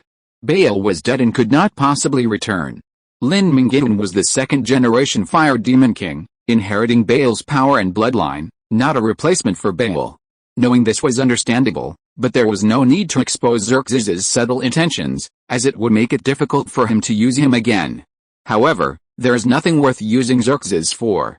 The memory crystal that records all of Baal's combat experience and growth path has been absorbed by Lin Mingyuan. Lin Mingyuan can retrieve this part of the memory at any time. He no longer needs Xerxes. If you are listening to this novel on a channel other than Fanfic World, it means it was downloaded and re-uploaded without effort. We warmly invite you to visit our channel, Fanfic World. There you will find the original version of this story and many other novels of various genres. We look forward to seeing you dive into a world of incredible novels. Chapter 170 Before the Legend. Previously, he had held doubts, but after fully understanding the story of the Fire Demon King's creation of the Crucible Sword Art, all his questions were answered, and the path forward became clear before Lin Mingyuan's eyes. Like a revelation, the essence, key points, and main purpose of the Crucible Sword Art were all broken down and presented to Lin Mingyuan, freeing him from his confusion. After seeing Xerxes off, Lin Mingyuan immediately returned to Blackstone City and sat beneath the Enlightenment Tree for 48 hours, contemplating the Fire Demon King's Crucible Sword Art to a new level. Lin Mingyuan was fortunate to have acquired two core inherited sword arts. The first, the Raven Court Sword Art, was favored by the Raven God, who personally set up a triple trial space for Lin Mingyuan, helping him to master and comprehend it as quickly as possible. The Crucible Sword Art, easy to learn but difficult to master, was lost due to the Fire Lord's death, leaving Lin Mingyuan with no one to teach him. He was forced to gradually master it on his own. However, during a raid, he unexpectedly discovered the skull of Xerxes, the Fire Lord's personal guard. Having witnessed the Fire Lord's creation of the Crucible Sword Art and personally experienced its various moves, he gained a deeper understanding of the Fire Lord's bloodline's many innate abilities. This marked a dramatic increase in combat effectiveness, even without any level increase. This wasn't an exaggeration. Lin Mingyuan's previous mastery and use of the Crucible Sword Art was crude. Facing a strong foe, he would simply unleash his ultimate to smack them in the face. After unleashing his ultimate, he would revert to the more familiar Raven Court Sword Art. Lin Mingyuan has now fully mastered the Fire Demon King's Furnace Sword Art.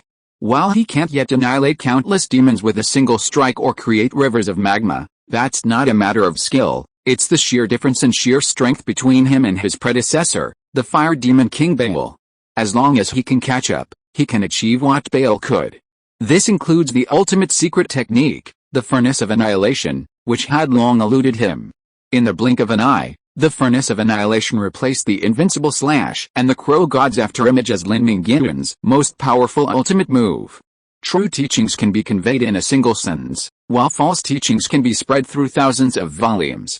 The core tenet of the Furnace Sword Art is simple: the body serves as a furnace, the eternal fire is the furnace. The furnace fire forges the demonic form, and impurities fall into the flames, feeding the eternal fire. The eternal fire strengthens the body, further tempering the body and forming a perfect, endless cycle.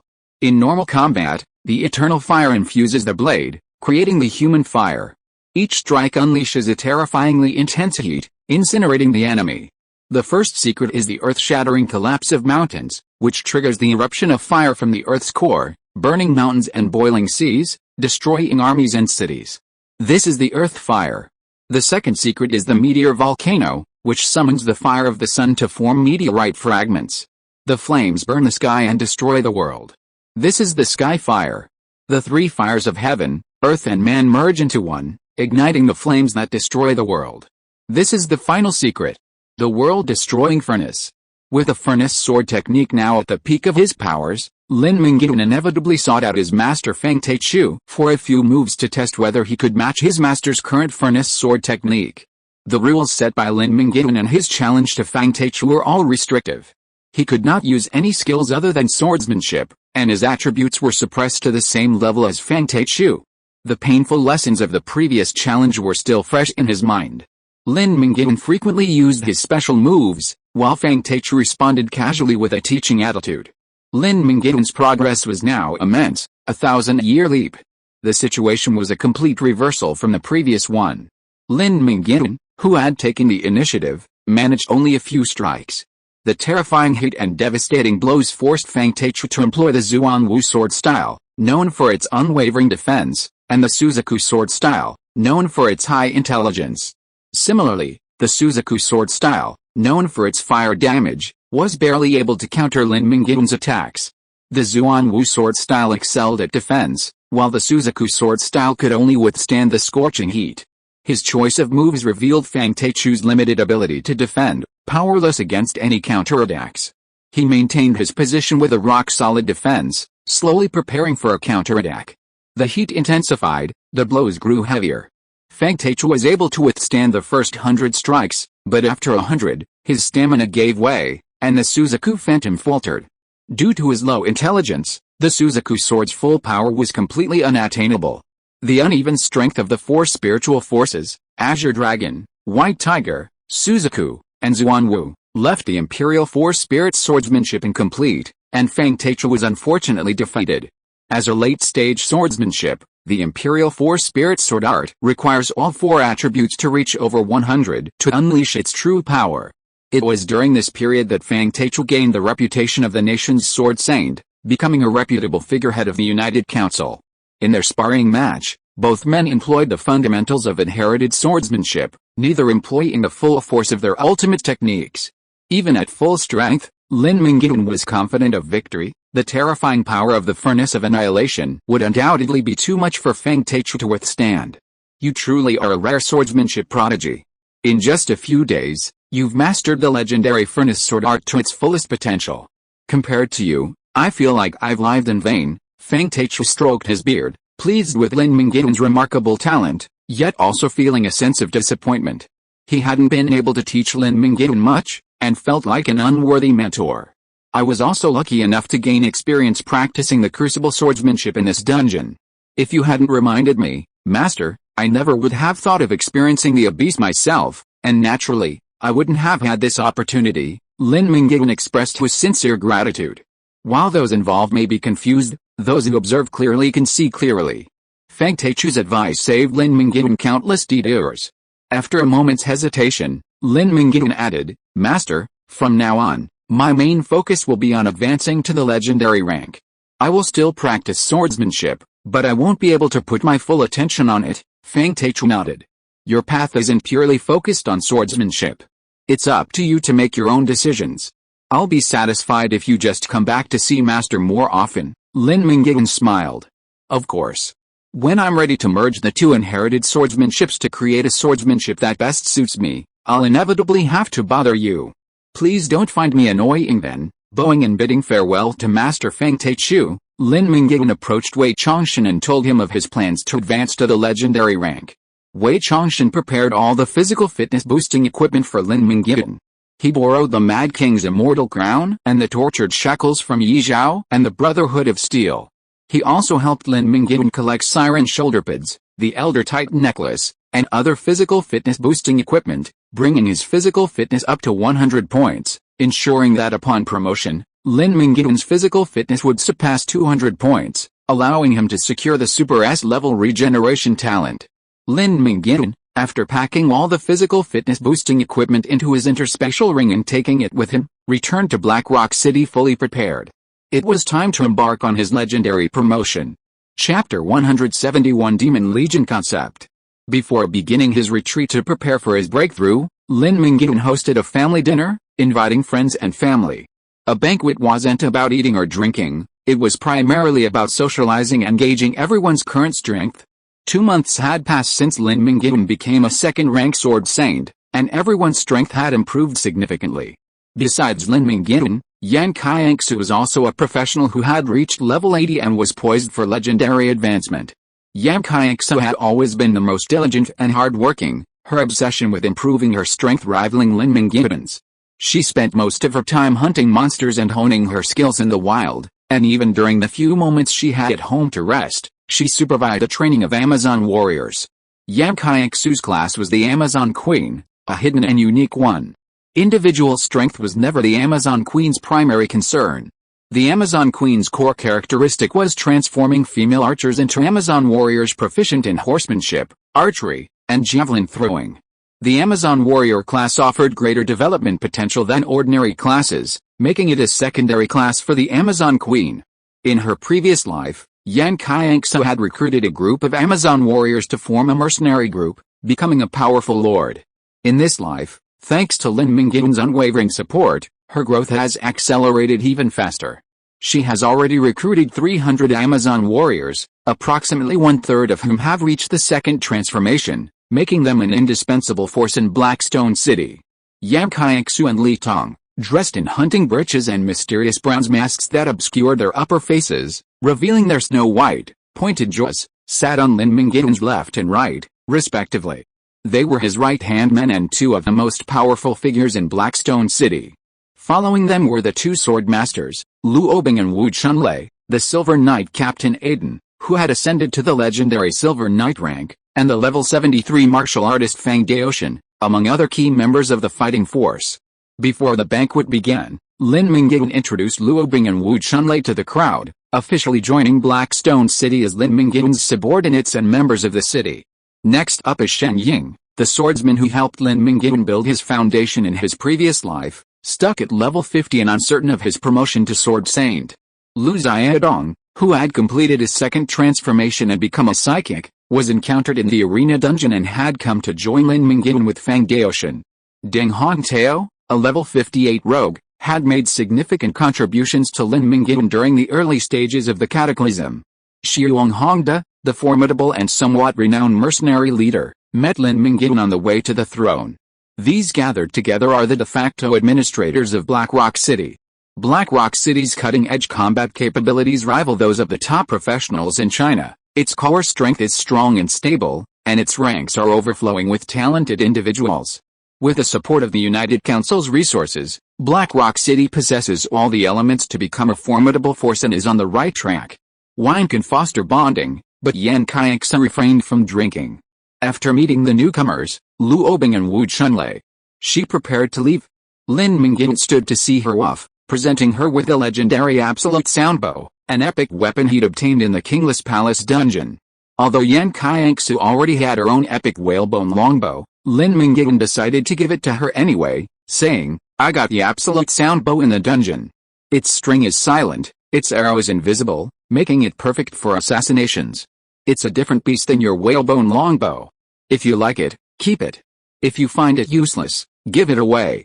You command only archers anyway." Accepting the Absolute Soundbow, Yan Qianxue's lips curved into a smile beneath her mask. "Does I know you're giving me equipment? Whether she knows or not doesn't matter. Private gifts between friends aren't uncommon. Indeed, I'm leaving," Yan Qianxue said with a casual wave, drifting off. Lin Mingyuan gazed at Yan Qianxue's back, lost in thought for a moment. As the lights came on and the banquet came to an end, everyone, who had been chatting happily, went to the other party to have a second round of drinks. At the end of the show, Lin Mingyuan stopped Xiong Hongda and pulled out demon blood from his space ring. He said, "Old Xiong, we've known each other for almost half a year. I trust your character, but to be honest, your strength is a bit lacking. Now, I have an opportunity before you. This is a bottle of demon blood. Consuming it will transform your bloodline into demon blood. I won't go into details about the power of demon blood, as you're probably familiar with it. I'd like to point out its drawbacks. The biggest drawback is that you can't be human anymore. Without the rebirth ring, you'll always appear in demon form, and you'll be plagued by the demon's brutality. If you can't control yourself, you'll become a puppet dominated by murderous intent. Finally, if you transform into ordinary demon blood, you'll be controlled by higher-level demons. That's all I have to say. The choice is yours." Lin Mingyuan wanted to forge an army of demons. He himself possessed the highest and purest demon bloodline. Even higher-level demons bowed before him, and ordinary demons had no way to resist his orders. Furthermore, dungeons yielded demon blood that could create demons every week. With these conditions, Lin Mingyuan was naturally tempted. But he wouldn't force anyone to transform into a demon. While force can maintain rule, it's unpopular, and Lin Mingyuan didn't like that. "I do," Xiong Hongda agreed without hesitation, even a touch of impatience, fearing Lin Mingyuan would give the spot to someone else. In reality, the drawbacks Lin Mingyuan mentioned weren't really drawbacks at all. Changing one's bloodline's appearance would inevitably lead to significant changes. Those professionals who had gained immense power by transforming into dwarven or orc bloodlines were living well, admired by everyone. Who would discriminate against the powerful? My lord, times have changed. Furthermore, transforming one's bloodline would be dominated by the demon's bloodthirsty and brutal nature. Those professionals Xiong Hongda believed would be controlled and lost by their bloodline's power were simply worthless. Xiong Hongda was confident he could overcome the power of his bloodline and avoid being controlled by it. Xiong Hongda saw only one real weakness: ordinary demons could be controlled by higher-level demons, but higher-level demons were incredibly rare. Their number in all of China, including their leader, Lin Mingyuan, was limited to a handful. Xiong Hongda was already deeply convinced of Lin Mingyuan's loyalty. Demon or not, he was willing to follow his orders. This finally resolved his last remaining concerns. Transforming into demonic blood would only strengthen him, not weaken him. "Old Xiong, you've made the right choice." Lin Mingyuan opened the vial containing the demonic blood, his finger hovering above it. Suddenly, his face paled as a drop of golden demon blood was forced from his fingers into the vial. Instantly, as if by a chemical reaction, the blood in the vial boiled, evaporating the impurities within. Now emitting a purple glow, the epic quality demon blood transformed into golden, legendary fire demon blood. Consuming it offered a high probability of transforming into a high-level fire demon. Lin Mingyuan wouldn't treat the first person to take the plunge unfairly. After explaining the pros and cons, Xiang Hongda accepted without hesitation. His loyalty was commendable. After squeezing out a bit of his blood, Lin Mingyuan weakened, his attributes temporarily dropping by 20 points, requiring nearly a month to recover.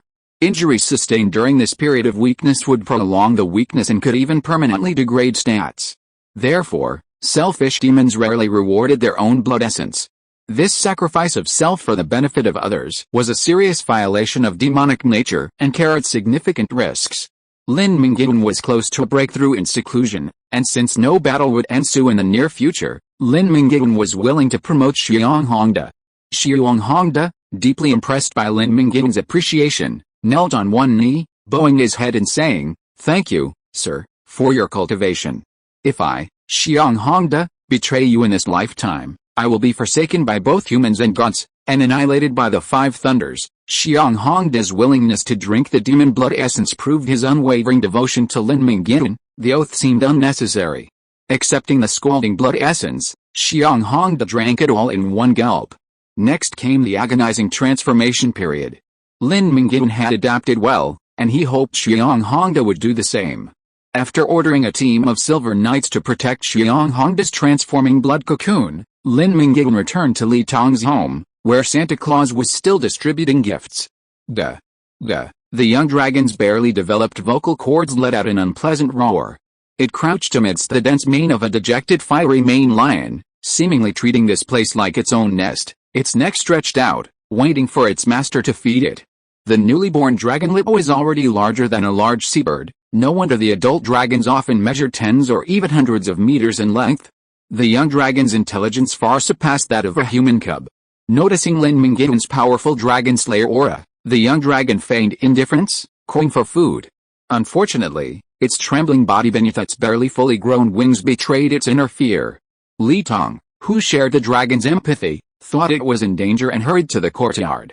Following closely behind was a swift-sized elven dragon with beautiful, vibrant blue-green scales, its tail flowing softly behind it like a colorful wedding dress. Li Tong was truly gifted at raising dragons. Both eggs hatched successfully and are thriving. Don't be afraid, Hussein. He's my brother, he won't hurt you. Li Tong stepped forward and cradled the young red dragon Hussein in his arms, tickling his chin with his fingers. Lin Mingyuan, gifted with the talent of a dragon slayer and destined to ascend to an S-rank dragon slayer, would never, ever gain the favor of the dragon clan. Too lazy to waste time, he simply tossed the forest calling horn to Li Tong and said, "Don't you like dragons? The forest calling horn can summon an adult green dragon. Use it as a transitional device until your two dragons reach adulthood." Playing with the golden, legendary special equipment, Li Tong beamed and asked, "Where did you get this good stuff?" "I got it from a dungeon. It's of no use to me. You can keep it. I have something to do, so I'll be leaving now." Lin Mingyuan came and went in a hurry. He had a most important gift for the most important person. After the banquet, Xin Ai returned to the mage tower in the back garden of the city lord's mansion. She changed into a 90% transparent gauze pajamas, revealing her beautiful figure, and lay on her bed, reading. "Baby, I'm back. I have an amazing gift for you today. Why are you dressed like this?" Ripples rippled through the still space, and the heavenly gate appeared in the mage tower. Lin Mingyuan's eyes widened. Xin Ai didn't say anything, but just beckoned her finger at Lin Mingyuan, saying everything. Lin Mingyuan flew over, embracing her soft, fragrant body in his arms, and said with a smile, "What's this memorable day? I didn't know you had such beautiful clothes, a little treat before you go into seclusion. Do you like it?" Xin Ai's eyes were captivating, almost succubus-like. "I love it." Kissing Xin Ai on the cheek, Lin Mingyuan took out the gift he had prepared for her and said, "I've given gifts to many people today, but I'm saving the best for you, the life box of the Archlich, the Winter King, which holds the power to free cities." Xin Ai's mouth opened slightly, a charming expression of surprise. This was her first legendary equipment, and she reached out to check its abilities. It has 3 attributes, a 30-point increase in intelligence, a 50% increase in damage dealt by ice magic, and the forbidden magic ice wheel blade array. Beyond its obvious attributes, the Winter King's phylactery holds what Xin Ai values most, the Archlich Winter King's lifetime of magical experience. This holds far more allure to Xin AI than even legendary equipment. Having never received such a precious gift before, Xin AI gazed lovingly at Lin Mingyuan and whispered softly in his ear. "Are you truly ready?" Upon hearing Xin AI's words, Lin Mingyuan's searing breath, surging with excitement, caused the temperature in the room to rise by more than 10 degrees. "I won't wait any longer. Today is the day." Lin Mingyuan didn't know what had compelled Xin AI to make this decision, but there was no doubt that after tonight, their relationship would take a significant step forward. Chapter 172 Days Without Lin Mingyuan. Suddenly, like a spring breeze, thousands of pear trees blossomed. An ordinary night became the most significant in Lin Mingyuan and Xin AI's lives. Their union transformed from two separate entities into a single whole. Xin AI's decision stemmed from her time trapped in the dragon's nest. If Lin Mingyuan hadn't found a way to get her out before her magic power ran out, she would likely have died. Mages are incredibly fragile, and even a single dose of radiation left them seriously injured and bedridden for over 2 weeks. That experience taught Xin AI the importance of seclusion and the importance of grasping the present moment. So, when Lin Mingyuan decided to retreat for a month or two, Xin AI refused to wait any longer. She wanted to give herself to him before he finished. In the morning, Xin AI parted the curtains. Fine snow drifted down from the sky, widening Blackstone City. Winter had quietly arrived. Lin Mingyuan was no longer by her side. After a morning of tenderness, he began his retreat. The city lord's mansion was sealed, visitors were barred. Xin AI wouldn't disturb Lin Mingyuan unless it was urgent. She retreated to her small building, immersed in the study of the Winter King's magic. Like the calm before the storm, before committing to a world-shaking event, Lin Mingyuan needed time to cultivate his strength and become qualified to participate in the epic battle that would determine the future of the North. The next month or two were destined to be silent, but the world wouldn't stop for his silence. As autumn gave way to winter, and as the first year of the catastrophe drew to a close, major events unfolded, impacting not only China but the entire world. A week into Lin Mingyuan's seclusion, a once-in-a-century hailstorm descended upon the coastal areas. Ice blocks the size of buckets, capable of crushing a person to pulp, were minor. Countless giant ice blocks, larger than houses, fell from the sky, crumbling homes and causing widespread wailing. Once independent professionals were left to fend for themselves in the face of this unprecedented natural disaster. When the disaster-stricken people needed heroes, heroes appeared. Oval blue portals appeared in the disaster-stricken areas, and powerful mages constructed a defensive barrier around the affected area. The huge hailstone shattered into pieces upon impact, sliding along the smooth but indestructible barrier. After the natural disaster, the mages who rescued the coastal areas became heroes. Just days after the mages' fame spread throughout the country, 5 Huayu mages stood on stage and issued a statement, officially announcing the establishment of the floating city, the future holy land of Chinese mages.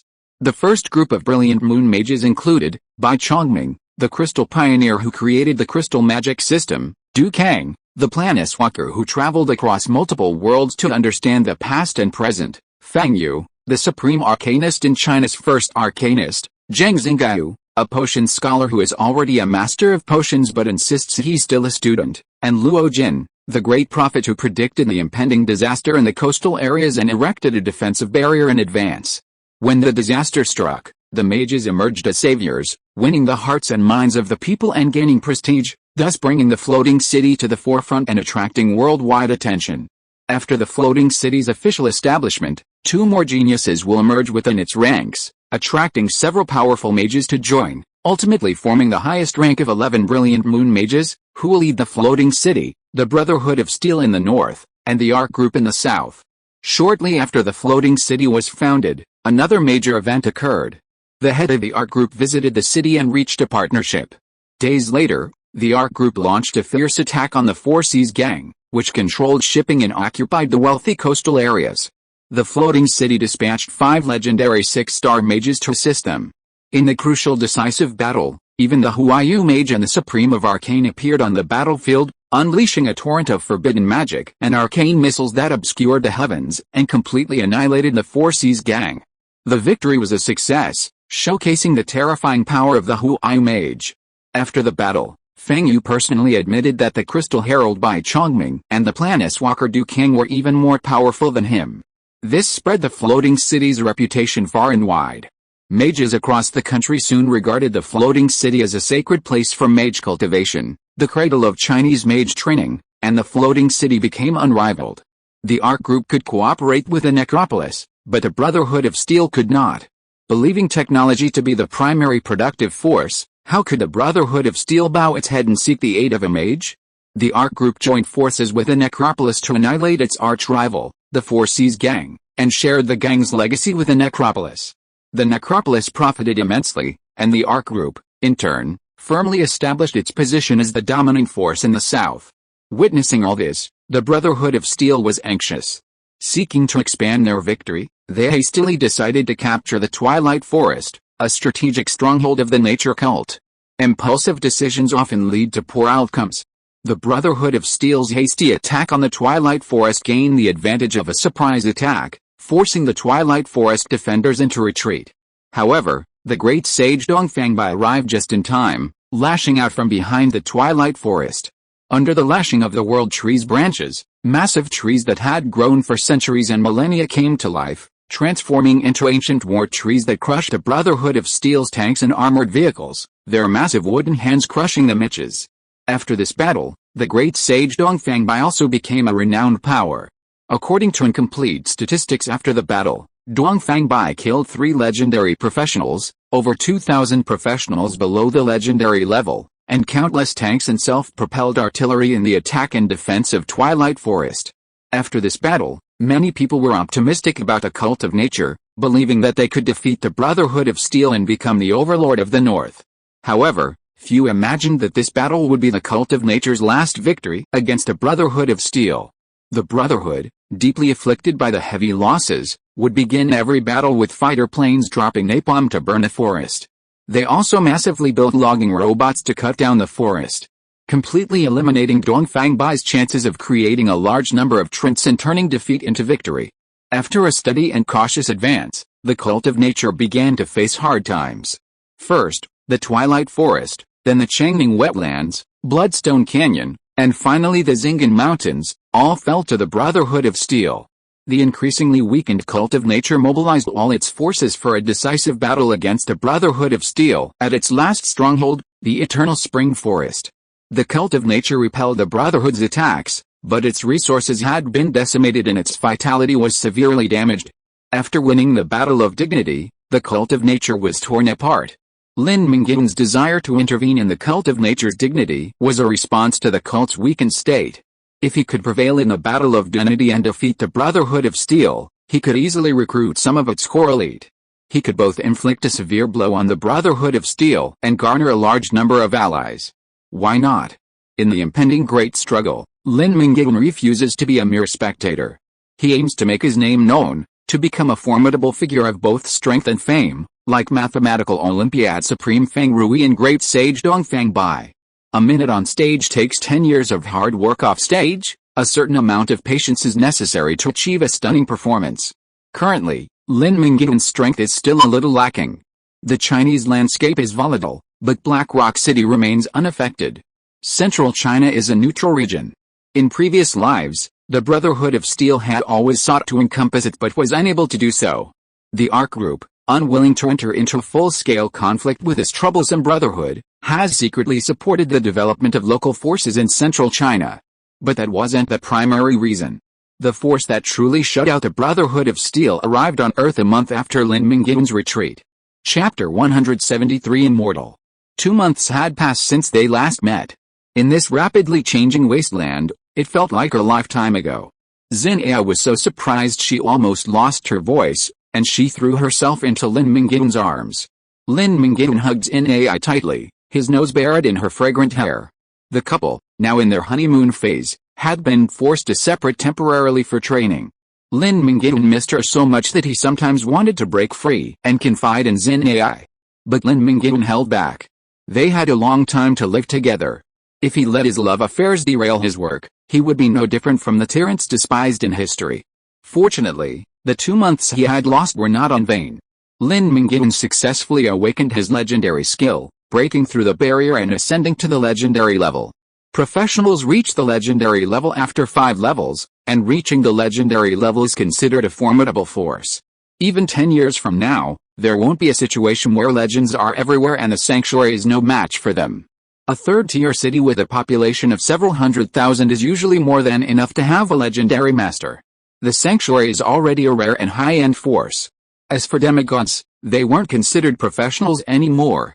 Many had even left Earth, wandering other worlds, seeking the chance to become immortal gods. Freya wasn't jealous at all watching the two cuddle in together, she even wanted to join them. Did you just come out of seclusion? Zen AI, enveloped in happiness, raised her head and gazed lovingly into Lin Mingyuan's deep eyes. It's been a few hours, but I've been trying to figure out how to add to it. If I hadn't heard you guys arguing in the hall, I would have made a surprise appearance tonight, Lin Mingyuan said with a smile, his eyes fixed on Zen AI. He waved to Freya as a formal greeting. Thinking of the evening's surprise, Zen AI bit her lips and gave Lin Mingyuan a shy look. There were other people present. Lin Mingyuan didn't care, whispering a few more sweet nothings to Zen AI while nibbling her ear. Zen AI blushed and left. It wasn't private time yet. Lin Mingyuan had important matters to attend to. First, he needed to understand any changes in the domestic situation during his 2 months of seclusion. There was no need to look far and wide for advice. Before her ascension to demigodhood, Spider Duke Freya had been the Silver Empire's foreign intelligence officer. She would constantly monitor the situation in China and report back to the Imperial Center. Without the information Freya gathered, the Silver Empire wouldn't have been so tactful as to simply occupy central China and then cease its war. After a few pleasantries and some meaningless banter, Lin Mingyuan got straight to the point, asking about the current situation in central China and domestically. Freya sat on the sofa, legs folded together and slanted to one side. Acting like a lady in front of someone she liked, she spoke clearly and calmly, recounting the major and minor events of the past 2 months. Major domestic events included the establishment of the Floating City, the ARC Group's joint efforts with the Floating City to destroy the Four Seas Gang, and the intensified conflict between the Brotherhood of Steel and the Cult of Nature, with the casualties on both sides exceeding 10,000. The regional situation shifted dramatically as the Silver Empire completely occupied central China. 6 major factions: Blackstone City in Luoxia Province, the Donglan Professional Alliance, the Redbud Mage Alliance in Nanyue Province, the Mercenary Association, the Blood Harbor in Lujiang Province, and the Eternal Night Mausoleum in Wuzhou Province, all defected to the Silver Empire and became its subordinates.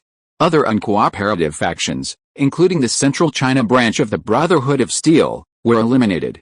While the Silver Empire naturally clamped down on recalcitrant local factions, it spared the Brotherhood of Steel branch. After dispatching a sanctuary expert who demonstrated the ability to destroy a helicarrier, the Silver Empire expelled the Brotherhood of Steel branch from central China.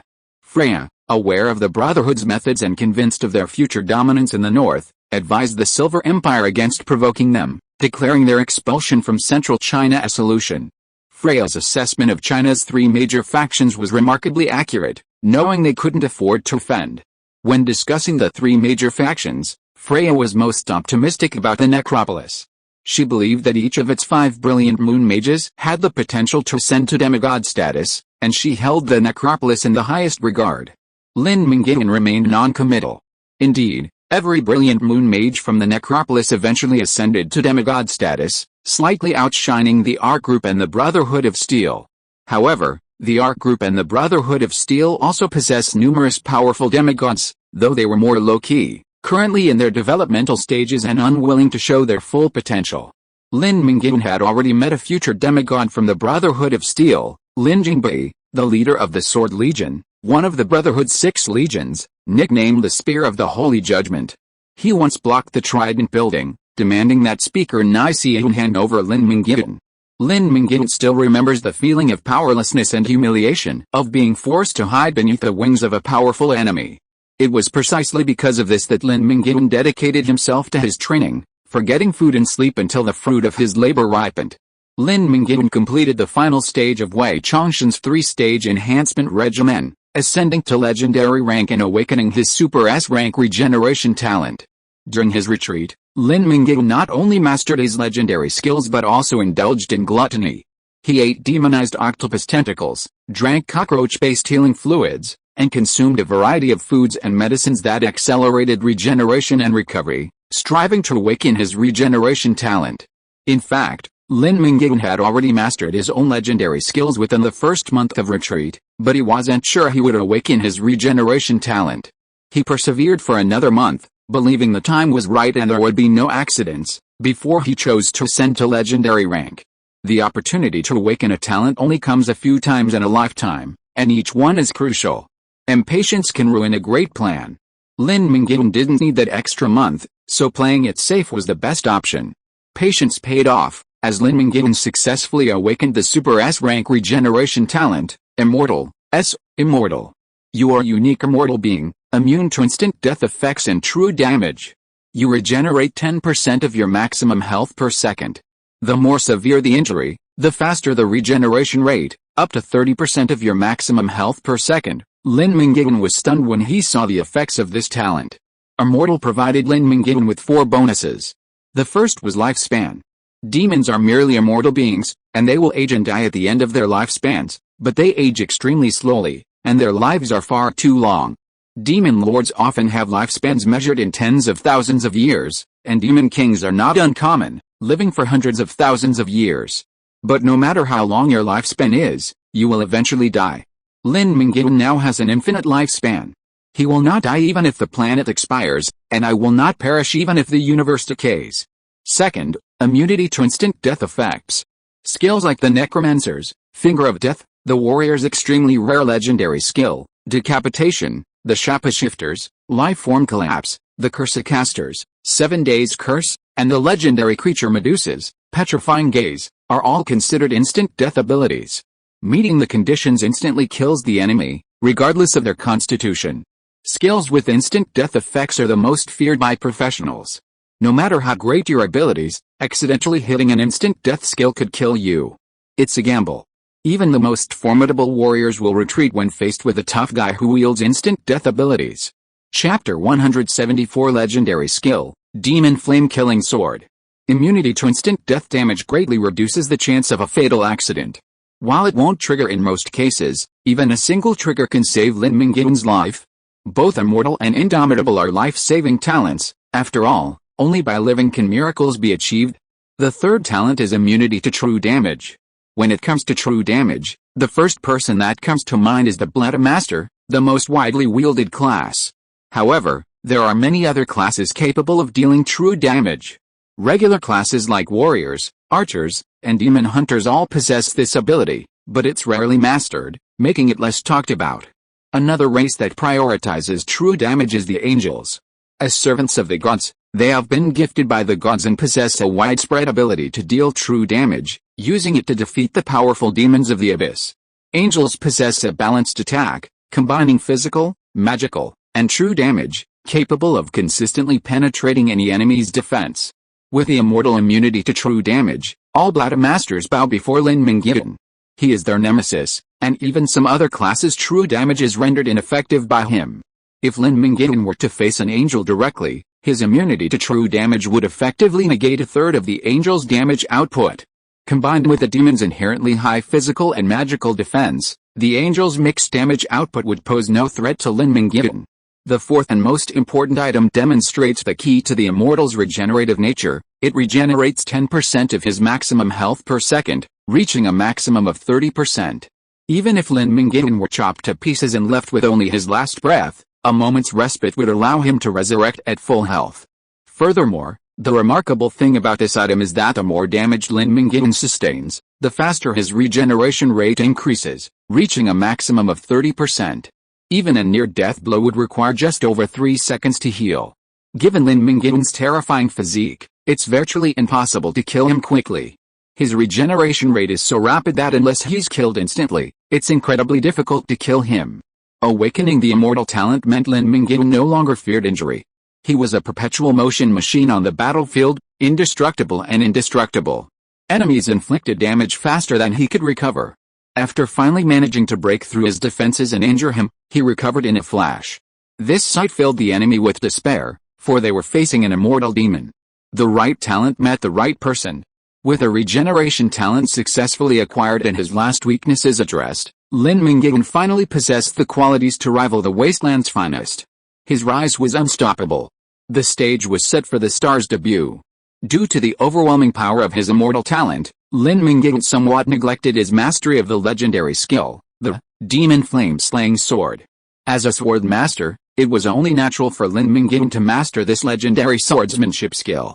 The Demon Flame Slaying Sword, a devastating blow ignited by the full force of the eternal flame, inflicts 1,000 casualties while inflicting 800 casualties on the enemy. This forbidden swordsmanship, developed specifically for the purpose of consuming his own life, was developed only when Lin Mingyuan gained the confidence to awaken his regeneration talent. Lin Mingyuan wanted a decisive blow, unlike the catastrophic furnace of annihilation, a finishing move that annihilated all enemies and allies alike. The Demon Flame Slaying Sword perfectly matched Lin Mingyuan's build strategy. The eternal fire extinguished, muscles dissolved, bones shattered, and internal organs burned. He condensed all the potential strength of the fire demon into a single strike, delivering a tenfold damage kill. The enemy was certain to die, and so was his own. Without the powerful regenerative abilities granted by his immortal talent, Lin Mingyuan would only unleash this strike when he activated, unyielding, as killing an enemy at that point would resurrect him at full health. Thanks to his immortal talent, a limited skill he might only use a few times in his lifetime became a regular finishing move.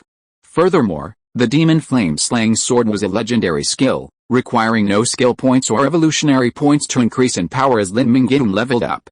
In the future, the Demon Flame Slaying Sword could even deal 20 or even 50 times the damage. The sheer magnitude of its damage was unimaginable.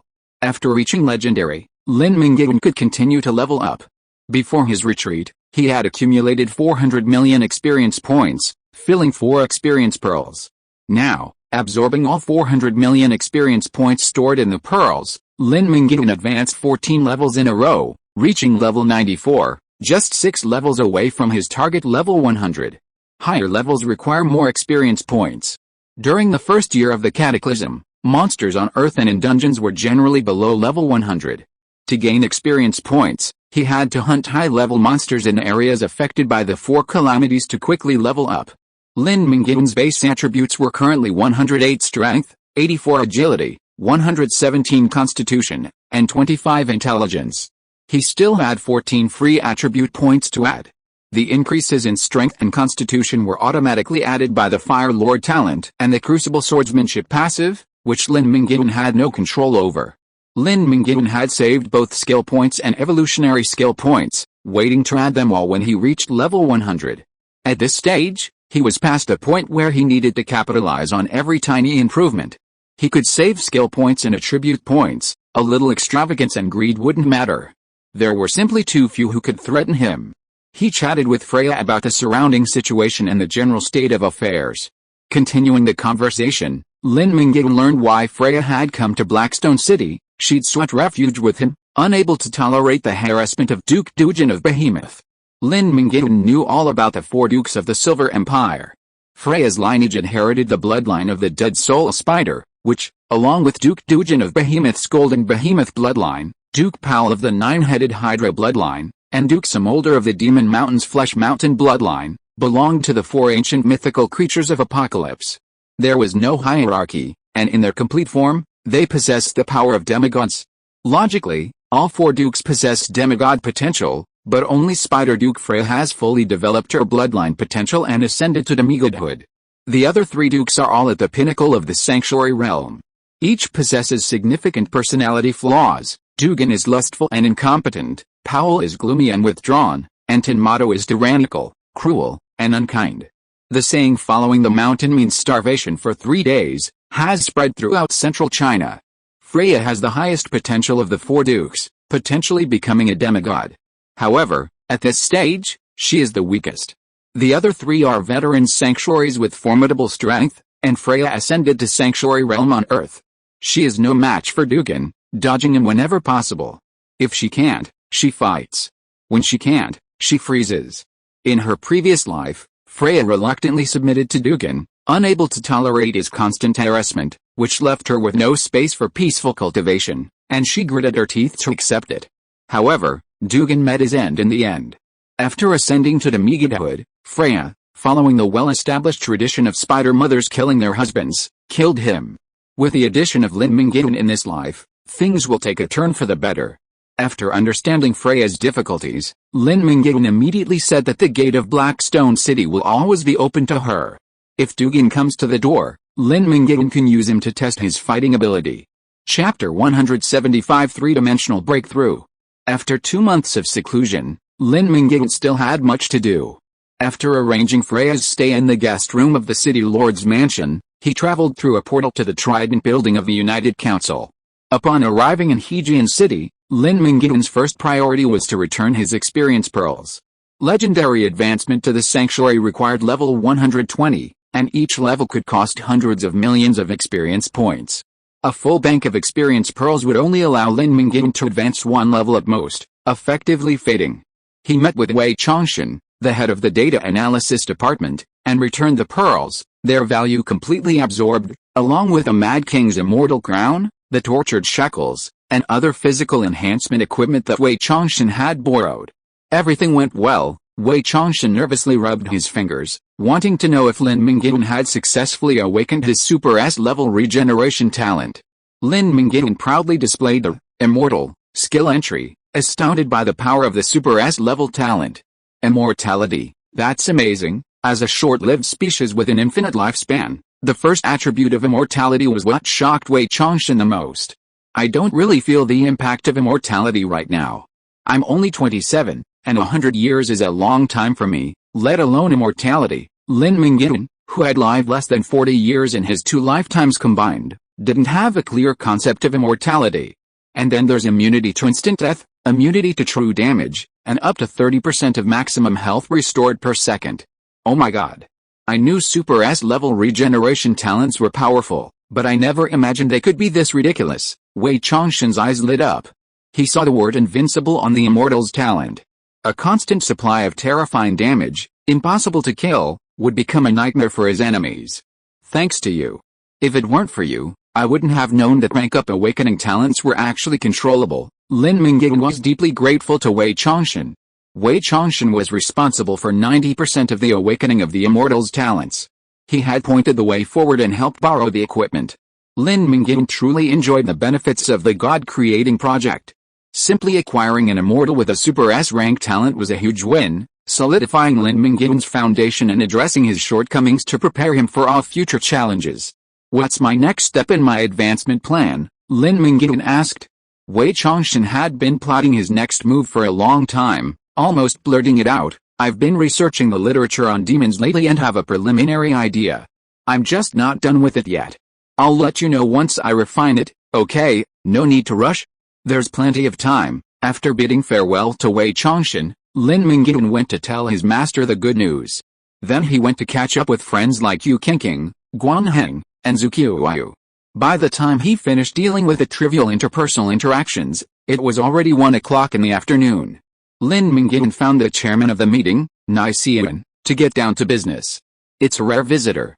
Tell me, what is your request? Yan Qianxue, knowing that Lin Mingyuan would never visit without a reason, got straight to the point. Lin Mingyuan smiled. The chairman still understands me. This is like this. The god-making plan lasts for 1 year, and every month there are 3 attribute fruits that you can freely choose and match. Right, of course, you haven't received the attribute fruits for the past 2 months. What attribute do you want? My strength and physique have exceeded 100, and my agility is currently 84 points. I only need 16 points to break 100. You know that the attribute fruits are useless after the attributes exceed 100, so I hope to withdraw all the attribute fruits for the whole year in advance. I still have 33 attribute fruits left to receive. I will make up 16 points for agility, and exchange the rest for intelligence or physique fruits. After meeting his own needs, Lin Mingyuan planned to give the remaining attribute fruits to Xinyuan, an astonishing talent. When Bai Chongming reached legendary status, only his intelligence was over 100, with his other 3 attributes only slightly above average. I didn't expect you to almost reach 100 in all 3 attributes. Yan Qianxue praised Lin Mingyuan's talent and immediately agreed to his request, saying, the council's attribute fruits are limited, so they weren't distributed all at once to all members of the God Creation Project.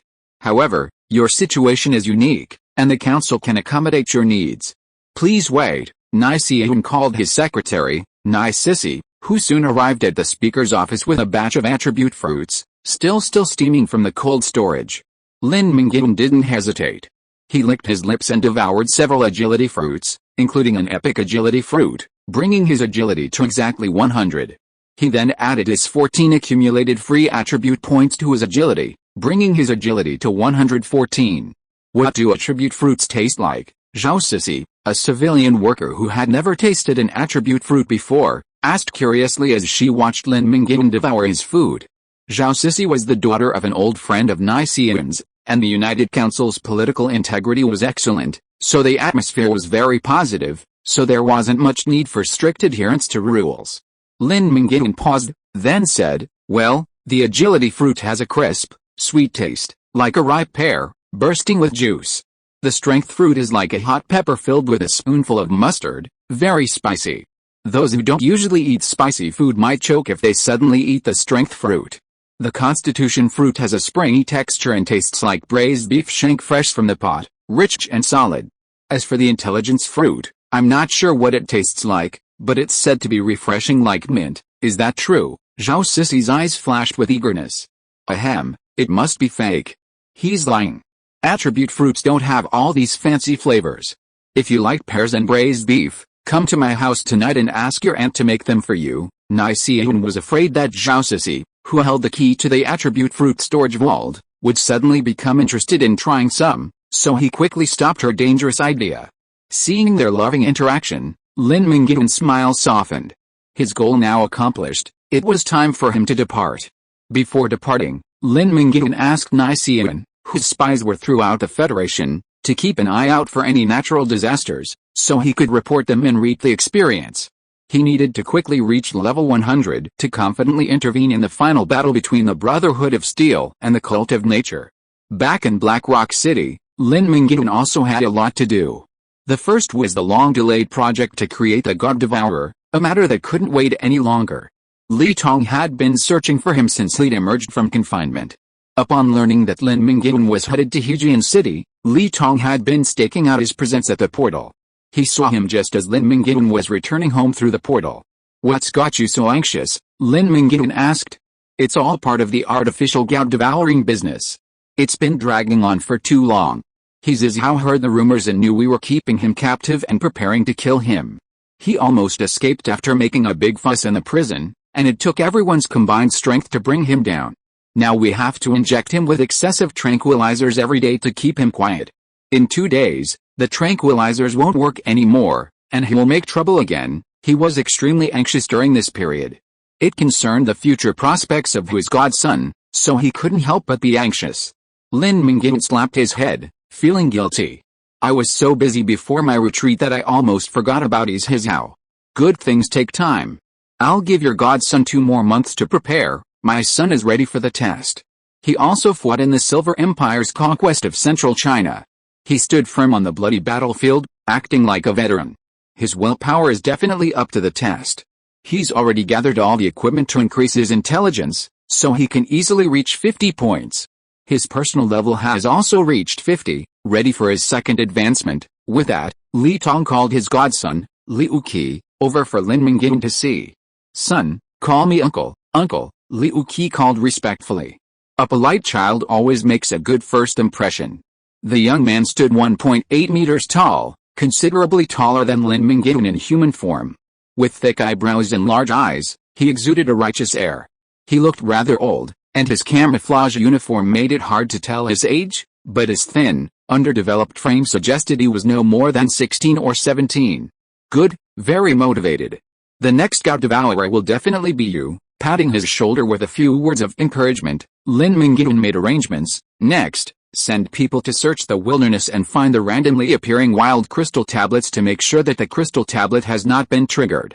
After determining the location of the crystal tablet, kill his Zhao immediately and then touch the crystal tablet.